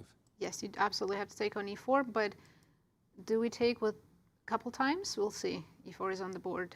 Do you only take once or twice? Well, knight takes E4, knight on D2 takes E4, and I recapture with the knight. I'd like to preserve. Because Black could play bishop. bishop E7 here. And then White has achieved, for me, it's a big success what White has achieved. He has played the move E4, he's opened up the game. And so, for example, bishop E7, Black is solid, Queen E2, rook on A1 to D1, rook on f1 to e1. And Fabi is currently tied for first place. Reminder to everyone, sharing first with Hans. Alireza is not playing for top 2 places, but he's also fighting for the Grandmaster points. And if he takes down Fabi now, Hans will buy him a dinner. and it will be a good one. Queen e2, easy move. Takes. I would probably take with the bishop. Here, bishop takes. White's position is very harmonious right now. Exactly. But, oh, okay, so now we get to trade off the 2 bishops. And I'm thinking c5. Black would like to play the move c5. Then I'll play d5 and create a pass pawn. Exactly. Protected pass pawn. Well, Ooh, it won't b5. be b5. No pawn hanging. b5. Sacking the pawn to blockade on d5. Guessing that's the idea. No doubts about it, but Fabi says, I'll take it. is that, I mean, the knight on d5 is good, don't get me wrong, but is it worth a pawn just to have a good outpost? I mean, in an isolated queen pawn position, you would have a good outpost in any case. Right. I'm not sure about the move knight c3. I myself would have been tempted to play knight a3 to c4, and then I would prefer to have my knight. I'd say to my opponent, you have a good knight on d5, I want to have a good knight on e5. Hans with a bit of tightening happening in his game, but it's a wild one actually because Duda has thrown some pawns forward to attack Hans's king. Not sure if it's worth it though. Meantime, Sindarov and Gukesh in a sharp position, but nothing yet that we're going to have to change over to. Okay. Thanks for keeping us updated. Thank you. Knight f6. Alireza's gonna trade 1 pair of knights. Take with the queen maybe, right? No. That was gosh, for me, this is a very strange decision to take on d5. The knight, right? I mean, the knights on f6 and d5, they're kind of tethered. I like this Fabi's move. I would have preferred that. He's going to put the bishop on c5 now and then start pushing the pawns. For sure. I would have preferred, that I'm Fabi with put you. the knight on c5. But okay, bishop c5. Fabi's looking great here. Rook on f1 to c1, rook on a1 to e1, a4, a5, b4, b5. Do we have to worry about anything on the king side? Can black play queen g5 and some ideas on white's king? Yeah, I put my queen on f3 as a Defender. good blockader, yes. Queen Black's only strength. d7. Black's only strength is actually the knight on d5. That's it. That is all. Yeah, it's You're not blocking the bishop. It was sitting on b2. If it was frozen there, yes. But now the bishop has activated itself. You have a backward pawn on the c line, and white has passers. well. I He mean, has clearly a this passer. is technically. If it was Karpov, he'd be thinking, "Buddy, you're dead. Yeah. In the water. Like, don't even think about it. I'm winning this 100%. game." I agree. So this position, Fabi is looking very good indeed. f5 by Firouzja. A4. Let's go. What? He's rerouting his knight to maybe E1. e4, but thing is, at some point, Fabi can just take that knight and I agree. A So you think- sacrifice. like a4, b4, and then Yeah. sacrifice. Put a pawn on b4. Play a4. Put your knight there and see what happens.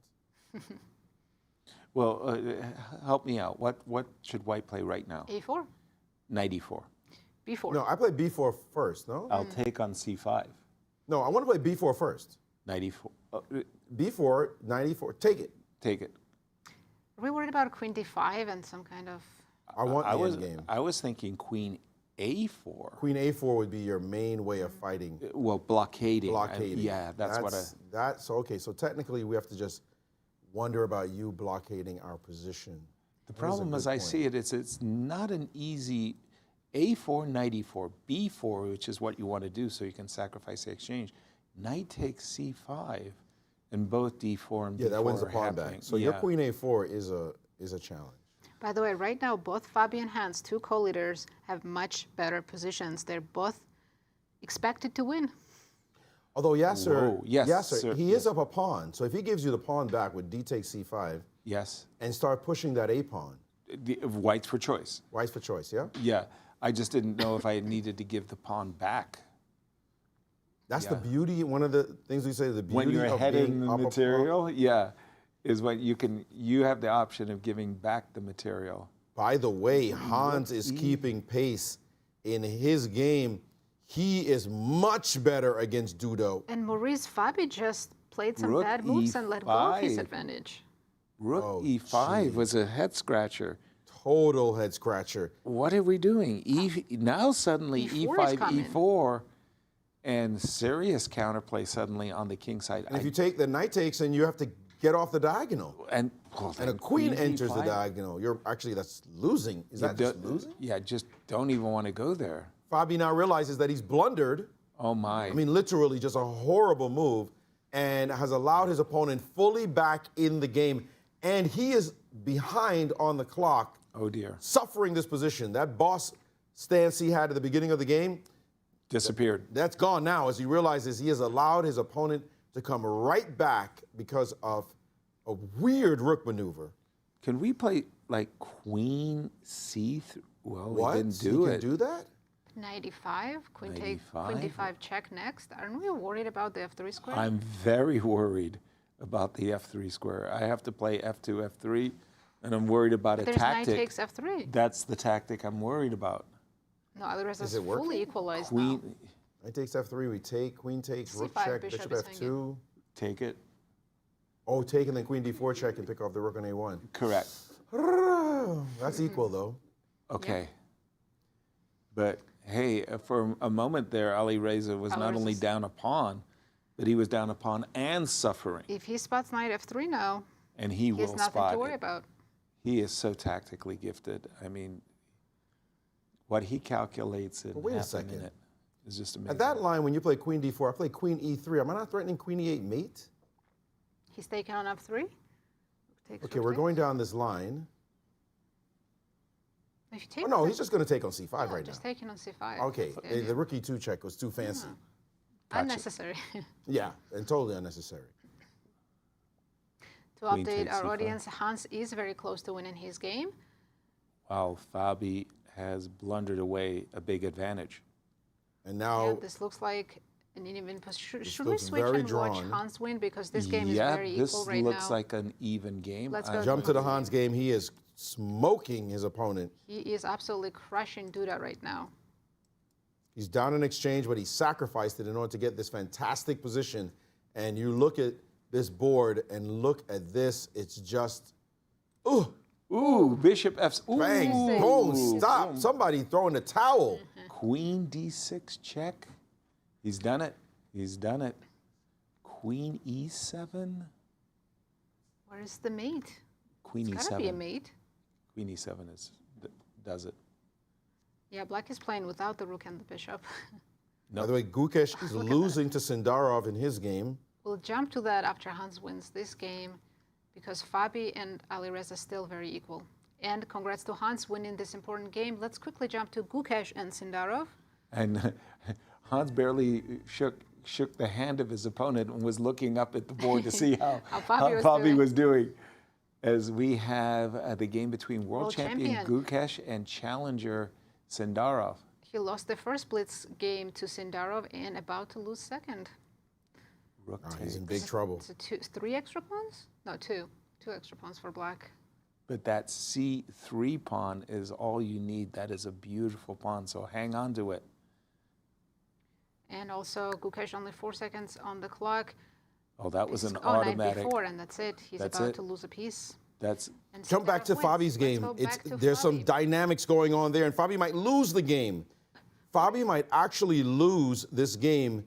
his King is being hunted, but there was No, a he's- sacrifice unnecessarily, and now Fabi's winning. He's winning.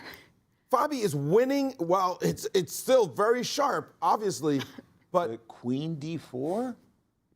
What? What? uh-oh, be careful. Oh no, It's about the clock. It's about the clock right now, and we know how brilliant a blitz player Alireza is. Can he manage this position? Fabi messed up, and now it's equal again. Oh my goodness, what is going on? But anything can happen. 4 seconds for the players. No, with that trade, is it's a a draw draw now. now. Fa- What the heck just happened?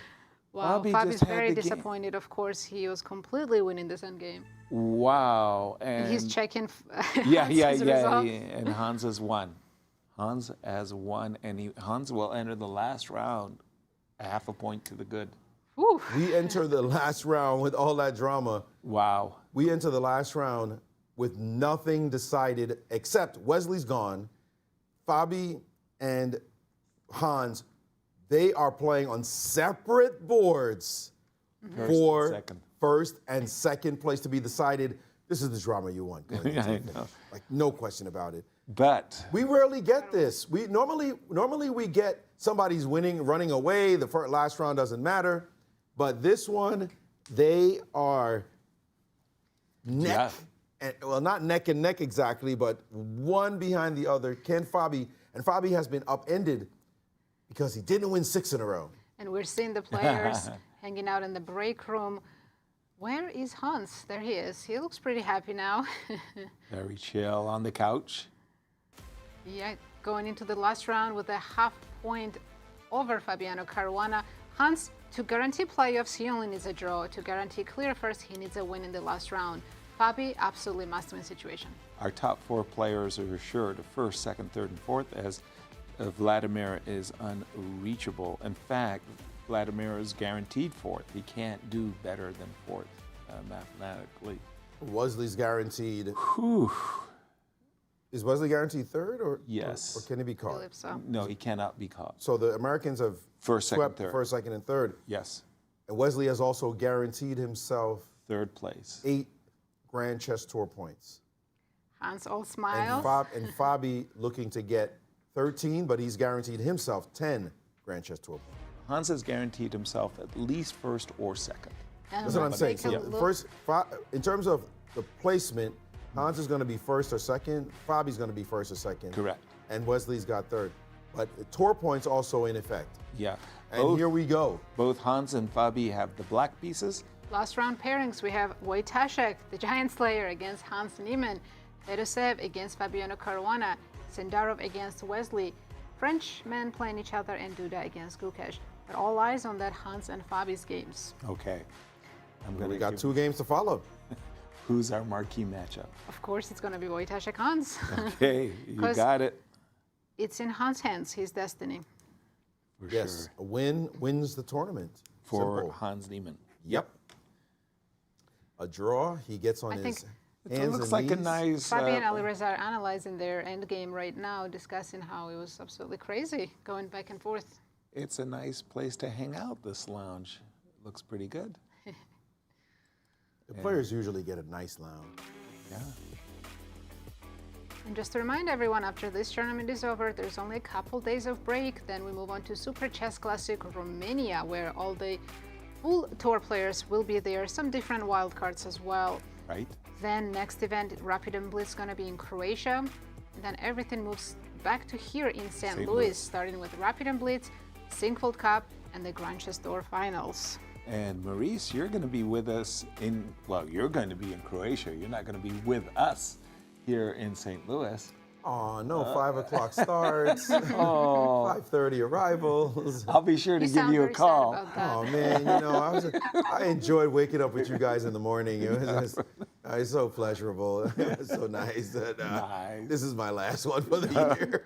But you will join us in St. Louis for the whole August, month. the The whole month of August, festival I'll of be here. August. Wonderful. For sure. That will be great I'm fun. going to miss you guys, yeah. but not those early morning wake ups. Yeah, those early morning. Boy, you feel them, boy.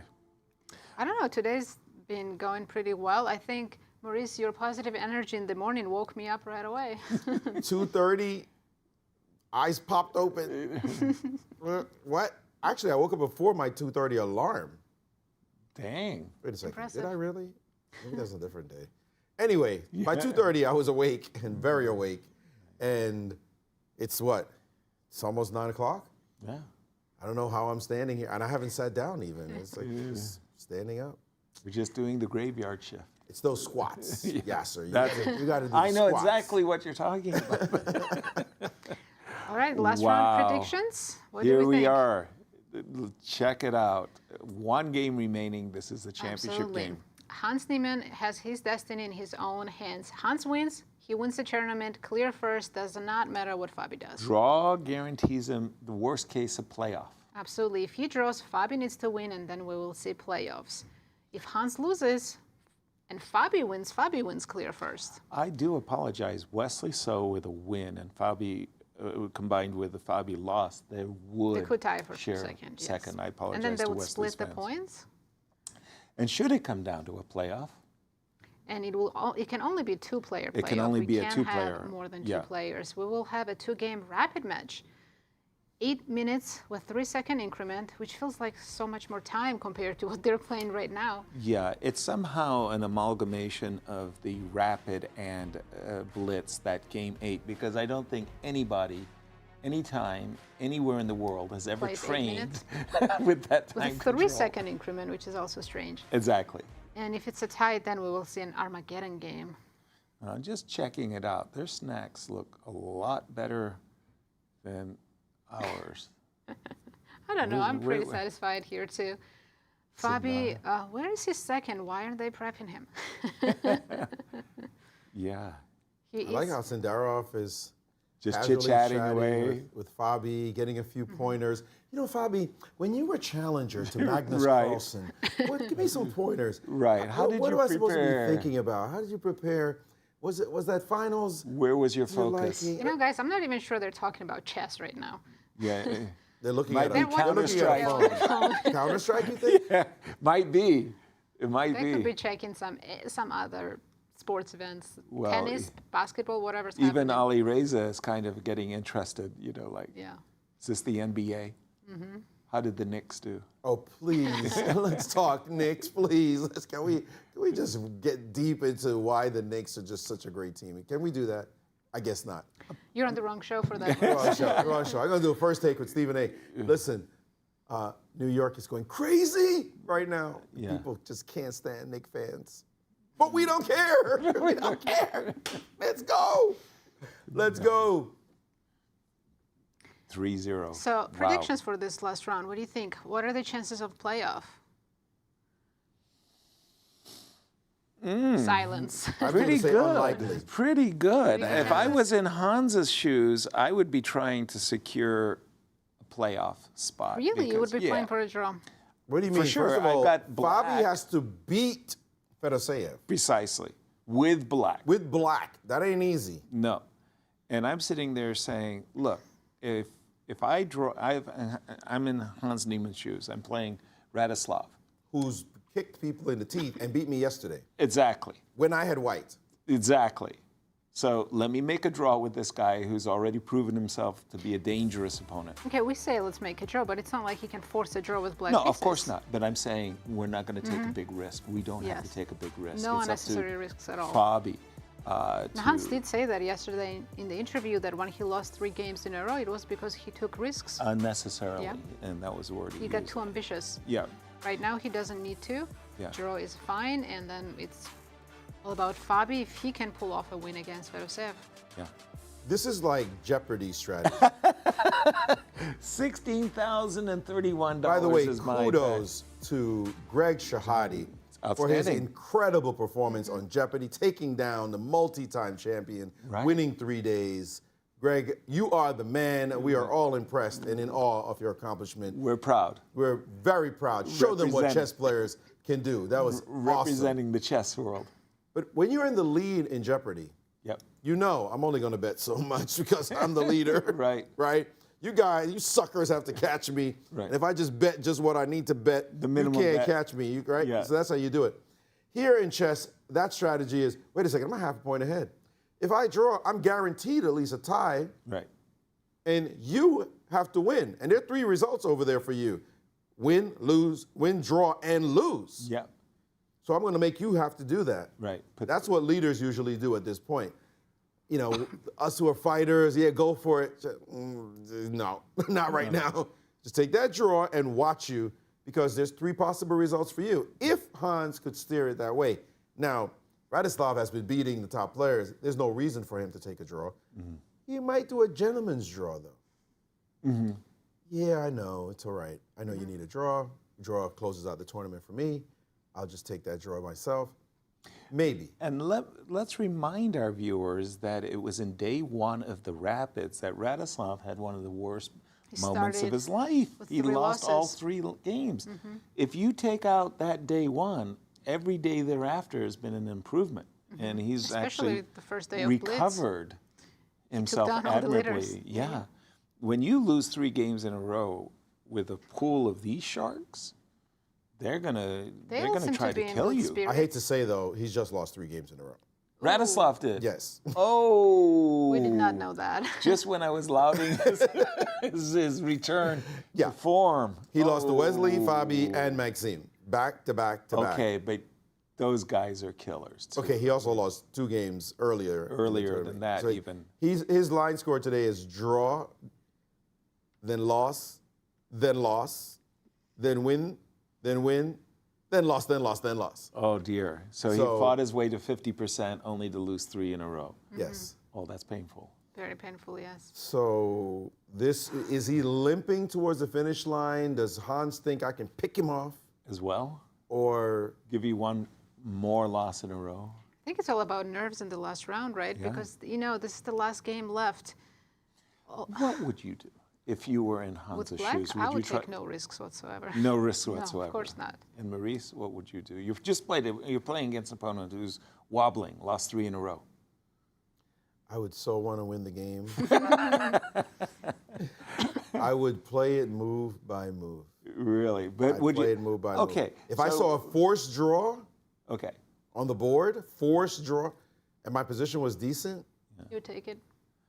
Okay. Let me give you a what I think if. my position is okay. I might. So Radoslaw opens 1d4, and your risky choice is a King's Indian. You could play a King's Indian, or you could play your Queen's Gambit Decline. No, we're playing solid. We're playing solid. Yeah. Okay, you're playing solid. We're not trying to win right away. Okay, got it. Hans is seated, preparing himself mentally. This is it, the last game. For the penultimate round, he was the first player in the tournament hall and really getting as focused as he can, because he knows if he wins this will be one of the crowning moments of his chess career. Not one of. Can you name another time that he's done better? Well, I'm thinking of the recent matches he played. He played a match. Matches is completely different than playing a but those are. He was playing really strong. Okay, but which match? Which match are we going to against the Wonder? No, Wonder? No, I was thinking the Anish Gary. That was last year, right? Yeah, he just 2 years ago. played a great. Anish Gary's in the world top 10, and he dominated that match. That's a good result. Let me ask you, if you said your match against Anish versus winning this tournament right here. He's going to take this tournament right here. Yeah. I think he's going to say against all these different players, one player like Anish might have been playing badly in the match. You had to take down all these gangsters. Isn't Anish a Grand Chess Tour player? Yeah, he's a full tour player. Yep. He is. He'll be joining in Romania. Yeah. Can you remind me, please, once Hans took the lead in this event, did he ever let go of the lead? I think he was one time tied. He was tied with Wesley, but he was never but I don't second. think he's ever let it go. And he was tied, of course, just a moment ago, a moment ago with Fabi. I mean, that's a dominating performance once he took the lead. Very impressive, no question about it. For a couple of days to keep the lead in this event. Yeah. Very impressive. And even though the stats are not completely the case, we do know the player who wins the Rapid has a very good chance of winning the Blitz. Although it was slim margins that he was leading with the Rapid. So those stats really shouldn't hold up so much. The players, shouldn't the players be in the playing hall by now? You kind of think so, right? Fabi's still in the break room, but they're not rushing. Say 2 minutes before the start. They have 2 minutes. The one that's really the shocker for me was that Hans lost his last 3 games yesterday, but nonetheless, after losing 3 games in a row, he still was in like first. He said, it's all thanks to Wesley also losing a couple of games and in a row. Fedoseev. They were synced badly with one another. And yeah, Wesley also had a fantastic start of the event, and there's today in the last couple of rounds, completely collapsed. Yeah.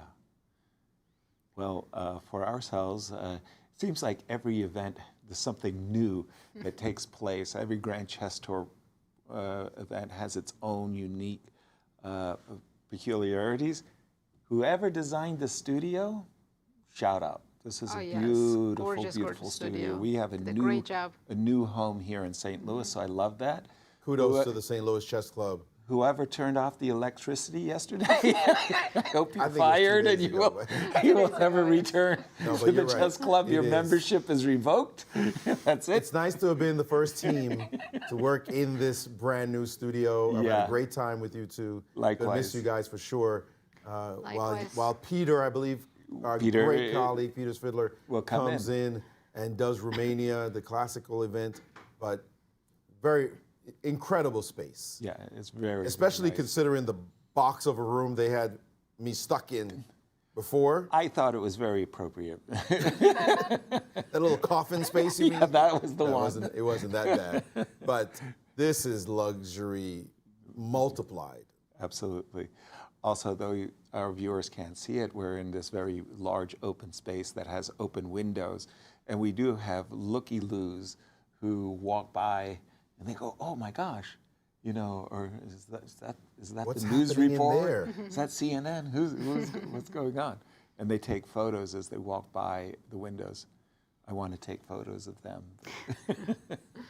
But not today, because when we started, it was still dark outside. It was very dark outside. It was a All pitch right, black night. the last round. There's our window. Hey, I thought You can see the windows. how And many the shot. cameras get set up there for our. And our production team waving at us. Oh yeah. See Lance and Jordan, they Yeah. take care of us.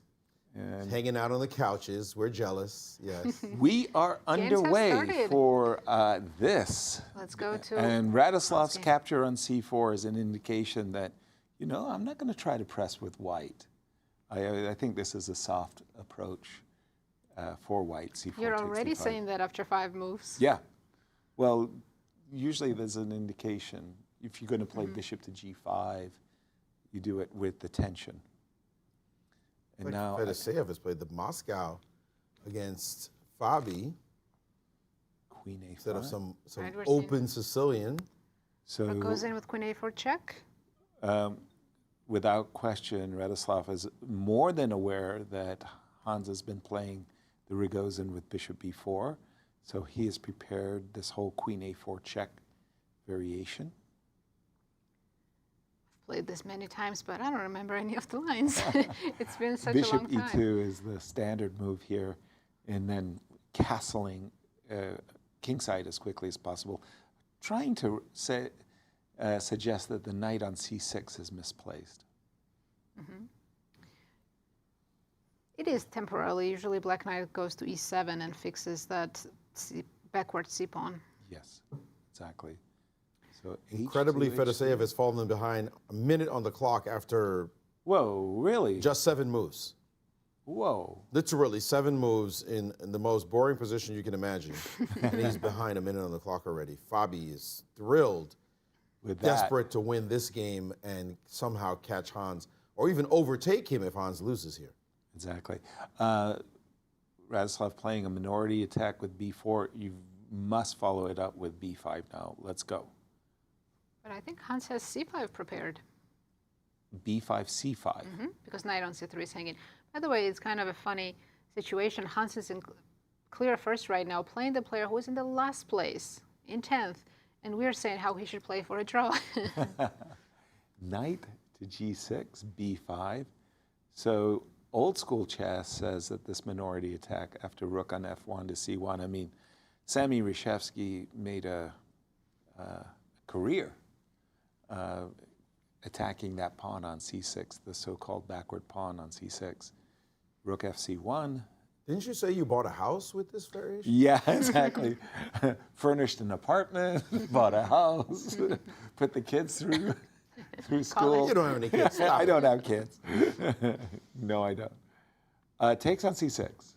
Now So it's knight a4, right? usually, yeah, you target that. Ooh, the engine really didn't like They this move. really didn't like that move. I think it was c5. Bishop f5. Bishop f5. And then he didn't have rook b2 because of rook b8. Oh, that was a sneaky... But right now, Ooh. Hans can win an exchange, no? Bishop Oh a3? no. What a blunder with queen d1, trapping his own pieces. and bishop a3, You're absolutely followed by right. bishop f5, and Hans wins the tournament. Queen d1 was a terribly mistimed move. He didn't need to seize the defensive like he did. And he doesn't look as though he sees it. He's playing rook b8. He doesn't notice it. He would have won the game, And like or you at least say, have a decisive advantage if he had found bishop a3 and bishop cinched the f5. tournament. Sometimes, I remember when I got my GM title, it was the most basic beginner's tactic, and I was thinking, I'm going to become a GM off this dumb tactic. It was so dumb. And here, Hans could have won the tournament of his life with the dumbest tactic ever. Bishop a3, bishop f5, and that's it. You just pick off an exchange. Wow.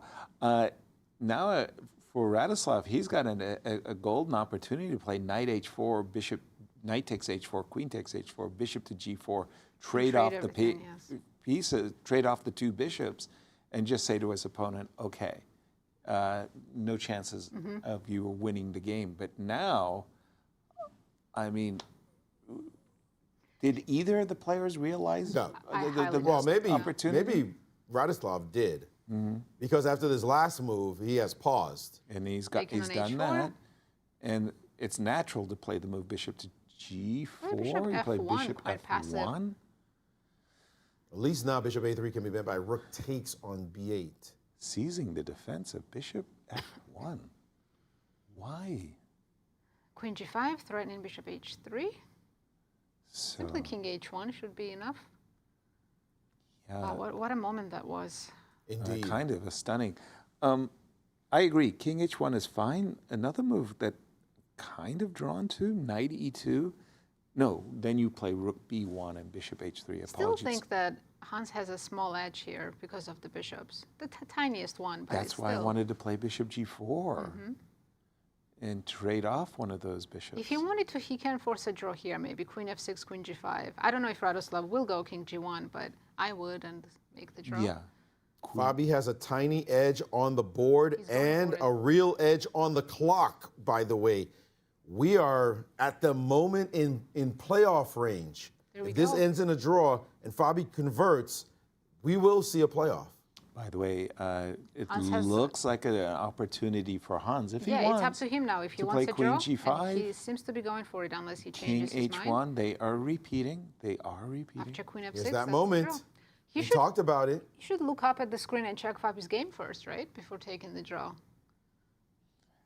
Check at least, maybe he's already won. I don't like doing that as much as playing my game. Nope, And there he no is. draw, He's bishop no d7. draw. Bishop to d7.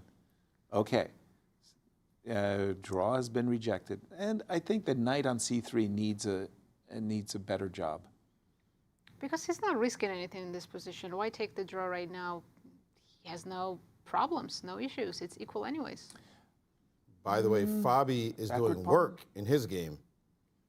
Fabi is working. He's doing serious work. Good, And good. problems right now for Fedoseev, trying to deal with a very problematic light square bishop. And now Fabi looks like he's going to win a pawn. If you don't mind, I'm going to switch games and go to the Let's Fabi do it. game because I think that this game between Radoslaw is really quite dry. I'm going to switch to Vladimir versus Fabi. Fabi needs a win and hope that That Hans, Hans doesn't does win, not yeah. win. Bishop on f6. So Ooh. a5 pawn is lost? A5 pawn has trouble. It's desperate times, actually, because he's just going to be down a pawn. Although the black king side is a bit compromised, the bishop on f6 is such a good defender. It's Fantastic hard for piece, white. yes. It's hard for Vladimir to get compensation. Rook takes a5 and no clear follow-up for Fabi doesn't white. even have to rush to take on a5. He could play rook c8, an improving move, developing move. He's done that because a5 cannot Is be always- protected. Yes. Now Okay, he will take. snack time. Snack. And the eval bar is just dropped dramatically, saying no compensation. Fabi has some destiny. He's doing his best at least. Whoa. White is, the rooks are terrible on b3 and b4. They're trapped. But this h4 trying to create some weakness on Hold the king on. side. Even if you There's a take on check. g5, what does that do? There's a check on the first rank, king on h2. King g7, please open up the h file. Good Please point. open the h file. King Oh, this is g7. great for Fabi. King g7. Rook a1. And he's played king g7. Open the h file. Made Give it me very a solid. clear to his opponent, you're not doing what you thought you were going to do. And already the Incr is trying to play moves like rook d4, giving away an exchange just to try to survive this position. This Once is again, this rook on b3 is just crushing. terrible. Terrible. queen to f5. Fabi completely in the driver's seat. At a certain moment, I'm thinking to snack on the h4 pawn as well, now that the rook on e4 is in a pin. By the way, rook c4, rook e1, potential. Rook e1 is no longer playable because of the bishop. But yes, rook c5, lovely move. You know what I'm doing? Wait a minute. That's a rook. That's an exchange to begin with. Oh, the queen is hanging. Sorry. No, Yeah, it's the queen not is an hanging on exchange. f5. Apologies. Hans is starting to Put some kinda pressure. get the screws, turn the screws on Radoslaw. By the way, in mate and one threat by Vladimir, by Fabi. Fabi, me, Vladimir has to avoid rook I think this h8 game mate. will end soon, and then we can also catch Hans's game, because King Fabi's g6. very, very close to winning here. But Hans's King game is in the balance. It's not as though Hans has some tremendous position. He definitely has an advantage, but it's not easy to somehow convert it. So we'll see. Where's the Ooh, mate? where's that king going? Where, yeah, play it's f4? over. It's over. You have to play rook b4, I forgot That about drops the a rook. pawn on b2. b2 at minimum if he wants it. I don't think that Fabi could have had his king on f5. I That think would have Hans has seriously increased his advantage, by the way. Oh, his opponent made a big mistake. And now Hans is trying to make it All right. academic. I'm going to switch. I think I'm we need to switch switching because- We're not there yet. He's not there yet. There's no need. Let's see this one for now because there's no resignation happening anytime soon. Radoslav is down to last 15 seconds. He's, and if he's Hans perfectly wins, fine for the moment. We'll convert. We'll go back if necessary. We're going to call it in just a second. Does Fabi have any chance here? Yeah, he's a pawn up. You mean Fedoseev? Because Fabi is winning. Yeah, is Fabi going to win Fabi this? Yes. He's a pawn up and doing great as far as I can tell. Rook to c4. It's a and technical bishop, endgame. bishop There's no more e5. checkmates, but So bad pawns, about to pick off the b2 pawn, rook c4 coming in. Yeah. This looks over. But Hans All right, could let's win go the to Hans tournament. now. Let's go to Hans. We're going to call that a win. It's like election night. Yeah. We're Calling going to call that a win. And what the heck was f4? f4. We have no idea what that move. Well, I guess he's just tried to. But why weaken the e4 square as well? Why not f3 instead? For example. So he is thinking queen f6, queen takes h4 is on his agenda. King f2 with the idea of bishop f3. Hans Okay, is there's completely a dominating here. I don't even see how he could mess up. mess up, right? Just push the a pawn. There's no perpetual check. Put the Hold king on on, h7. there's a check. Where do you put your king? h7. Queen b7, give me the c6 Can I pawn. protect f7? And Oh, you give me want the to take c6 pawn. And I've got my own peshki. And Hans is down to 33 seconds. Fabi, by the way, is up 2 pawns in a rook and pawn ending with no D4. danger anywhere. Beautiful very move strong. by Hans Niemann. Again, why that Beautiful pawn move. went to f4 instead of f3. We don't know. Okay, he sidestepped the move d5, but I think I'm playing d5 anyway, so I can go queen f6, d5, I'll take. queen f6. Queen d2 check, and then bishop e6. They're going for this line. Okay. Oh, c6, d4, look at that. Fabi has won his game and is just now watching Hans. By the way, that last move, d4, threatened mate in 2, queen e3 check, and bishop d3. There was a mate coming up. I don't believe in White's chances in this position. I think Hans got this. Queen d2 check, d3, let's go. Well, with a win, Hans takes clear first. At the moment, Fabi is in the dugout with a half a point lead. I mean, Fabi did the best he could, but if Hans wins, it's up to Hans. Queen check, Queen D6. D2. This is the final moments. Okay, He's going to queen with a check. With we queen have, 7, what some is that? last trap. Can't we just queen? Queen's the pawn. Maybe give a few checks, gain some time. Now queen. Takes. Queen You'll be able to H4 play is not Queen perpetual. H5 against Queen H4, or just move the king, And and he that's won. it. He has Congratulations to won Hans the Niemann, tournament. winning the Super Rapid and Blitz Poland. Congratulations, Hans. Absolutely Niemann. impressive play. Hans Winning with the Niemann, black- pole to pole. Wow. Virtually pole to pole from the beginning. Hans Niemann with his greatest result. Look at that handshake and a smile. He has done it, and he sits atop the chess world today, at least, and said, can't believe it. He has won against all these players. Wild card wins Poland Again. one more time. Amazing. And very well deserved. He was leading the event for 4 days. Yes, he was. There he goes. Hans Niemann is the champion of Super Rapid and Blitz Poland, taking home $50,000. And so far in his career, biggest achievement. Great achievement indeed. Congratulations. I'll just point out that all 5 games were decisive as well. So fighting chess to the very very end, end. yeah. But what mattered were the 2 great players, both Hans and Fabi. They needed to win on demand. Fabi did what he could. Just wasn't enough. And Fabi will regret that individual loss he had against Hans when he was winning that game and Lost Hans on turned it time. around. The loss on time and also the loss where he was just better. Remember that position back in the Rapid when he was just better and he blew that one. Their matchup was the one that actually cost Fabi the title. Convert either one, and he's the champ. Exactly. I'm just Fabi had many winning games in this tournament that he didn't convert. So it's, he can't blame anyone else.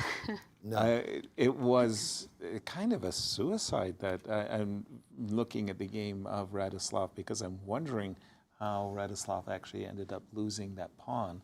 And he really brought his king. He put his king on f1 where there was a checkmating tactic right here. He couldn't recapture with the queen because of the back The first rank, yes, because the king is on f1. Exactly. And But then- Hans made a great decision earlier. He could have taken the draw, and we discussed it that maybe it was the better decision. But no, he sensed that he could win. He continued playing, and kudos, really. Yeah, winning on demand, very impressive. He had nerves of steel for this game. Yeah. And of course, we, without the playoff, we'll be setting ourselves up for the trophy and the closing ceremony as the sponsors come and congratulate our champion. Wow.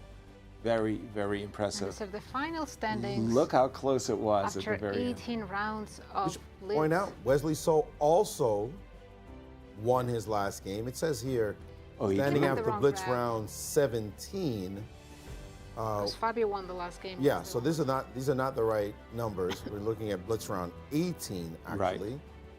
But Wesley won his last game, so all 3 leaders won their last games to separate themselves completely from the rest of the pack.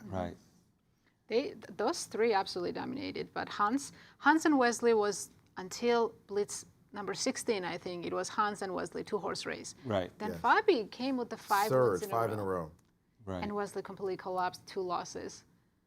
That cost him, and we will say as we get the Here we go. updated and There you final go. standings, we No see draws. the winners winning their 3 and 3 points ahead of last year's champ, Fedoseev, who just couldn't find that majestic form he had from last year. For our But look at the American players. Wow, Hans in first, Fabi in second, Wesley in third. Fabi grabs Good 10 day. Grand Chess Tour points. Wesley gets 8. So Fabi, the early leader in the Grand Chess Tour for the moment as they move on to Romania, to Bucharest. And Fabi usually does well in classicals, so he's got to be feeling good about that 10 points.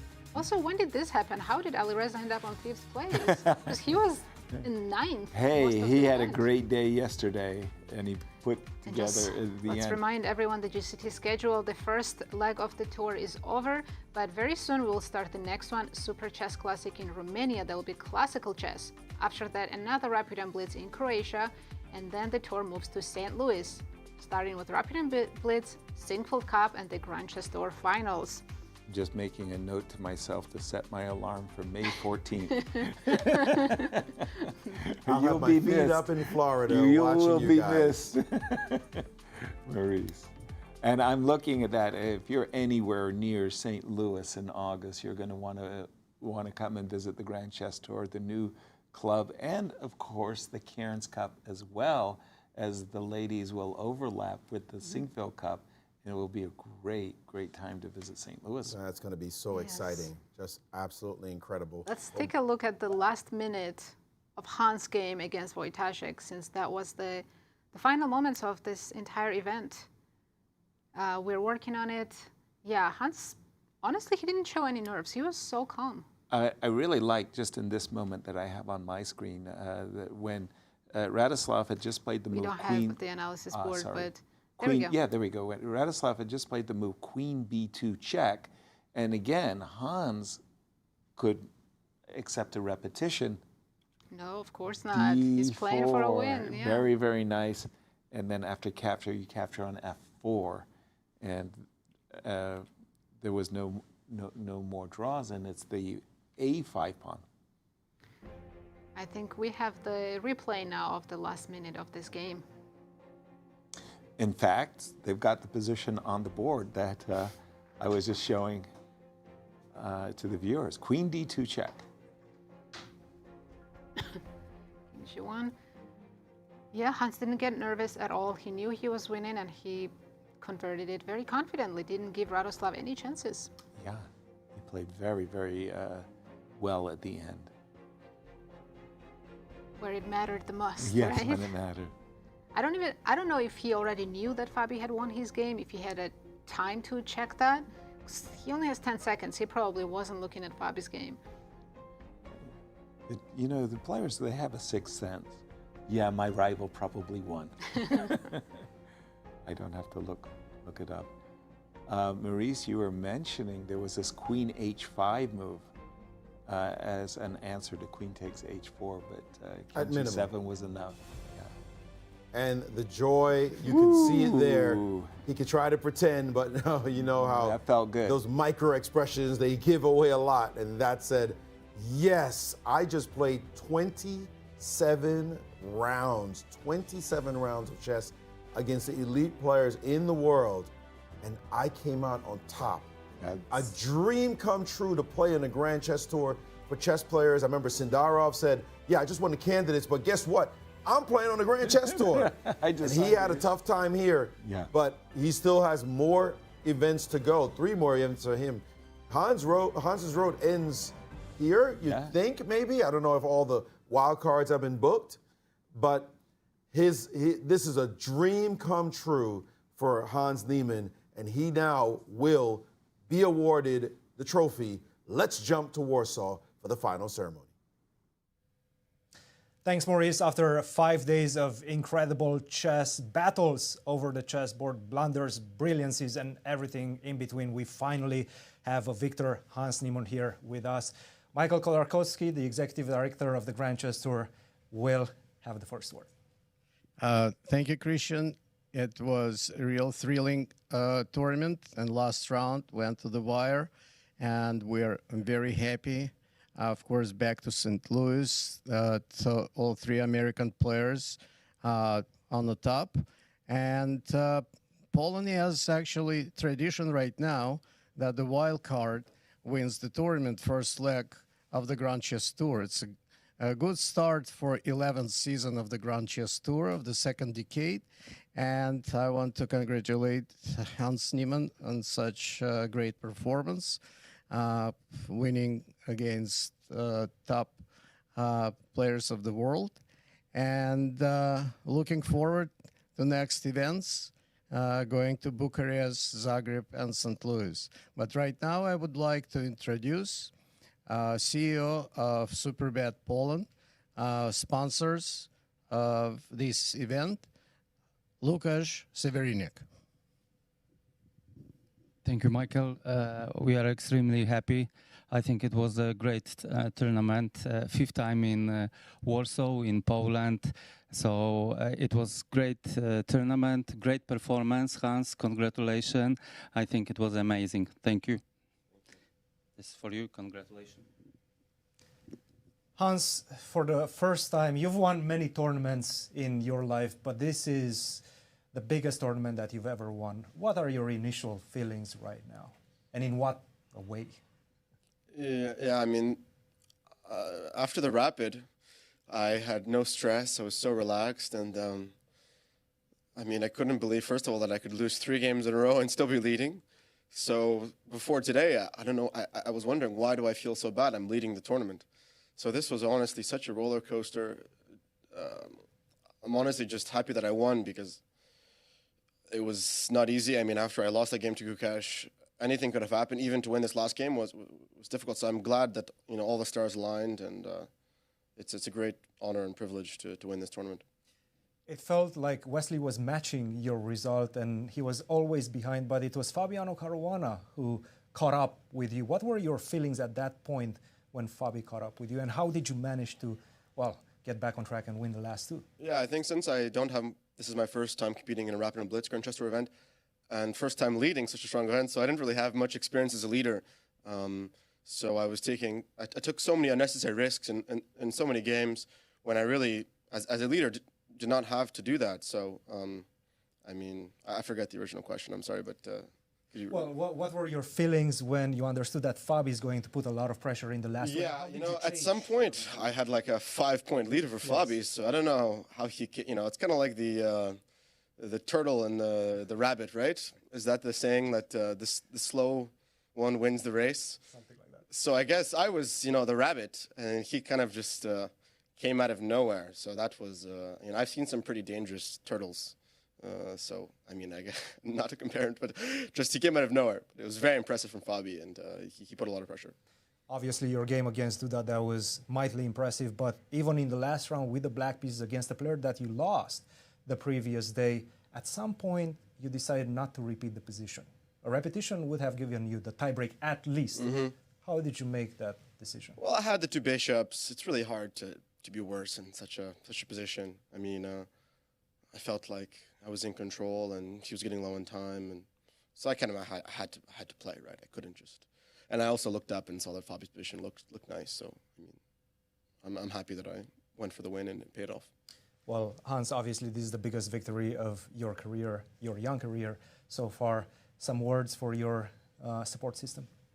Yeah, well, I'd first, you know, like to thank the Grand Chess Tour for extending the invitation. I mean, I was shocked, and I signed the contract within 5 minutes. So maybe that was a surprise to them, but it's an honor. I mean, the Grand Chess Tour is really the premier chess tour. So I really cherish the opportunities to play against the best. So not only to play, but to win is a personal, very fulfilling. Obviously, to my support system, I've had great support. You know, on the chess side, on every part of my life. You know, people in my company even supporting me. So I'm very happy with this win, and I hope that I can carry this momentum and do well in the Grand Chess Tour in the future and in other events. Hans, a pleasure to have you here in Poland, and once again, congratulations. You are the champion of the 2026 Super Rapid and Blitz. Thank you. Guys, for the last time, and we actually do have a check as well to showcase. Wow. A beautiful $50,000 check for last time, signing off from Warsaw, Poland. Back to you in St. Louis. Thank you, Cristian, and a hearty congratulations from St. Louis to the champion. Hans Niemann taking home $50,000 and showing just absolutely dominating performance. Yeah, tell us who won the prize money, $200,000. Break it down for us, the standings. Yeah, I think we have the standings with all the final results. There we go. Hans Niemann, the wildcard, winning the event. Fabi in second place, grabbing 10 points for Grand Chess Tour. Right. Wesley in third, taking home 8 points. Vladimir Fedoseev in fourth, but he was another wild card, so it's Alireza Firouzja who grabbed 6. And for Javokhir and MVL, only 3 points. Yeah, that's not a great performance. Maurice, you get to sum up. Very eventful event and five hard-fought rounds of chess. What do you Days of want out chess. of a chess event? This kind All of the fans, we want drama at the very end. We want the finish to just keep us at the edges of our seats all the way to the very last round. It doesn't always happen. Last year, Fedoseev won with like 3 rounds to spare. He just dominated the event and his whole hum at the finish. But this one gave us just incredible thrills and spills, blunders and brilliancies, and even dangerous turtles, as Hans called it. I mean, just an incredible run by Fabi, as we had a 2-horse race for a while. Wesley faded. Fabi looked like he just might overtake him. And in the end, the champ said, I don't need to take a draw. No, that's not how it works. I'm going to go for the win. Kudos to Hans. Major congratulations to him for winning this event as a young man. Who knows what this will do for his chess. I imagine it will give him much more confidence as he looks to the future to try to become one of the best, if not the best player in the world. An amazing victory for him. Absolutely, and I just wanted to say, it's always a pleasure to work with you both, Maurice and Nasi. I mean, coming in early like you guys did, it was really, really great. Thank you for watching our Grand Chess Tour, and join us when? It's the 14th? Thank you to everyone, Super Bet, St. Louis Chess Club, the production team, and the players for giving us an amazing show. We're going to take a short break, couple of days. We'll be back with classical chess from Romania. Thank you, everyone, for watching. Good night from St. Louis.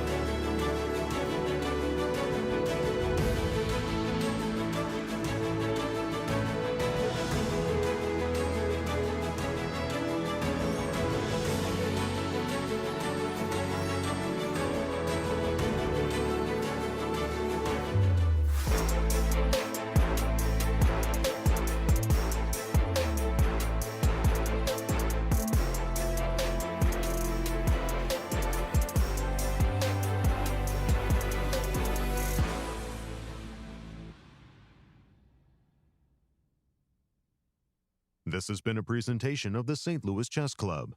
Any reproduction or distribution of this content without the express written consent of the St. Louis Chess Club is prohibited.